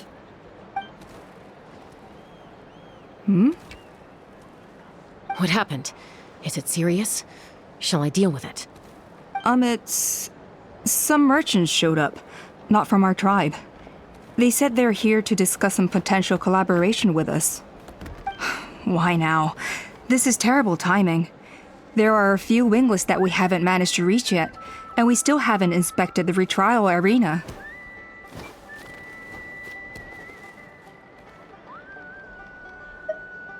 Let me handle the other errands while you meet with the merchants. You shouldn't be trying to do everything at your age.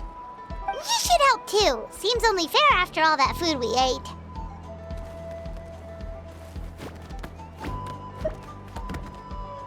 Huh. Well, much obliged. Chasca, the remaining wingless are all people you know. Let's see. Pishika now manages the floating target balloons. Waska's probably still addicted to eyes on the feathered prize, and Junon spends her days up on the flying platform, staring at the Cinder City. I'll leave you to tell them the news.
Are you sure you don't want to reconsider, Pashika?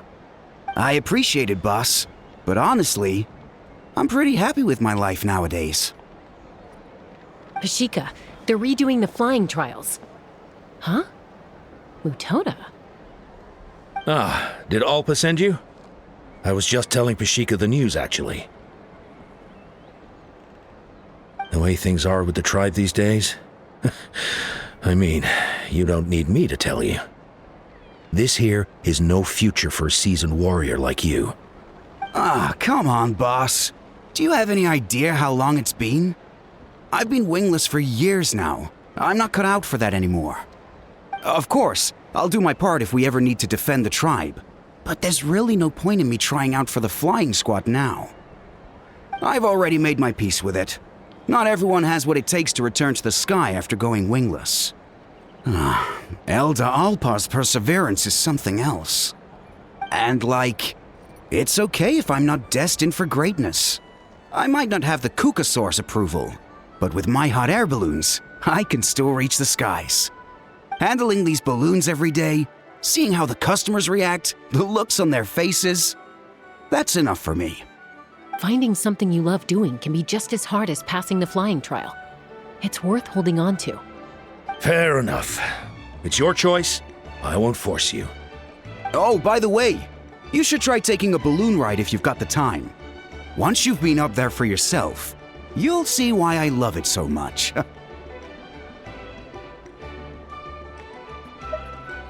No problem.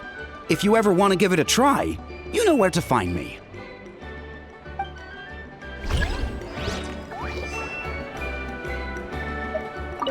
I didn't realize Chasca was out delivering the news. Looks like Alpa's finally learning how to delegate.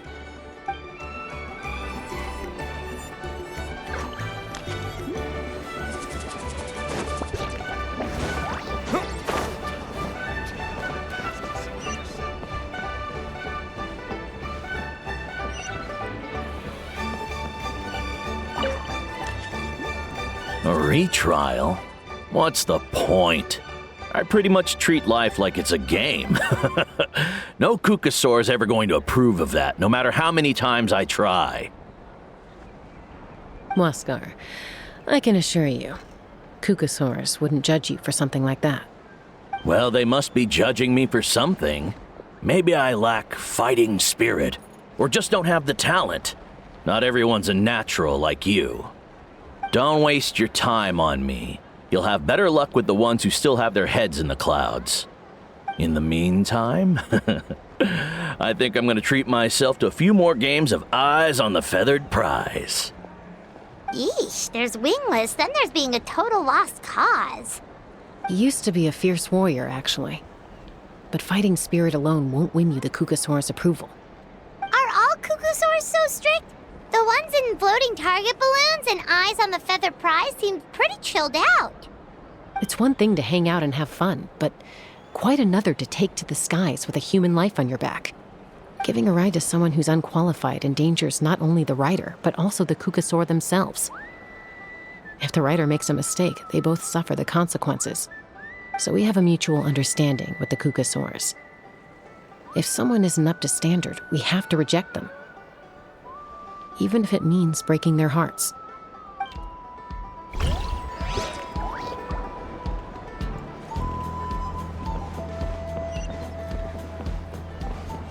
prepared and stay safe.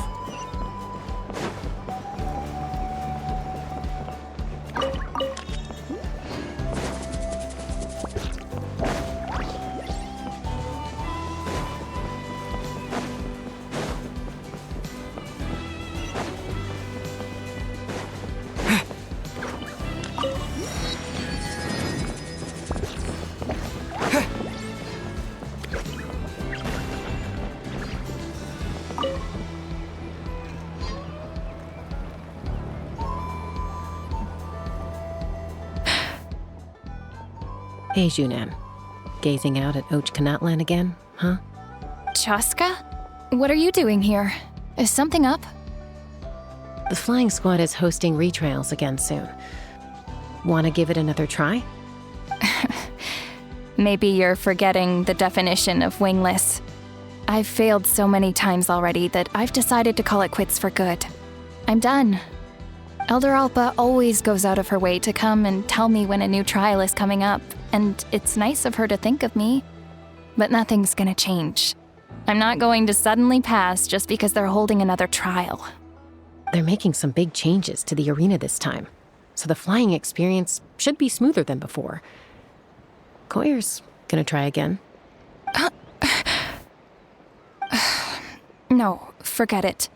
If I was genuinely good enough to make the squad, the location shouldn't affect my chances. A true rider can fly confidently whatever the conditions, like you and Elder Alpa. Junan! They're redoing the... Huh? Chasca and the Traveler. You're already here. I guess they told you already then. Come on, let's go train together.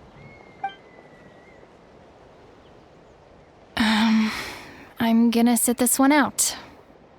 What? Why? But you've always looked up to Elder Alpa. She went wingless after her injury and spent years drifting, but even she came back and made it in the end. If she can do it, why can't you? I mean, I don't have that kind of perseverance. And besides, the last thing I want to do is fail in front of her yet again. Oh, come on. You know you don't need to worry about that. All right, well, how about we just treat this as you being my mentor? Then will you train with me? I mean... Enough umming and ahhing. Let's just get up in the air and figure it out as we go. Wait! Hold on, slow down. I can't keep up. Well, that's one way to do it.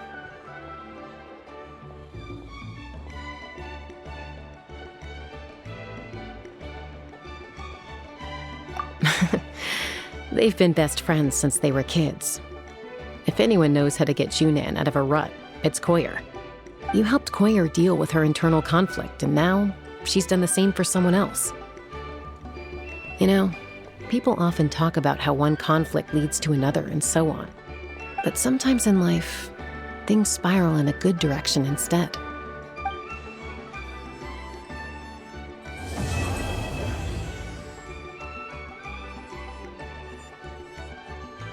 We've notified all the wingless on the list now, right?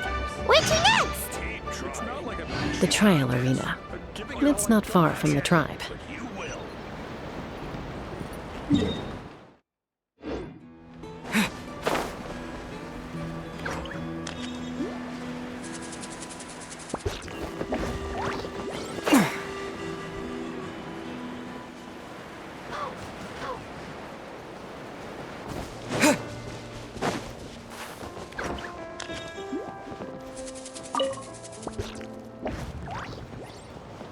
Oh, hey there, Chasca.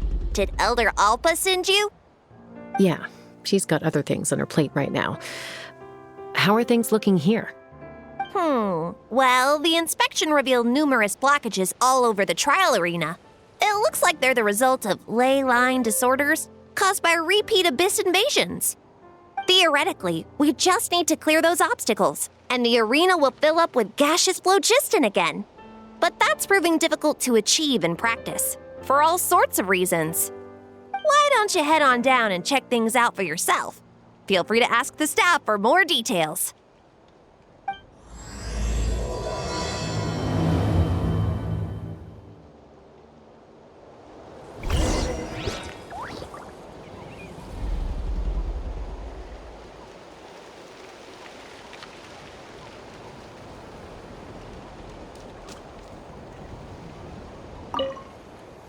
Why don't you head on down and check...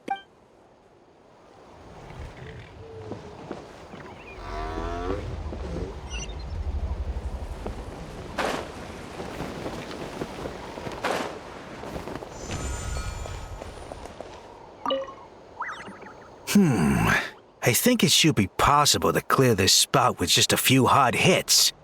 But there are signs of strange life in here. Meddling with it might be dangerous.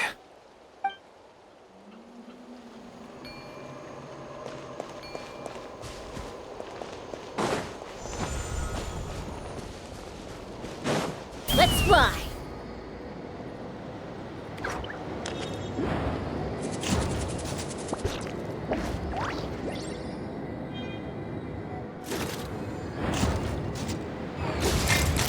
Locked on.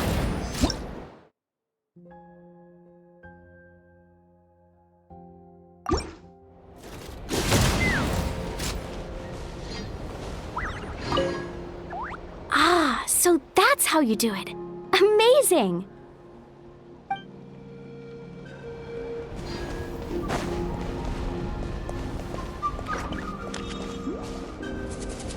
Take me up.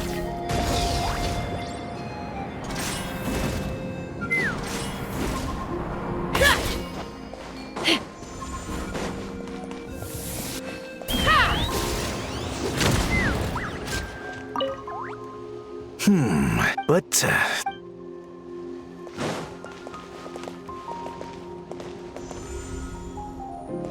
Take me up. Locked on.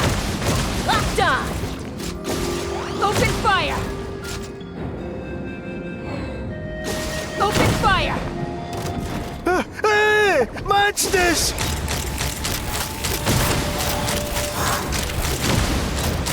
Now I'm all warmed up. I thought I was done for. Oh, this spout should be good now. Thank you very much. I thought I would...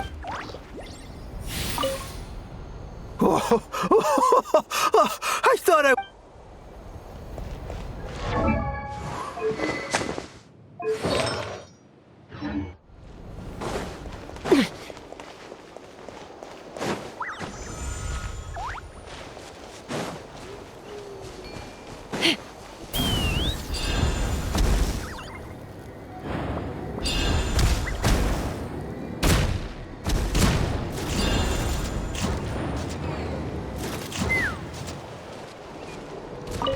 How strange.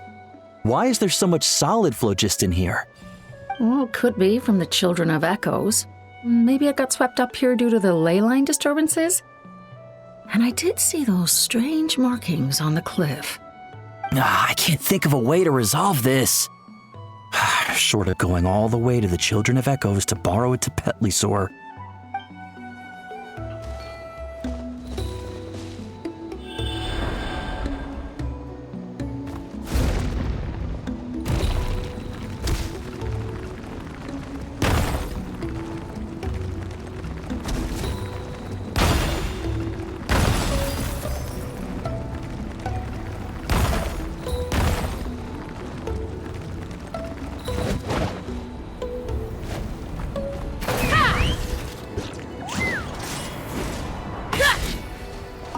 Whoa! Did you see that? A Tapetlisaur just showed up out of nowhere. How did it get here? Just passing by, or... Huh. Well, not gonna argue with a good thing. The spout's clear. That's all that matters.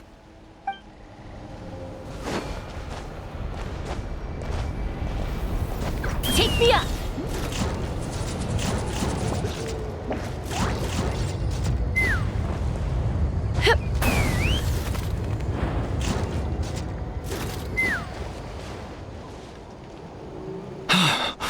Oh, are you here to help? Thank goodness. There's no way I could do all this by myself.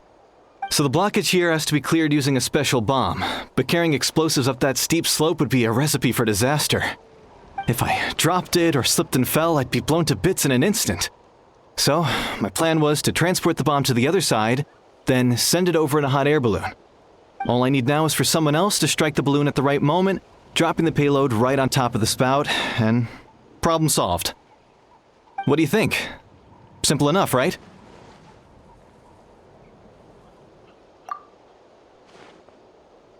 Huh? Oh, that one. No, I've got no idea who that belongs to. Or how they got it up so high. I just wish I could fly up there and check out what kind of tech they're using. Ah, well. Getting the trial arena back in order is more important. I'll head over and set up now. Let me know when you're ready.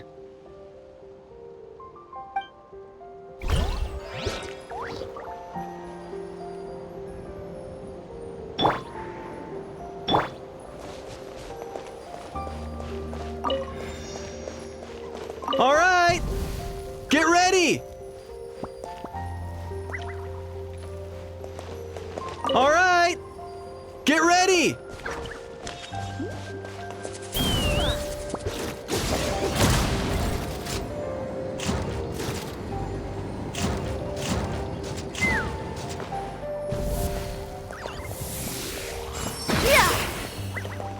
All right, get ready.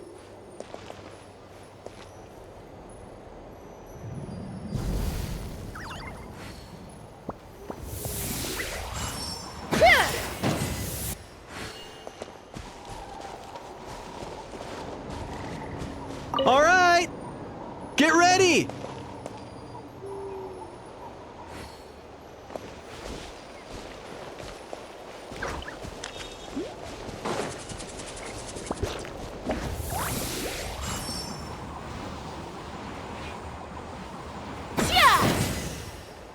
The gaseous phlogiston is being replenished. Looks like all the spouts have been unblocked. Let's head back up.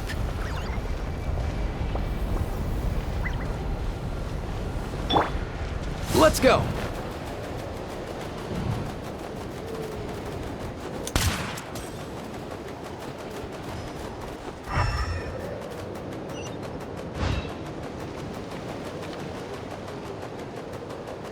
Time to go!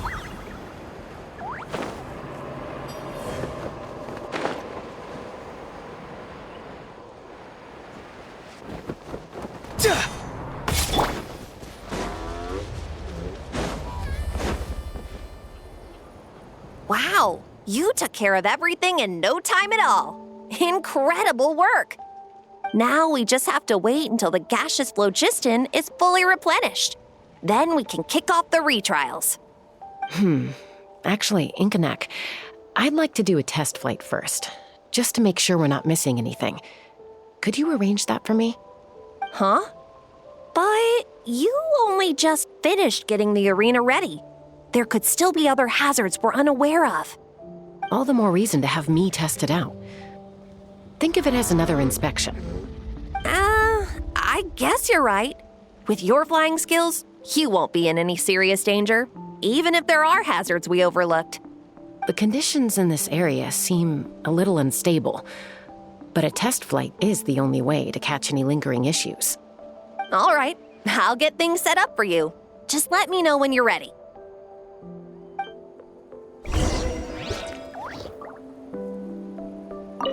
Are you ready? This should be a piece of cake for Chasca, but still, try to be careful. All right, then spread your wings and fly.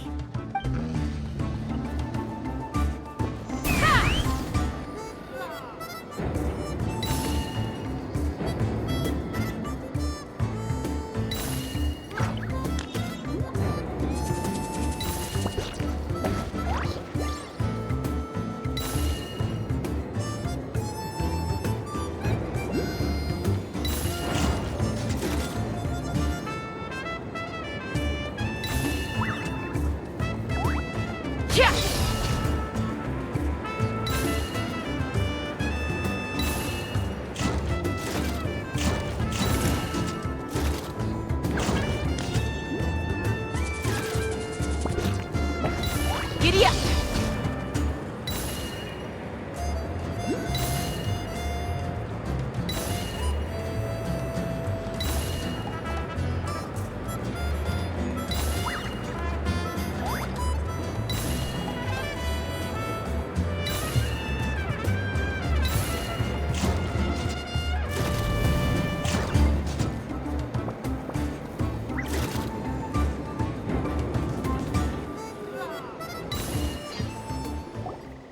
That was amazing. Paimon couldn't take her eyes off you.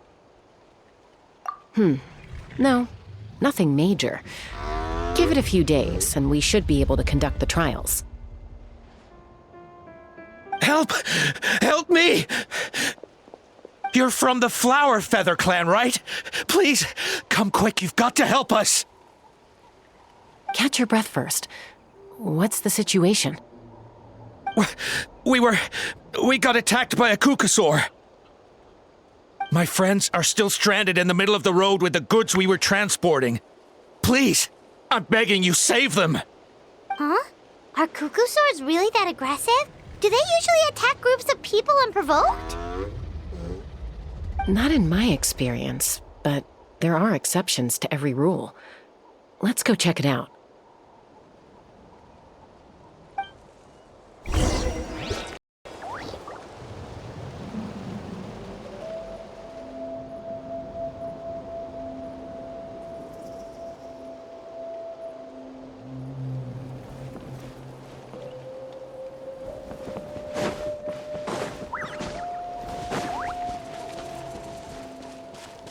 Ouch!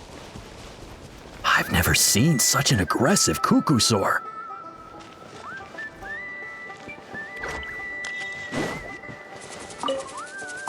Ouch! I've never seen such an aggressive Kukusaur!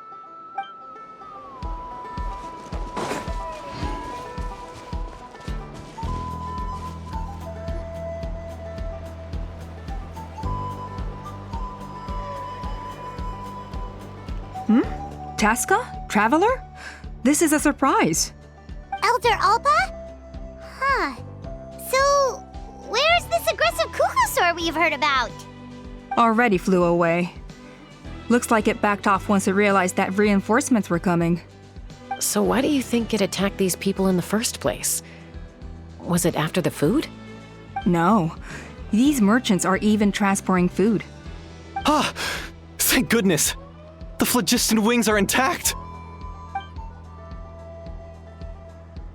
Phlogiston wings? Thank you so much for coming to our rescue. These phlogiston wings are our most prized goods. If anything happened to them, it would ruin us. Wait a minute. Are you the merchants that were looking to collaborate with us? Wormy told me about you. Yeah, that's us. So I take it you're Elder Ulpa? I am. You must be exhausted from your journey, not to mention shaking up from the attack. Let me bring you back to our tribe to rest. We can talk business after you've recovered. But Elder Ulpa, what about the Kukasaur attack? Well, our guests here weren't seriously injured, and their goods are intact. Perhaps that Kukasaur was just having a bad day. There are so many of them around here. You'd expect something like this every once in a while. I don't think we need to pursue it any further. More importantly, how are the preparations for the flying trials going? Is everything in order over at the arena?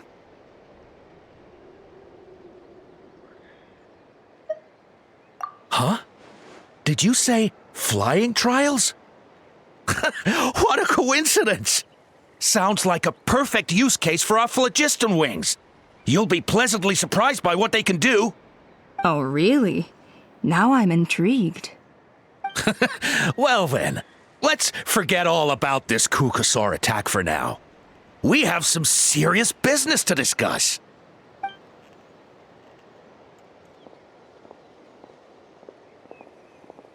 Huh? So that's it? That all went smoother than expected. Well, guess we'd better get going. Huh? Chasca?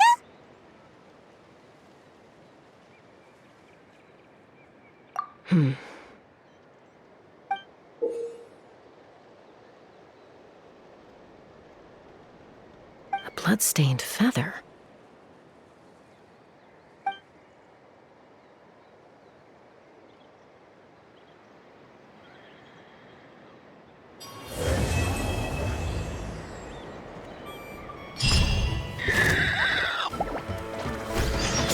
The Flower Feather Clan should be about ready to hold the new flying trials by now. Let's go check it out!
Traveler and Paimon.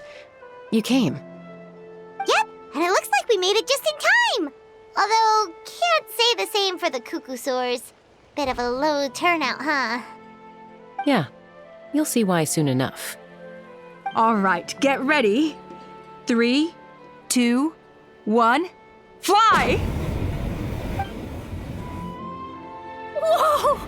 We're really flying! I feel light as a feather. I'm flying without a Kukasaur. These phlogiston wings are awesome! What's going on? Paimon can barely believe her eyes. How did they fly all on their own?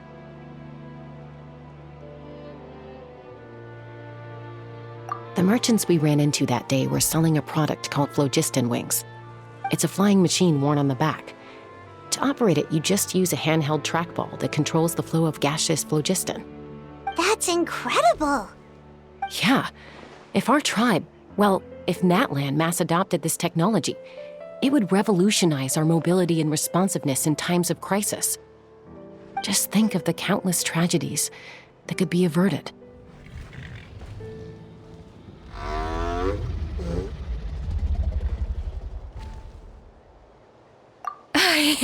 I feel like I'm dreaming. Did I really just fly on my own without the help of a Kukasaur? You'd better believe it! Plus, you just passed the flying trial! Right, Elder Alpa? Elder Alpa? Should this really count as a pass? If we did the trial using phlogiston wings? Why not? The scoring rubric is about flying performance. It doesn't specifically say you have to ride a Kukusaur, does it? Yeah, maybe, but... I mean, even Chasca had to ride a Kukusaur in a trial, right? And the whole point of a trial is to test both your flying technique and your ability to work with a Saurian companion. Well, if we can fly by ourselves, maybe we don't need to test the ladder anymore. Chasca, Traveler, what are your thoughts on this new invention?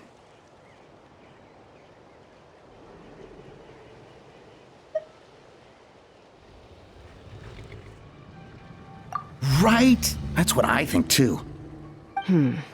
I agree that they have strategic value, but I don't think it makes any sense to evaluate candidates by the current testing standards if they're using phlogiston wings. Why? Shunan finally mustered the courage to go through with this, and now you're saying it doesn't count? I don't have any experience using these wings in battle, nor is it immediately obvious how to incorporate them into the existing systems in our tribe. Taking a longer-term perspective, I think we need to start by getting thoroughly acquainted with how these things work. Then we can develop a new trial format with new assessment criteria, tailored to candidates using the phlogiston wings. You all raise valid points. But Chasca, while your proposal sounds perfectly reasonable, it would probably take years to put it into practice. We lost so many people in that war. These phlogiston wings could be exactly what we need to strengthen our forces and boost morale in this trying time. And as for real-world battle experience, there will be plenty of opportunities to gain that. I have high hopes for you, Junon. Huh? Hey, stop staring into space! Say thank you! Oh, thank you. Thank you, Elder Alpa. You have nothing to thank me for. Remember, the way you got your wings back was by relying on yourself. Oh, Elder Alpa! Bad news! Kukusaurs are attacking the merchants again! Again? Okay, everyone, stay put while I... Huh? Chasca?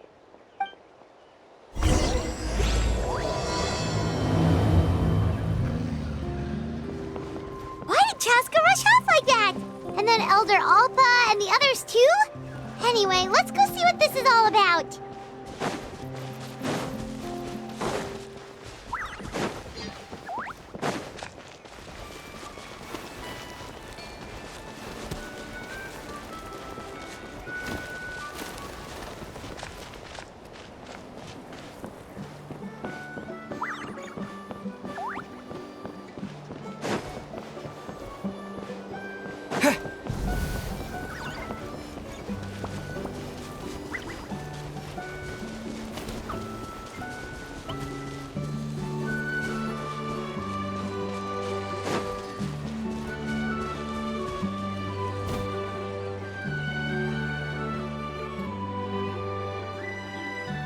Oh, it's back!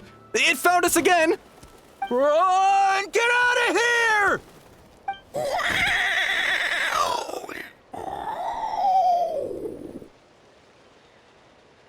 Curses! She's really riled up this time. Hey! Stop running! We'll never outrun a creature with wings! Get back here and let's fight!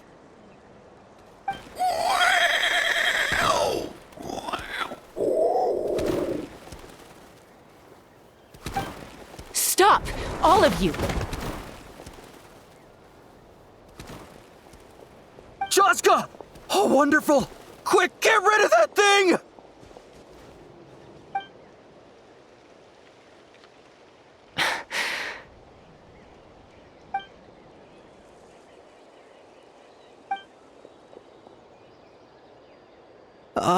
What's going on? Why isn't she doing anything? So it really is you. sister. Wait, sister? That Kukusaur is Chasca's sister?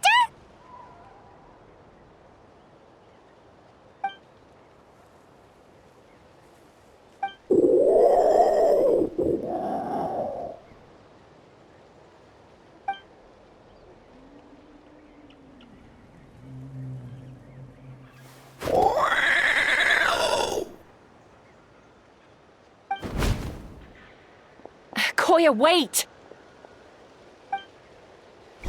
Is Chasca gonna be okay? Should we go check on her? What was wrong with that Kukusaur? Why was it so aggressive? If we just let it escape back into the wild, who's to say it won't attack again?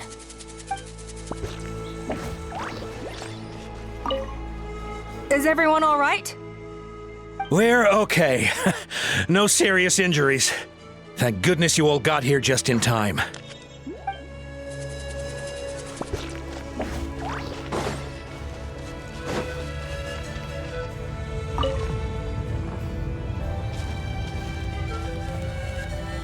Chasca, are you okay?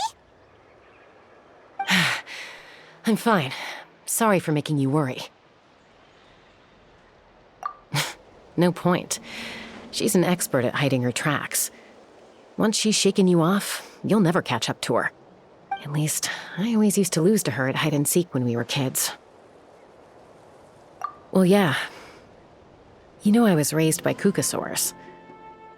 Anyway, she and I grew up in the nest together. Her name's Koya, and she's my big sister. We played together all the time, chasing each other through treetops or mountaintops. It felt like it would go on that way forever. Until the day I was sent back to live with the humans. Not all Kukusaurs are friendly towards people. Koya, for instance, she's fine with me because we grew up around each other, but she's not fond of other humans. When Mom decided to send me away, Koya strongly protested, and after I left, she became more and more reluctant to interact with humans. Maybe she thinks that humans stole you away from her.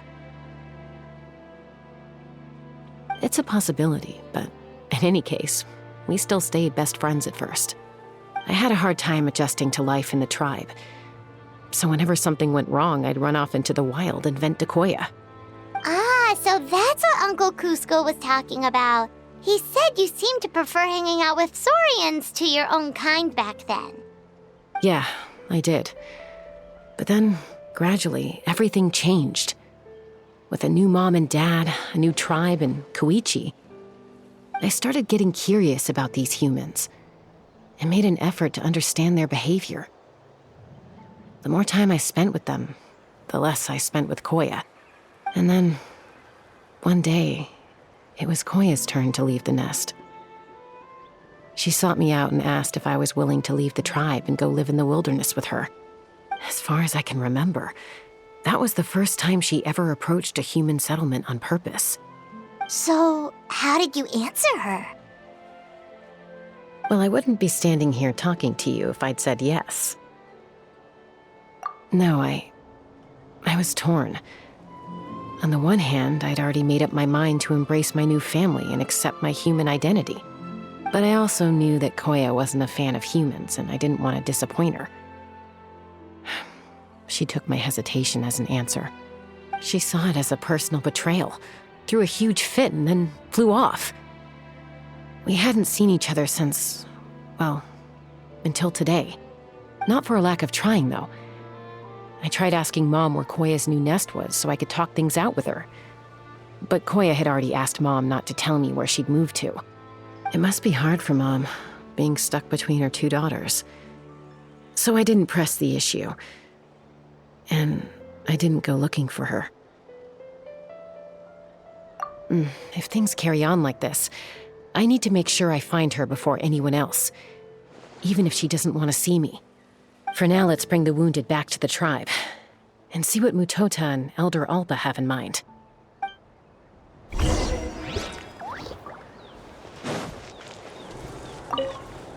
What was wrong with that? If we just let it...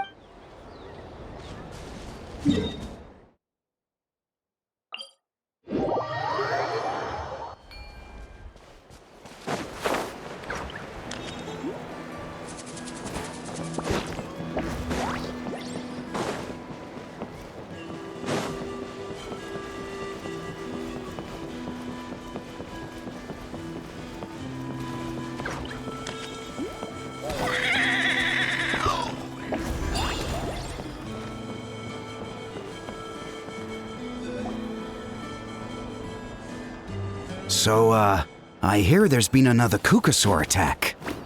Ha! I knew it! They're wild animals, and they can't be trusted. Hey, show a little respect. The Kukasaurs are our partners. Maybe in the flying squad, but they don't give a hoot about the rest of us. Well, now that we have the phlogiston wings, do we even need the Kukasaurs anymore? Are you kidding? How are we supposed to protect our tribe without them? I didn't mean it like that. Huh? Protect our tribe? Or are you just scared that your precious flying squad will lose its prestigious position? You take that back! Things are changing so quickly. Chasca, there's a conflict emerging there. Aren't you going to nip it in the bud? The whole tribe's talking about this now. Breaking up a single fight won't solve anything. The real source of conflict here is the phlogiston wings, and what happened with Koya. On any other day, people would just brush this attack aside. After all, clashes between wild Kukasaurs and humans are no more common than those between people. But now that the phlogiston wings have entered the equation, it's sparked a debate over whether our tribe needs the Kukasaurs at all. I worry that we risk repeating the mistakes of the Cinder City. Back then, Lord Ochkon's hatred of the Saurians nearly destroyed the peace forged by the Pyro Archon. Chasca, to prevent things from deteriorating further, I'd like to task you with restoring peace to the tribe. I will. Traveler, you've already done so much for Natlan, and the Flower Feather clan has no right to ask more of you. But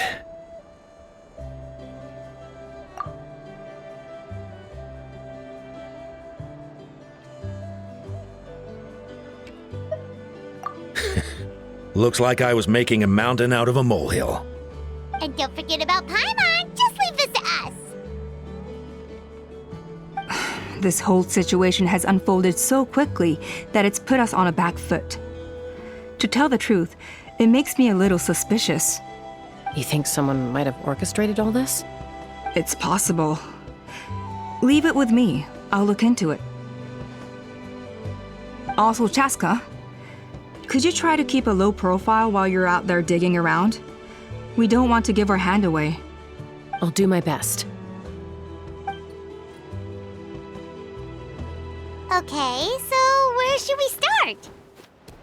This all began with Koya's attacks. If we can find out what led her to do it, that should give us something to work with. Unlikely. Given how she reacted when I showed up, I don't think she's forgiven me. If you want to resolve a conflict through dialogue, sometimes you need a third-party facilitator. Let's go see my mom.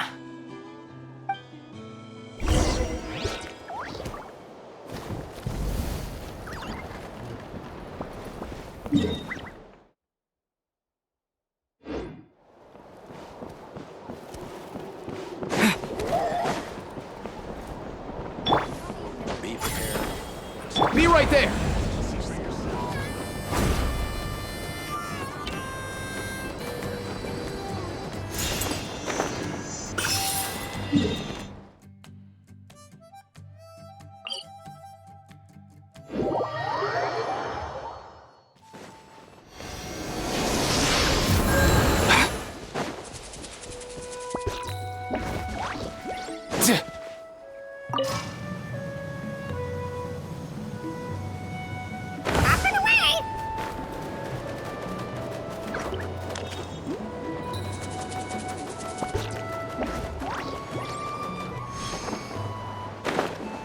Time to go.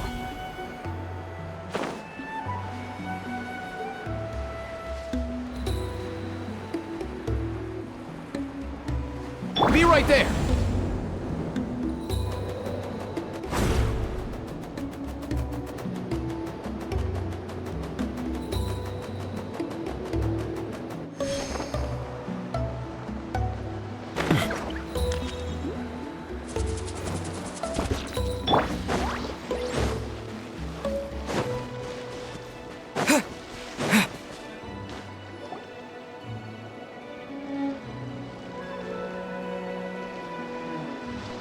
Wow, so this is where you used to live as a child?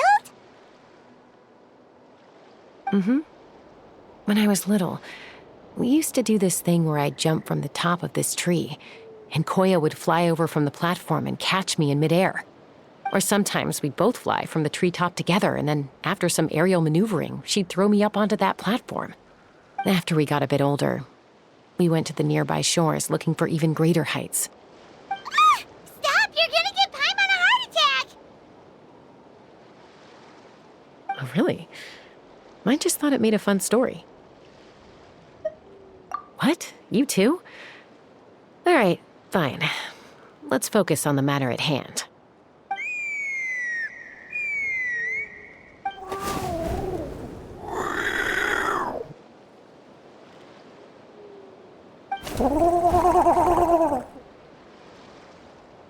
Hey, Mama Bird. I'm back. My last visit was only a week ago, wasn't it? See? I visit you more than I visit Papa Cusco. I brought a couple of friends with me. These are the Traveler and Paimon. Traveler, Paimon, this is my mom. Her name is Chimpu. In the human tongue, anyway.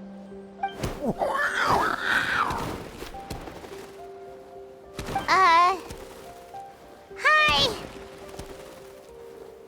No, not really. I don't speak it as such, but I can sort of get the gist. Although only with Mom and Koya, since I spent my formative years with them. Even then, it's basically a best guess based on their sounds, body language, and expressions. Seems to work about 9 times out of 10, anyway. As for whether Mom understands me, I can't always tell.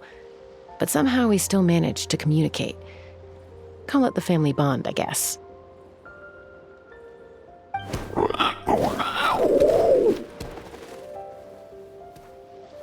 Don't worry. I'm doing well, but I think Koya might be in some trouble.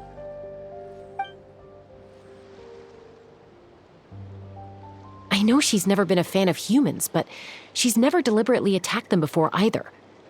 What's behind this sudden change? Does, Auntie Chimpu know anything? Doesn't look like it. Koya hasn't visited her in a long time. Then, could you please tell me where she's living nowadays? I really need to talk to her.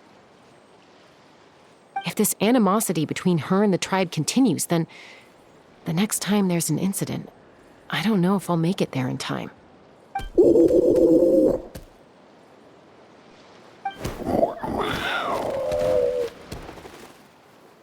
She said she'll take us there.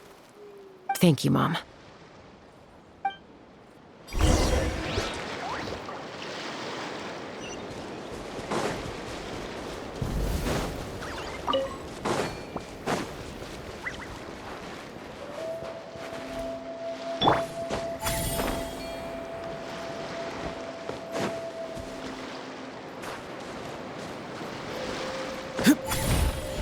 Be right there!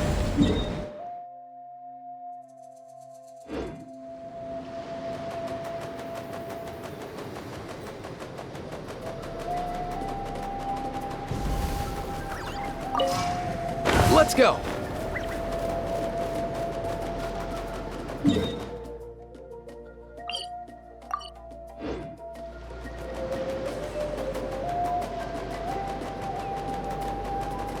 Time to go!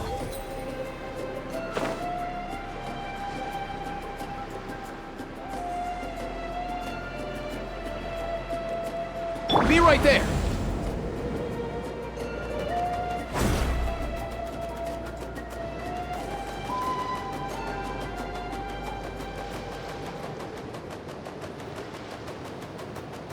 Time to go!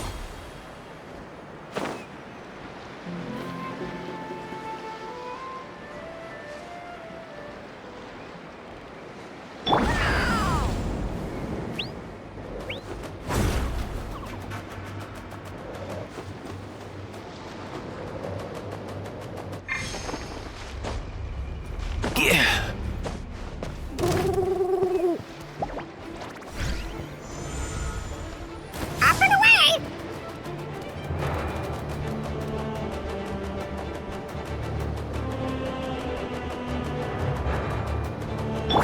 go.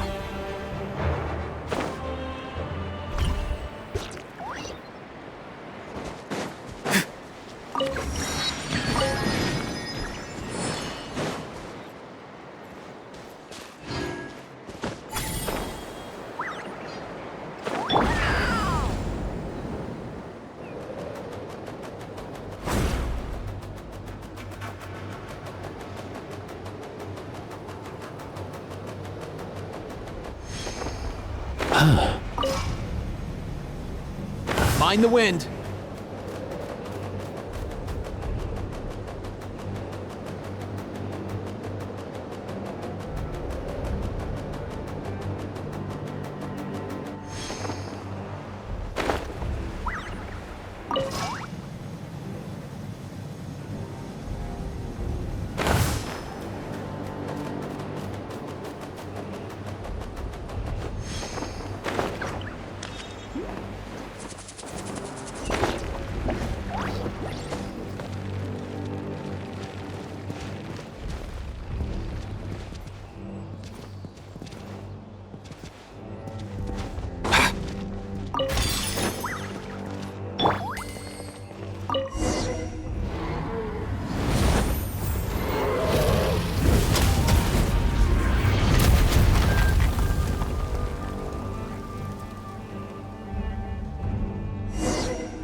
A reward on the road.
Time to go.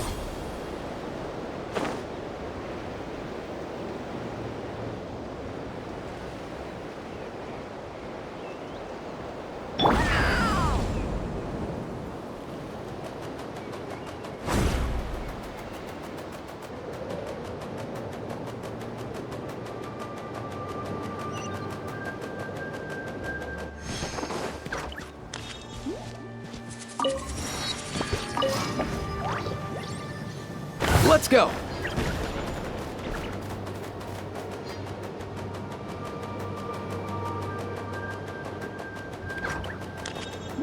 Time to go.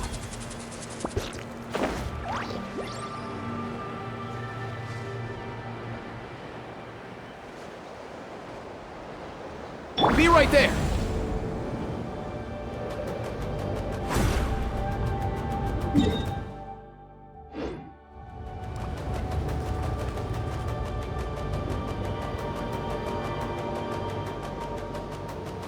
Time to go.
This is a really remote location. Guess she was trying to get as far away from humans as possible. We stay here? Okay. Got it. Traveler, Paimon. Mom says we should stay out of sight for now. She'll talk to Koya first. Koya is very hostile toward humans right now. So if we show up unannounced, it might just make things worse.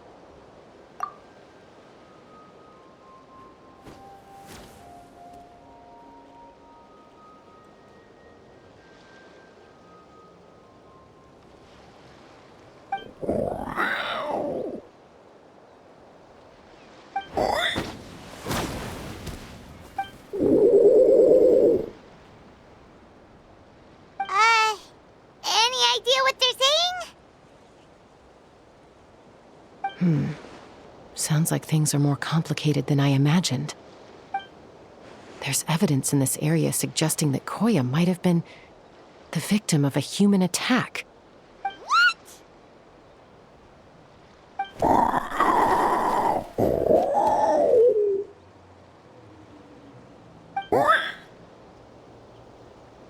No! It's Chime, Koya's child. The attackers kidnapped her. They came over the sea, under the cover of night, and they took Chime. What the heck? Who would do such a thing? I searched day and night, and finally found them.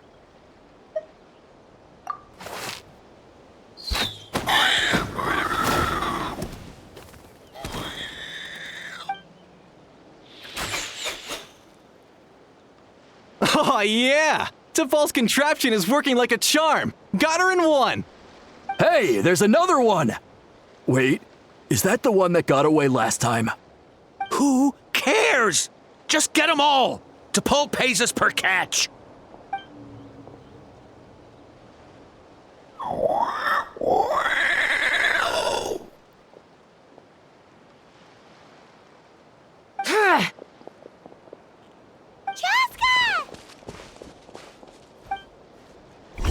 Chasca? How'd you get here? Quick, stop her! Don't you even think about running away! Let's fly!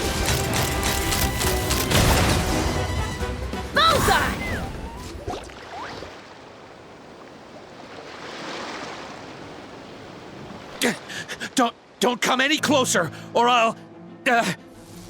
Go, Phlogiston Wings! Take me out of here! Ah! Uh-oh, looks like it malfunctioned! This is bad. Mom and Koya are already injured. And if that thing explodes right next to them... Help! Elemental energy suppresses it! Please, someone! Get back!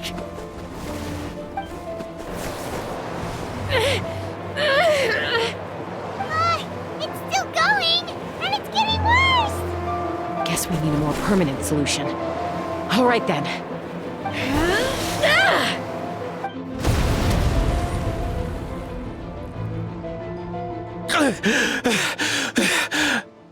That was too close. I thought I was gonna die.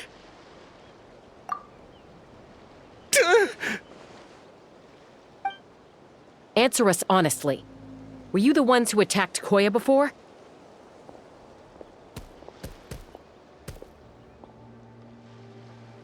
I am... No, it was...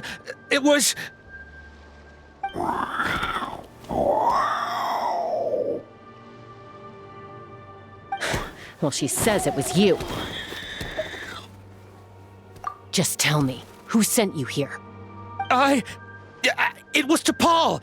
He told us to catch all the wild Kukasaurs we can find. And he also said that this Kukasaur has become a thorn in his side, so it needs dealing with urgently. To Paul? Huh. Sounds familiar. But where from? Well, he tends to send his orders in writing. He pretty much never communicates with us in person. When he does, he wears a mask to hide his face. And whenever we trade Kukasaurs for Phlogiston Wings, we deal with his henchmen. So you didn't even make those wings? All we did was slap some labels on them and transport them over here, to make them look like they're imported. To make it harder to trace their origins. I don't know, honest! Well, that's mighty convenient, huh? What about if I held a gun to your head? Would that change your answer? No need. I'm sorry. I'll tell you everything I know. T'Pol doesn't tell us much, but he always stresses that he wants them alive. So that gives us some clues. This is just a best guess, of course, but we suspect that the gaseous phlogiston stored in the trackballs is drawn directly from the Kukasaurs. What?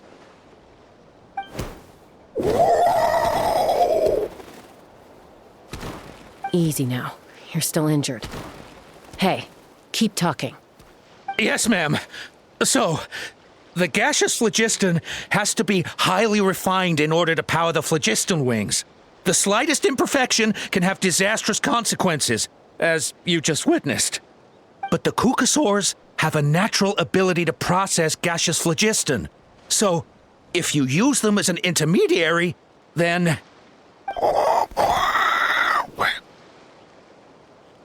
That's enough. So the Kukasaurs you took, where are they now? T'Pol should have them. But no one knows where he's based, apart from him and his henchmen. We've tried looking for it ourselves, even followed them a few times. But we always end up losing track of them. Random thought. Maybe they're hiding up in the sky?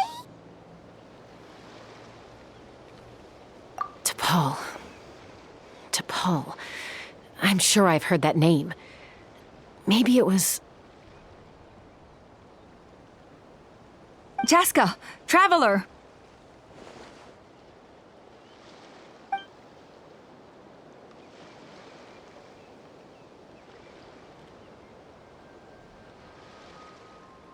That voice! It's Alpa!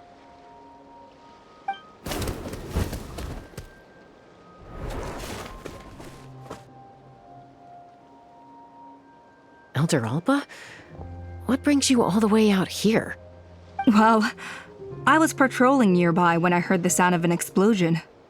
What's going on?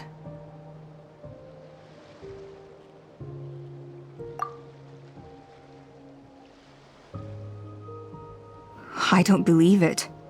Elder Alba, does the name T'Pol ring a bell to you? I feel like I've seen it written down before. Maybe in a list of candidates for the flying trials? Huh? So he's a member of your tribe then? No. If he was a member of the Flower Feather clan, I'd definitely know him.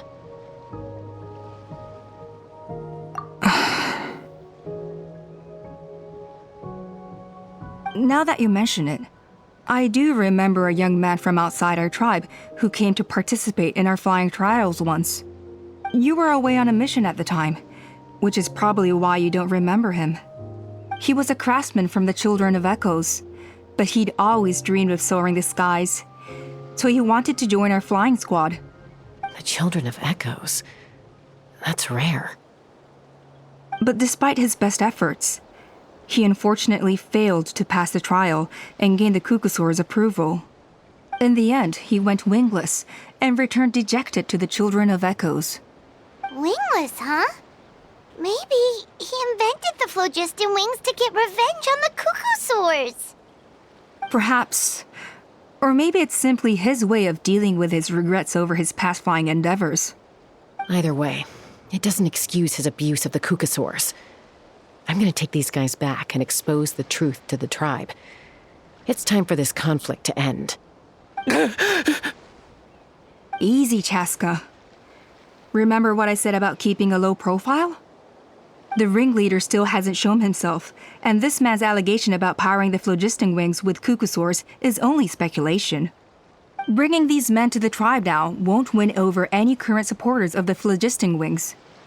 In fact, it may even escalate the conflict further. After all, many are mistrustful of the Kukusaurs after recent events. Is that why T'Pol waited until now to try to capture my sister? I don't know. I mean, he did tell us to spread negative rumors about the Kukusaurs and slip some Mora to anyone opposed to them, but... But Koya only attacked humans because they stole her child! Nevertheless, we will be hard-pressed to change people's minds while emotions are running high, unless we have irrefutable evidence. Bravo! My thoughts exactly. In the meantime, leave these men with me. I'll escort them back to the tribe. I'll take the other members of their crew into custody too. They won't get another chance to stir up trouble. Fair enough. I guess finding T'Pol is gonna be the key to resolving this conflict. Let's hope the Children of Echoes have some info on him.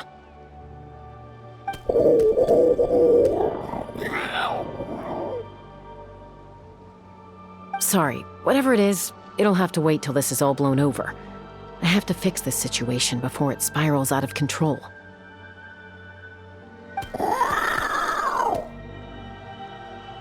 Mom, sis, rest up and get well soon. I gotta fly.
That T'Pol's from the Children of Echoes.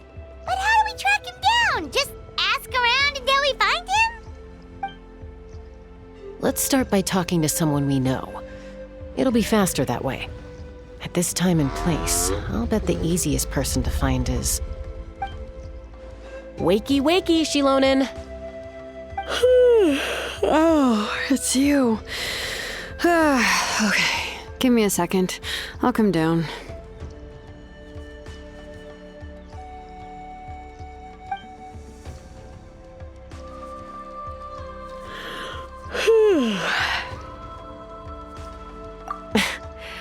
climb trees to fly further and see farther. I don't usually stop for a nap. Well, we're not all like you. Always full of energy, even after flying around all day. Yeah. So, you've come all this way and interrupted my precious nap time. Might I inquire as to, why? I'm sorry, Xilonen, but it couldn't wait. Does the name T'Pol mean anything to you? He's a craftsman, apparently. Huh. T'Pol. Yeah, that rings a bell.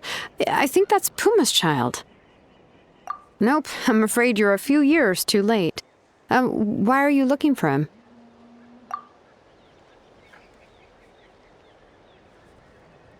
Huh, phlogiston wings.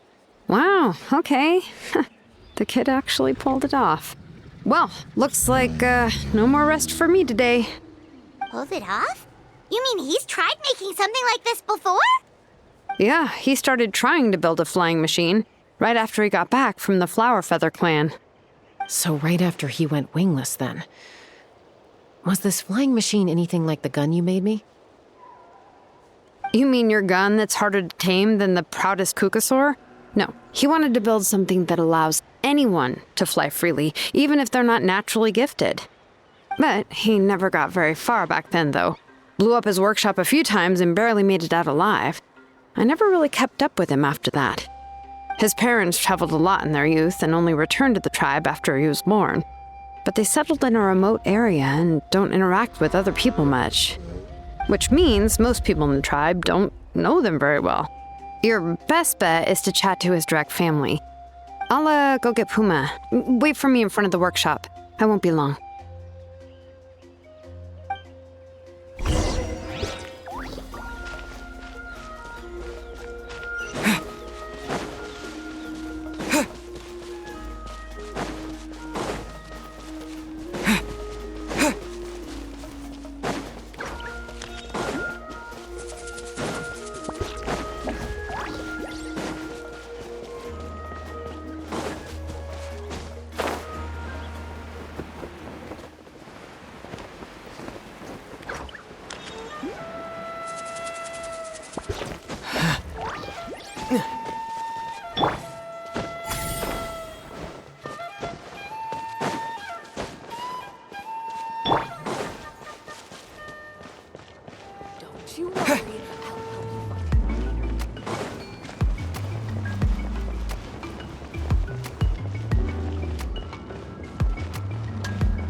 I'm back. Allow me to introduce T'Pol's mother, Puma. Hello, we're... Oh, save the pleasantries. I don't want to spend any longer talking about that boy than I have to. Huh?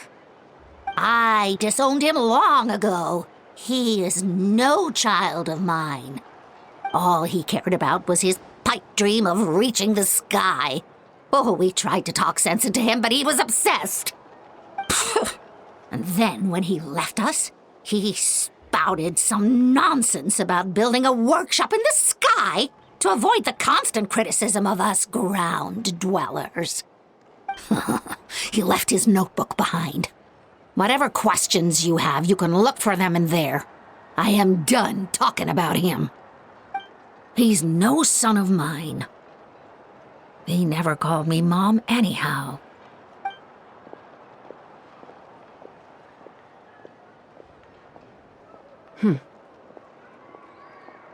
Wow, they've really fallen out. Paimon sure wasn't expecting that. Her husband, T'Pol's father, he passed away recently, and T'Pol didn't even bother to show his face at the funeral. If you ask me, that was probably the final straw for Puma. I'll go keep her company. If there's anything else you need, just come and find me. Thank you.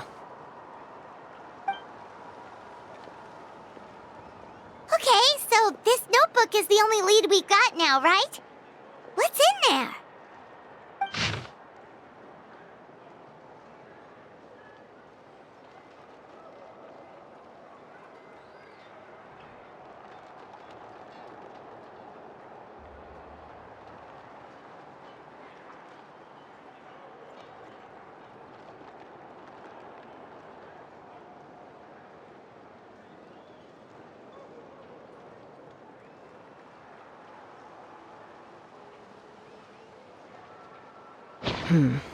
Some early designs for the phlogiston wings, and some theorizing about an airborne workshop. Ochkanatlan, the Cinder City. Looks like that's where he got his technological inspiration from. So, was he serious about the workshop in the sky? But that's such a big project for one person. Do we think he actually pulled it off? Oh, yes. The one from the trial arena that was super high up! That balloon has been there for a while, and everyone's been wondering how it got up there, but what if that's the wrong question? What if it started off even higher up, above the clouds and out of view, and it only descended to its current height due to some kind of malfunction? Part of T'Pol's workshop? Seems likely. If T'Pol's base had been hiding above the clouds this whole time, that would definitely explain why Isidore couldn't find it. I totally called it! But how do we get up there? Chasca, can you even fly that high? By myself? Possibly. But with a passenger, no chance. I doubt even phlogiston wings could take you up that high. At least, not without that relic T'Pol mentioned in his notebook. Yeah, and he's probably holding on to it. We'll have to find another way. Nope. That's way beyond Paimon's altitude. Also, would you really expect Paimon to go up there and take on T'Pol all by herself? Let's not worry. Just because we can't think of a solution doesn't mean no one else can. I'm not the only flying expert in my tribe, you know. Oh, good point. We should go ask Elder Alpa. And Mutoda. He was quite the flying ace back in the day, too. Let's head back and see what they suggest.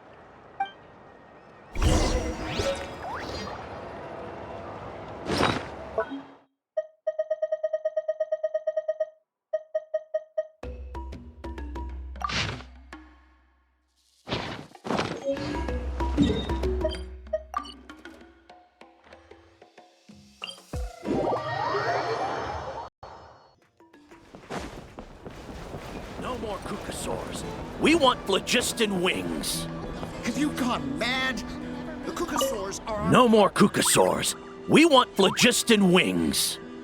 Have you gone mad? The Kukasaurs are our partners.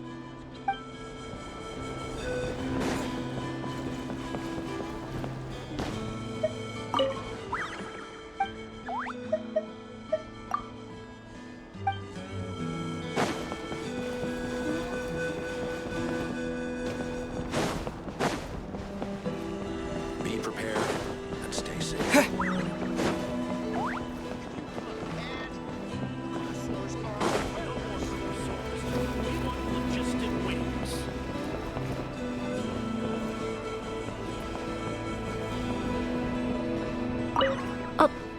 Although I get where they're coming from, isn't bad-mouthing the Kukasaurs going a step too far? But without the phlogiston wings, I'll never make it. But without the phlogiston wings, I'll never make it. No more Kukasaurs. We want phlogiston wings. If you're so tough, why don't you take off my mask and see for yourself? But without the phlogiston wings, I'll never make it. Although I get where they're coming from, isn't bad-mouthing the Kukasaurs...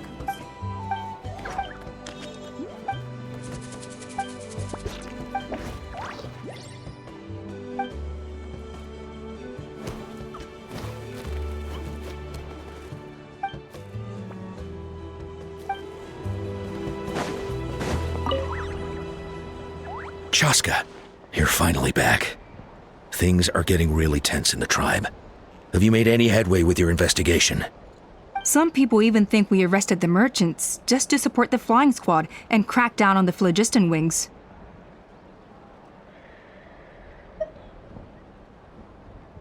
We found some promising leads, but there's a major obstacle standing between us and the irrefutable evidence we need. A relic from the Cinder City? So Och Khan's still managing to sow discord, even after all these years. An airborne workshop and a hot air balloon above the trial arena. And that's where you're trying to get to now? Neither phlogiston wings nor a Kukusaur can take you that high up. Do you really think that's where T'Pol is hiding? You know what? There might just be a way. Really? Do you still remember those spouts in the arena? When they were all blocked, the gaseous phlogiston was trapped and unable to flow. But now, it's flowing freely. If we were to block them up again... You mean all of them except the one at the very top of the arena? To build up the pressure there? Precisely. With all the gaseous phlogiston flowing through one spout, it would create a high-pressure wind current. And then we just ride it up into the sky! Yes, it has its risks, but with Chasca's abilities, I think she could manage it. It's an extremely risky approach, but I agree that it's feasible. If you want to give it a try, check with Inkanak at the trial grounds. She can explain how to block the spouts. Chasca, if anyone has a hope of seizing this evidence from the high heavens, it is you.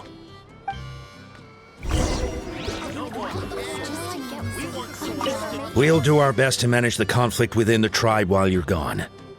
Hopefully, it'll buy you some time. Chief, we should put a defense plan in place, just in case.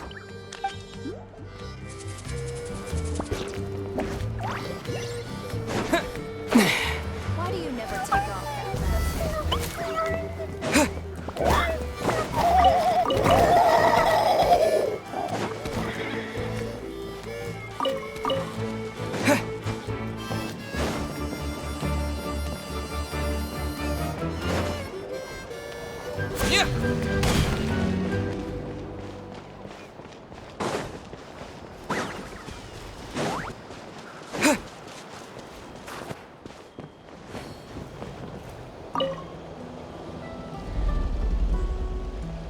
Goodness me, that is a very bold idea.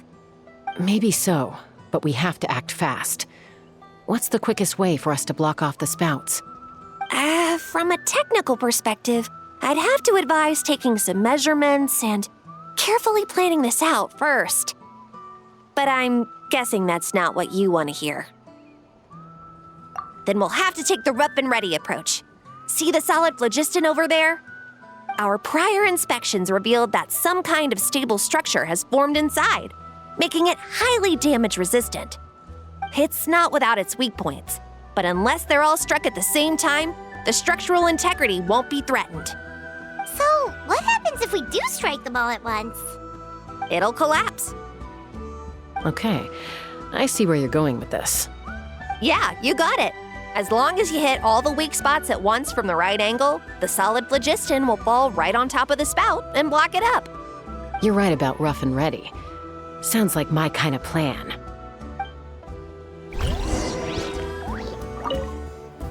As long as you hit all the weak spots at once from the right angle, the solid phlogiston will fall right on top of the spout and block it up. Take me up!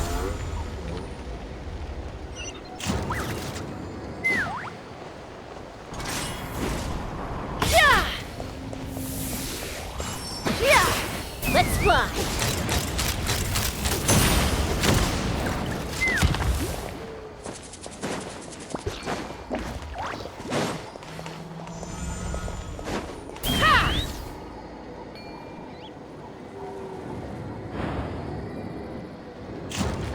Time to go.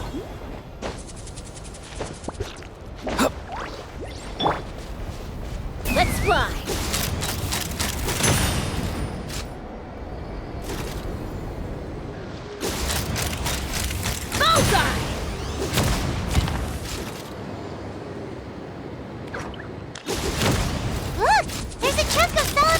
Genshin right over that spout!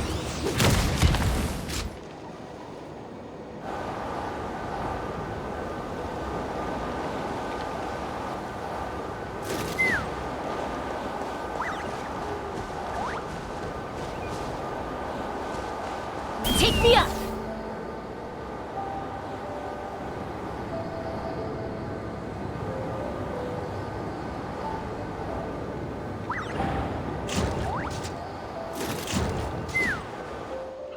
It actually worked! But wait, how are Paimon and the Traveler supposed to get up there? Koya can give you a lift. She's actually been following us this whole time.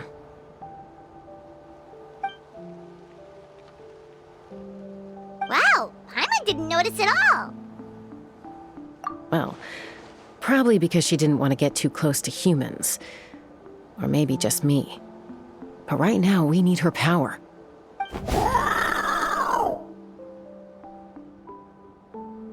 Whoa, you didn't even have to summon her.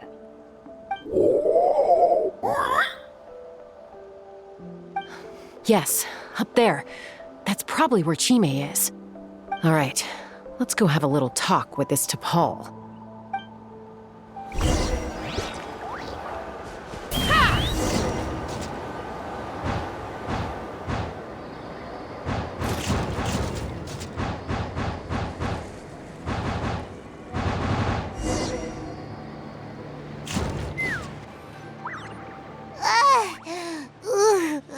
Paimon's never flown that fast before. She feels so ready to throw up. Aha. Just as I thought. It might look like a regular hot air balloon from the outside, but up close, it's clearly been heavily remodeled. And sure enough, it only descended below the cloud line because the custom-built machinery malfunctioned. I should be able to figure it out with T'Pol's notebook. Thankfully, I know a little DIY from fixing up my guns when they're having issues.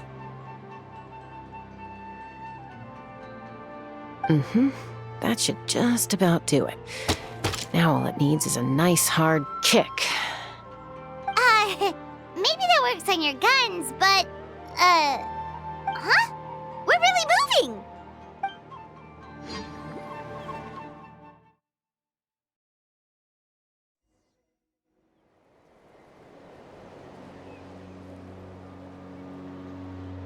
Here it is! The workshop in the sky! Oh, you gotta see it to believe it. Makes you wonder why T'Pol even bothers with phlogiston wings when he has tech like this. Well, according to the notebook, the platform beneath us runs on components from the Cinder City. Those can't be mass-produced. Also, I have some doubts about its mobility after seeing how it moved just now. For someone like T'Pol who dreams of flying freely, this definitely doesn't cut it. But if he's got that relic, he should be able to make a set of prototype wings for himself, right? Why bother making a whole flying workshop so he can mass-produce them? But this doesn't add up. If he's already achieved the power of flight, then he must have bigger dreams we don't know about. But what? With any luck, we'll find the answers in his workshop.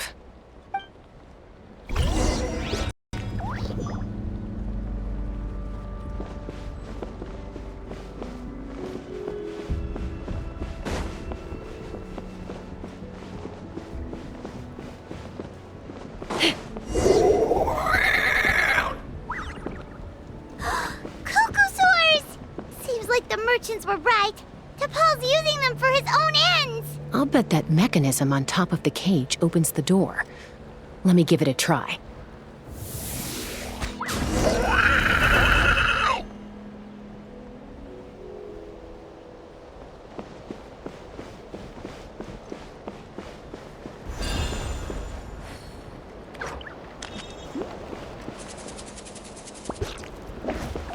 Let's fly.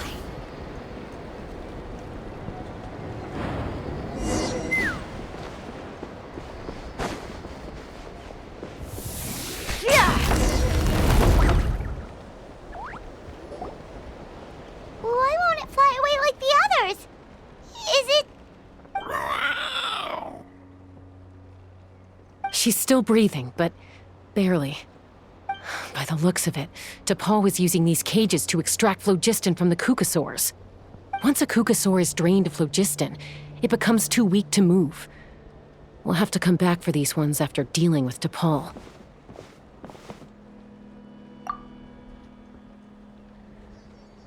Let me see. Looks like a record of his phlogiston research. Log number 330. With the support of... I was finally able to launch the airborne workshop. Even though it relies on the relic for 80% of its power supply, I've at least taken the first step. Log number 348. Research on the relic is progressing well. I should be able to replicate the technology and scale up production very soon. Has proposed a name for this groundbreaking invention. The phlogiston wings. I think I'm getting close. Soon I will achieve my dreams. Log number 377. Encountered some issues with the new smaller model phlogiston wings. The gaseous phlogiston showed some volatility during the refinement process. Thinks we should proceed at a more cautious pace with the refinement experiments. But after so many past failures, I have to prove that I will succeed this time. Log number 114. Ran an experiment using Kukasaurs to refine gaseous phlogiston. It was a success. Log number 117. I've started recruiting merchants and hunters to capture wild Kukasaurs. Log number 121. Major breakthrough in the efficiency of phlogiston yield. Huh? So many parts have been crossed out! Yeah, probably the contact he alluded to in his other notebook. Guess he has a benefactor.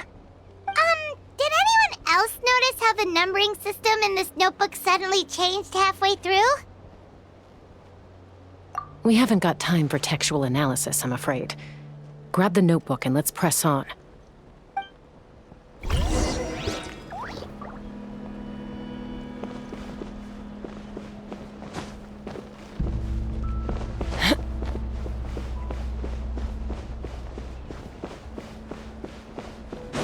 Huh. Never seen one of these before. Looks like this was built with the Cinder City components, too. You're not thinking of giving it a nice hard kick, are you?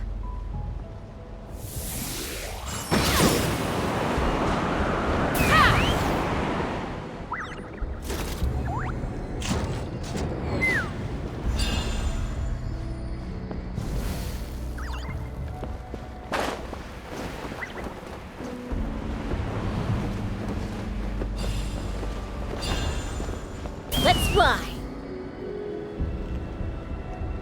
Whoa! What's that mechanism doing? It's asking for a nice hard kick where it hurts. Aim for the weak spot.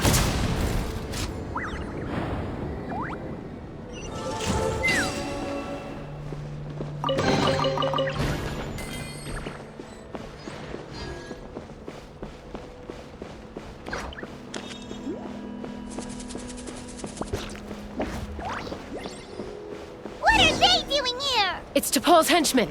He must have brought them here using the relic and his prototype wings. Watch out! Mind the wind. Nothing personal. Not too far now. Tell me what you see. Water jet! Bullseye! Open fire! Locked on!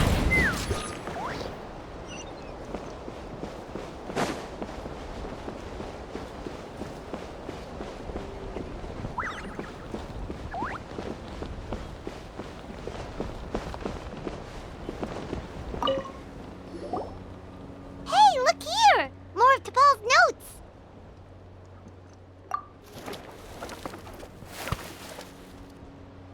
Log number 403.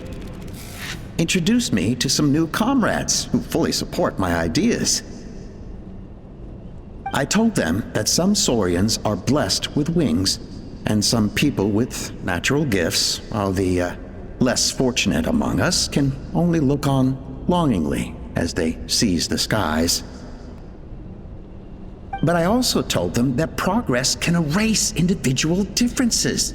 Think of the tools humanity has made to fight back against wild beasts. The law we have put in place to even the playing field between the strong and the weak. I promised them that our research will be the new frontier of human progress. With our phlogiston wings, the power of flight will no longer be for a select few to enjoy. Imagine a world where the skies are for all to share. I only hope that when we finally achieve this goal, will be proud of me. Imagine a world where the skies are for all to share. Yes, what a wonderful world that would be. If only it were possible. We could respond faster, and so many tragedies could be prevented. But DePaul, what about the saurians you're draining dry of phlogiston? You're not sharing the sky, you're stealing it! Bad move. I won't let you get away with it.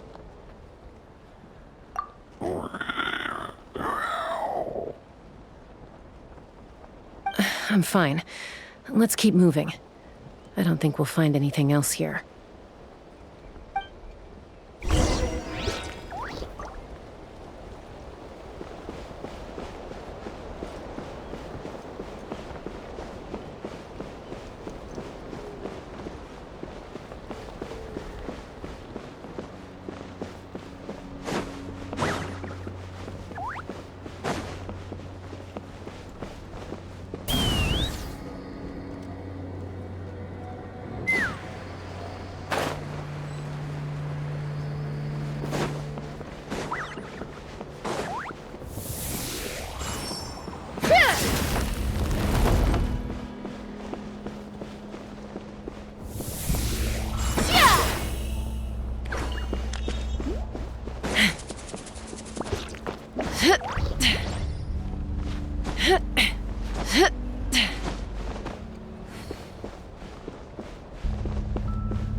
I can't believe he captured so many Kukasaurs.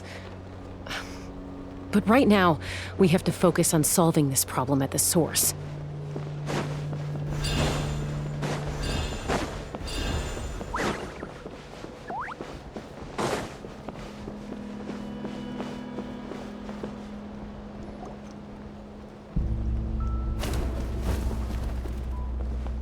Looks like we've reached the center of the workshop.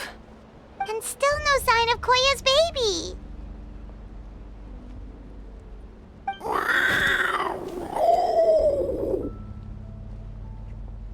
Let's search this area for now. If we still can't find Chime, we'll double back.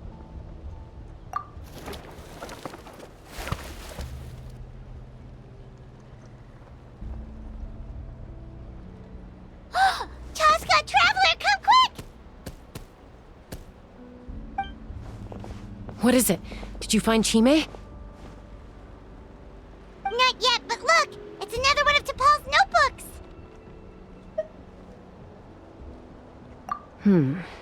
All right.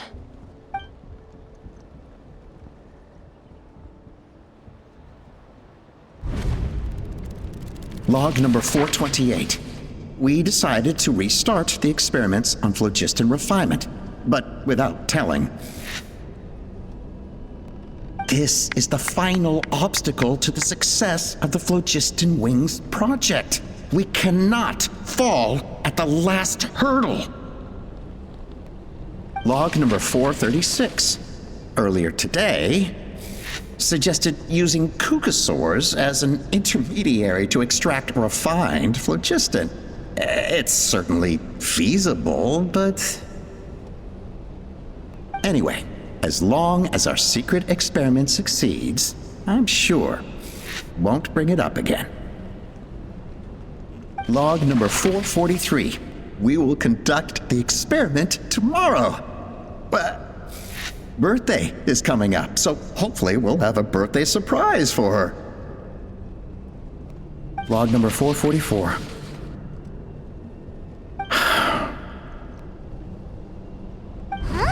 Why is this log empty? I guess whoever wrote down the log number was prevented from recording the results.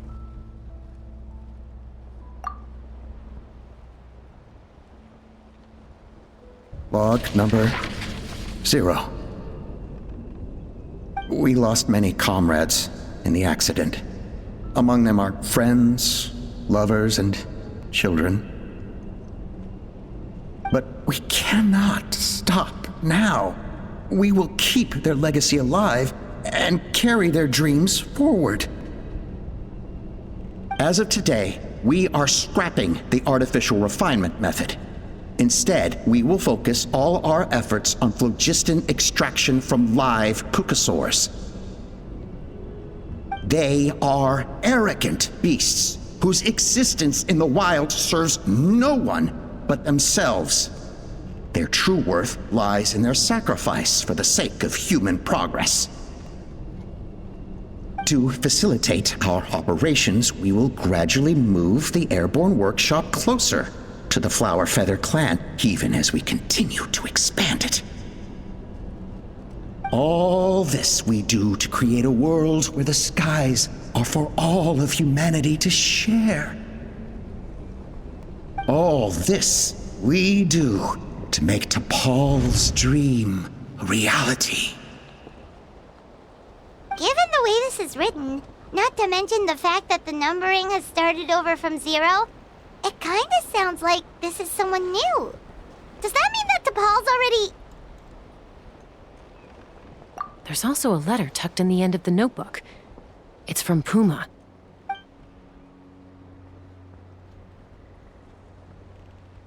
T'Pol, I don't know where you are right now, so I don't know how to reach you.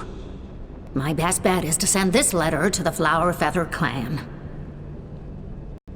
Your father is gravely ill.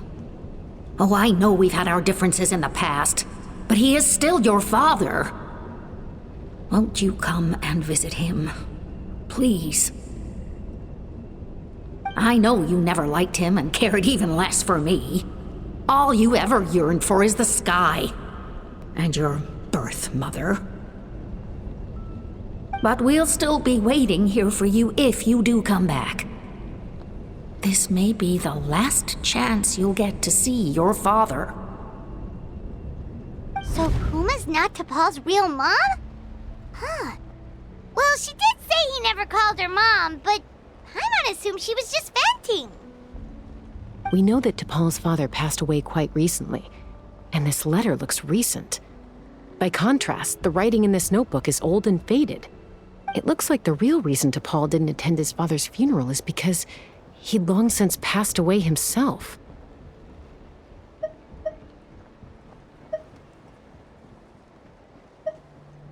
If we ask ourselves why this letter was sent to the Flower Feather clan, why T'Pol always yearned for the sky, and how he got his hands on a relic from the Cinder City, it all points to one answer. That's right. T'Pol was my child. He was born during my days as a wingless wanderer. His birth gave me new hope. I wanted to become the kind of mother who spent her days as a valiant rider, soaring the skies. Not an aimless, wingless nobody. But his father wanted to settle down, to give his child a safe, sheltered life in his tribe. We fought about it constantly, until the love we once had for each other was gone. He started a new family, with another traveler who was also looking to return home. And I went back to the Flower Feather clan, alone. Alba?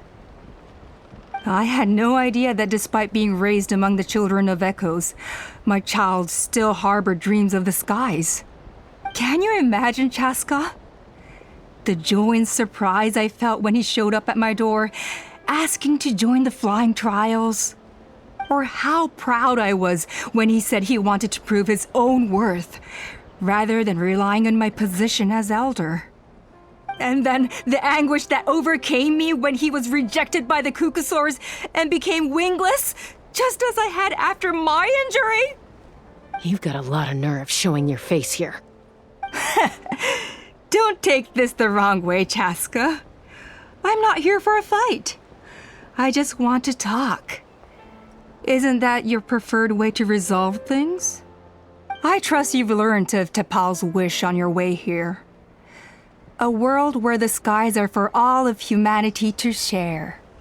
If only his dream can be realized, no one will ever have to lose their wings again.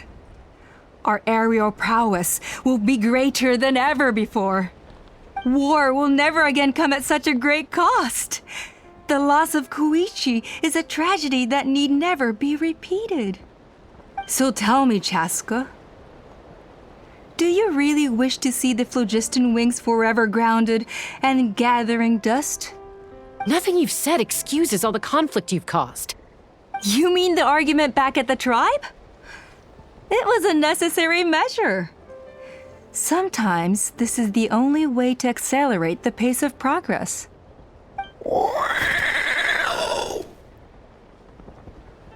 Is a mother harming her children when she coaxes them into swallowing a bitter pill? Of course not. It is a brief moment of suffering for the greater good, and the child would come to understand this in due course. The phlogiston wings are that bitter pill. We will never progress as a tribe if we cling to the scraps the Cucusaurs offer us. Once the people have embraced the phlogiston wings, they will never look back. Even if they learn how the refined phlogiston is sourced. They will convince themselves that the sacrifice of a few Cucusaurs is a small price to pay for our dominion over the skies. But this I had not anticipated. I barely had the chance to introduce the phlogiston wings to the tribe before you found this place. Your plan was hardly foolproof. Yet, it can still be salvaged. Chasca, traveler, you are the hope of humanity. I'm sure you have your doubts about my methods, but know that my love for humanity and for Natlan is genuine. You know me, Chasca. And you know that I've always treated everyone in the Flower Feather clan as my own children, as fellow humans. Surely you can understand my perspective. Hey, quit the quips! This is serious! Alpa, Natlan doesn't belong to humans alone. And truthfully, neither do I.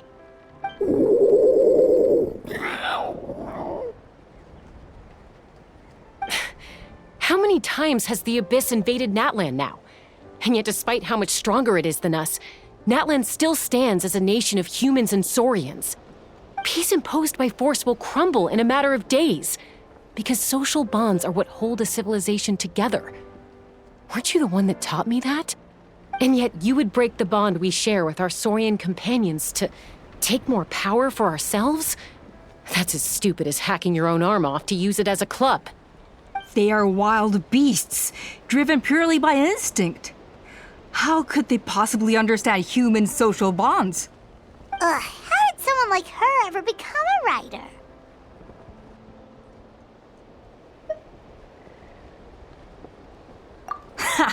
You overestimate them. They bow to the strong and shun the weak. That's all there is to it. They never gave Tepal a second glance when he was at his lowest, nor me when I returned injured from the Cinder City. It's all about survival of the fittest for them. Plain and simple. They obeyed me once I proved myself stronger than them, but the moment it serves them better, they'll abandon me in a heartbeat. You're wrong, Alpa. They only reject the wingless because they don't want to fly anyone to their death. Chasca, I will promise you this. Only the unruliest wild cucosaurs will be used for phlogiston extraction. The ones who have nothing else to offer to humanity. Well, that's too bad. Because I know a few unruly wild cucosaurs who don't think that idea is gonna fly. Namely my mom, my sister, and me. And the others? To us, they're friends, family, even children. So if you want to put any of them in one of your cages, you're gonna have to go through us. Is that right? I knew you might be difficult to convince. Maybe this will change your mind.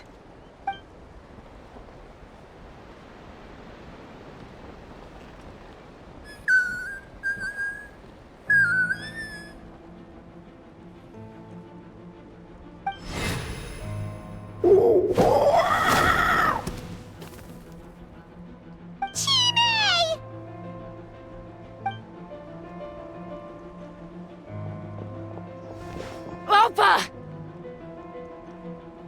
Careful! Don't make any rash decisions. Unless you want to see her suffer.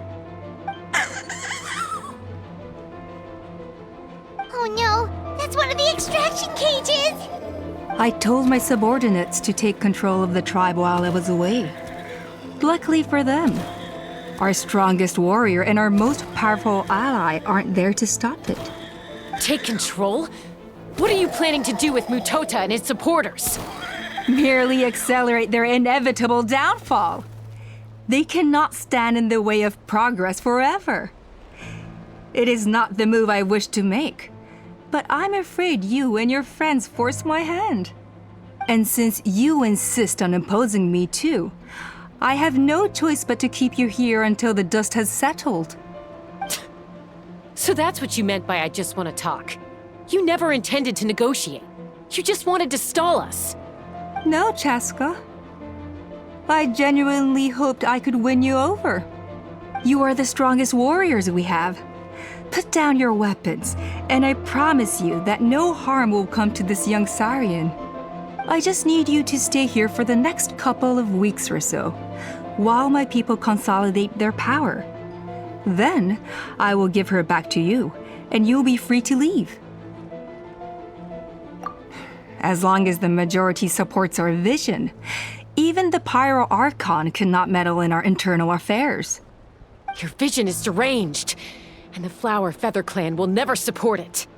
You sure about that? Then wait here and see. Time will tell. What do we do? Even if the whole tribe fights back, Mutota's in grave danger! Stop delaying the inevitable! Drop your weapons and get into the cages, now! She's still holding Chime hostage. Is there really no other way?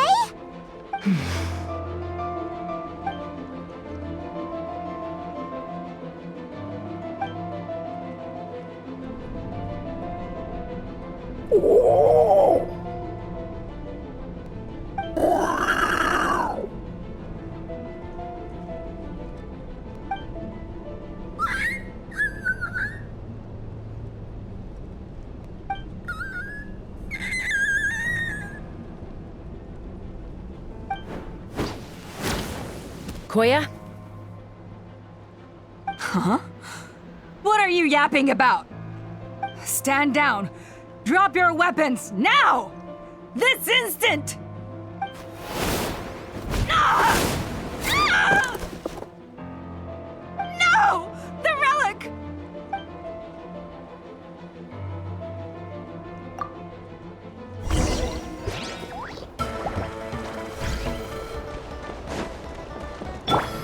Water jet! Bombs away! Farewell! Time to say hello. Hold on to your hats. Take me up! Give up, Alpa. We're negotiating my way down, and this ain't your strong suit. Just shut up! No! Help! Anybody!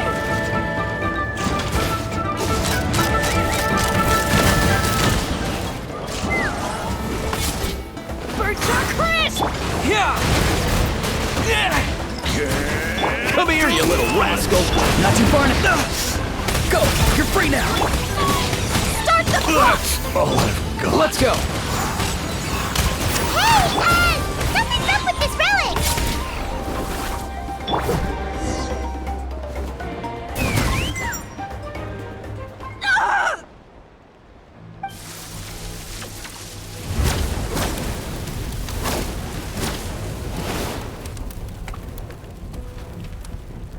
No!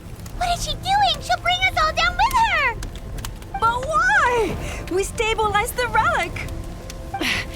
Maybe it got damaged in the fight.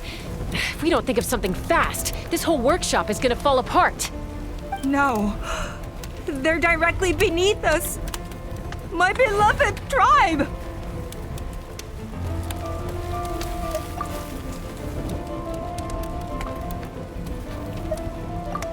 Okay,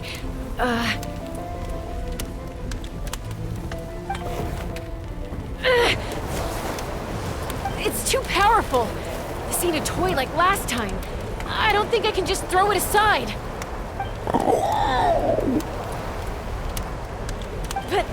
But we need to get it far away before it explodes. Then the tribe will be safe, and so will this workshop.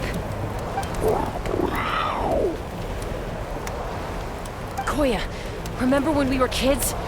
Come on, let's take this thing high up into the sky.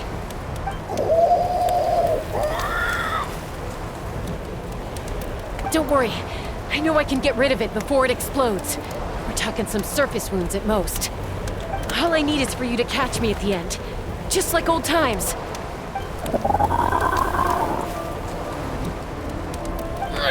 I can't hold it back anymore. We have to go. Don't be insane!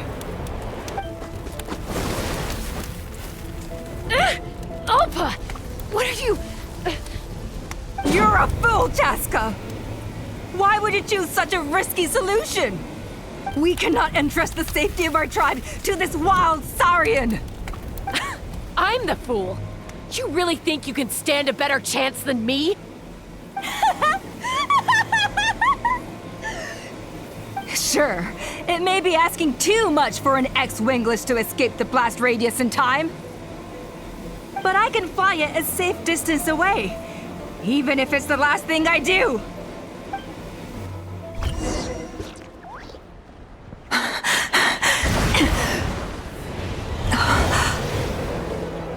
Here, this should be high enough to save the clan. What? You don't get to die a hero today.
Are you hurt?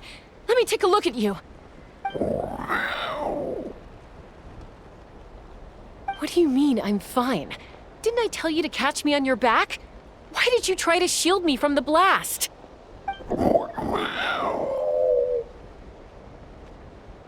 Accident?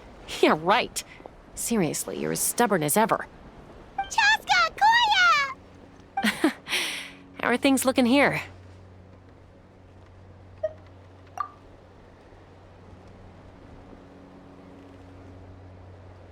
I think that's putting it mildly. I owe you one.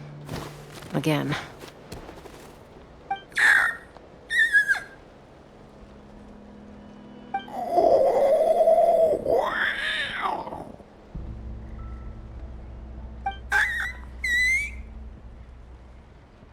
Oh, but be honest.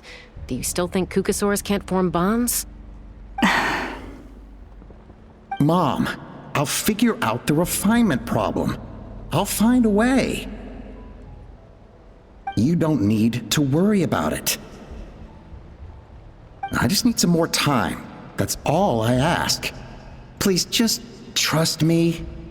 Just this once.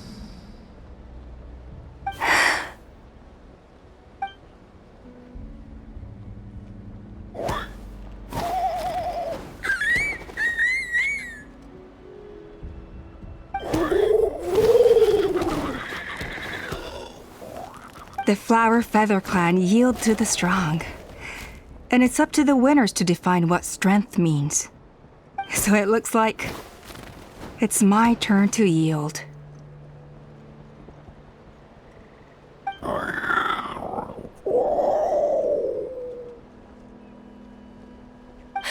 Koya! Koya!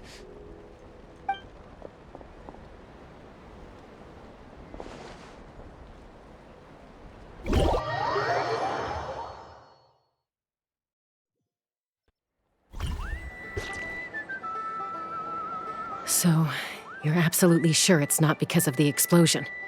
Yes, for the 10,000th time, I'm sure. The blast barely touched her. The reason she fainted was old injuries playing up, compounded by overexertion in recent days. The moment she finally relaxed, all the built-up stress finally caught up with her. And no wonder. Honestly, she's just like you. Anyway, now you know how we feel when you go off risking life and limb. Your mother and I would both appreciate it if you lived less dangerously. You know she wrote to me from the Masters of the Night Wind, just to scold me for not doing enough to keep an eye on you. If she wasn't so busy with work, you can bet she'd come back here and chew us both out in person. I'll find an opportunity to apologize to her. I promise. You'd better. No more avoiding us, okay? And don't get me started on all the checkups you've missed. Got it. Got it.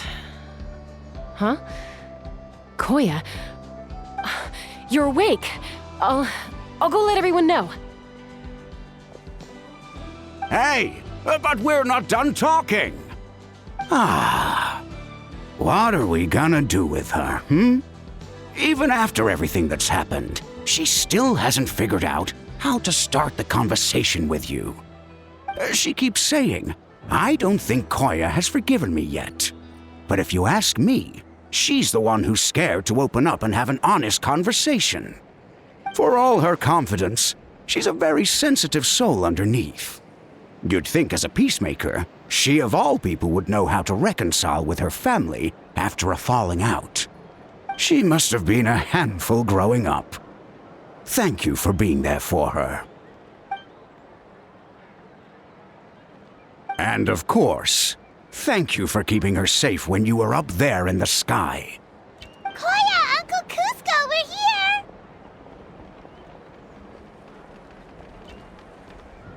Ha! I was just telling her that she's not to go chasing danger with Chasca ever again. Cusco, I understand how you must feel. But it's all thanks to Koya and Chasca's efforts that the airborne workshop didn't come crashing down on our heads. Oh, Paimon almost forgot to ask. They didn't hurt you while we were gone, did they? Thankfully, when her co-conspirators tried to arrest me, I was out coaching Koyer and Junan. The two of them were a huge help. They took care of things while I went around rallying the resistance. So, in the end, Alpa's would-be revolt didn't really get off the ground. And as it turns out, not all of the Wingless want to see our dear Saurian friends replaced with phlogiston-powered gizmos. I'm so sorry you got mixed up in this, by the way.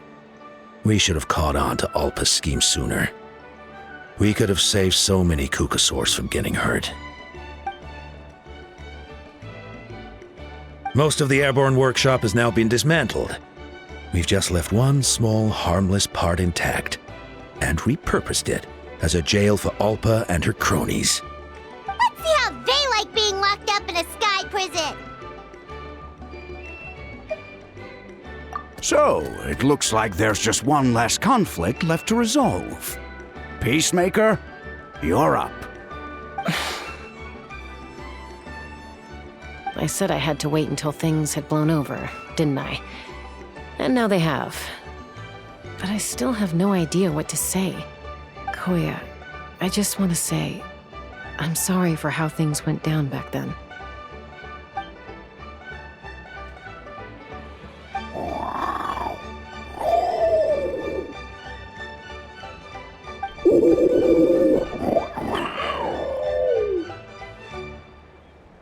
Huh? Does this mean you're not mad at me anymore? There's that family likeness coming through again. But that day, when we ran into each other...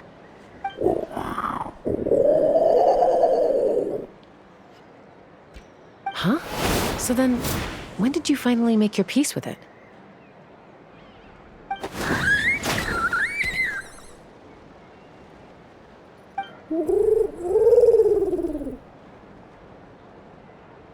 Oh, it's Chime and Chimpu. They're here too.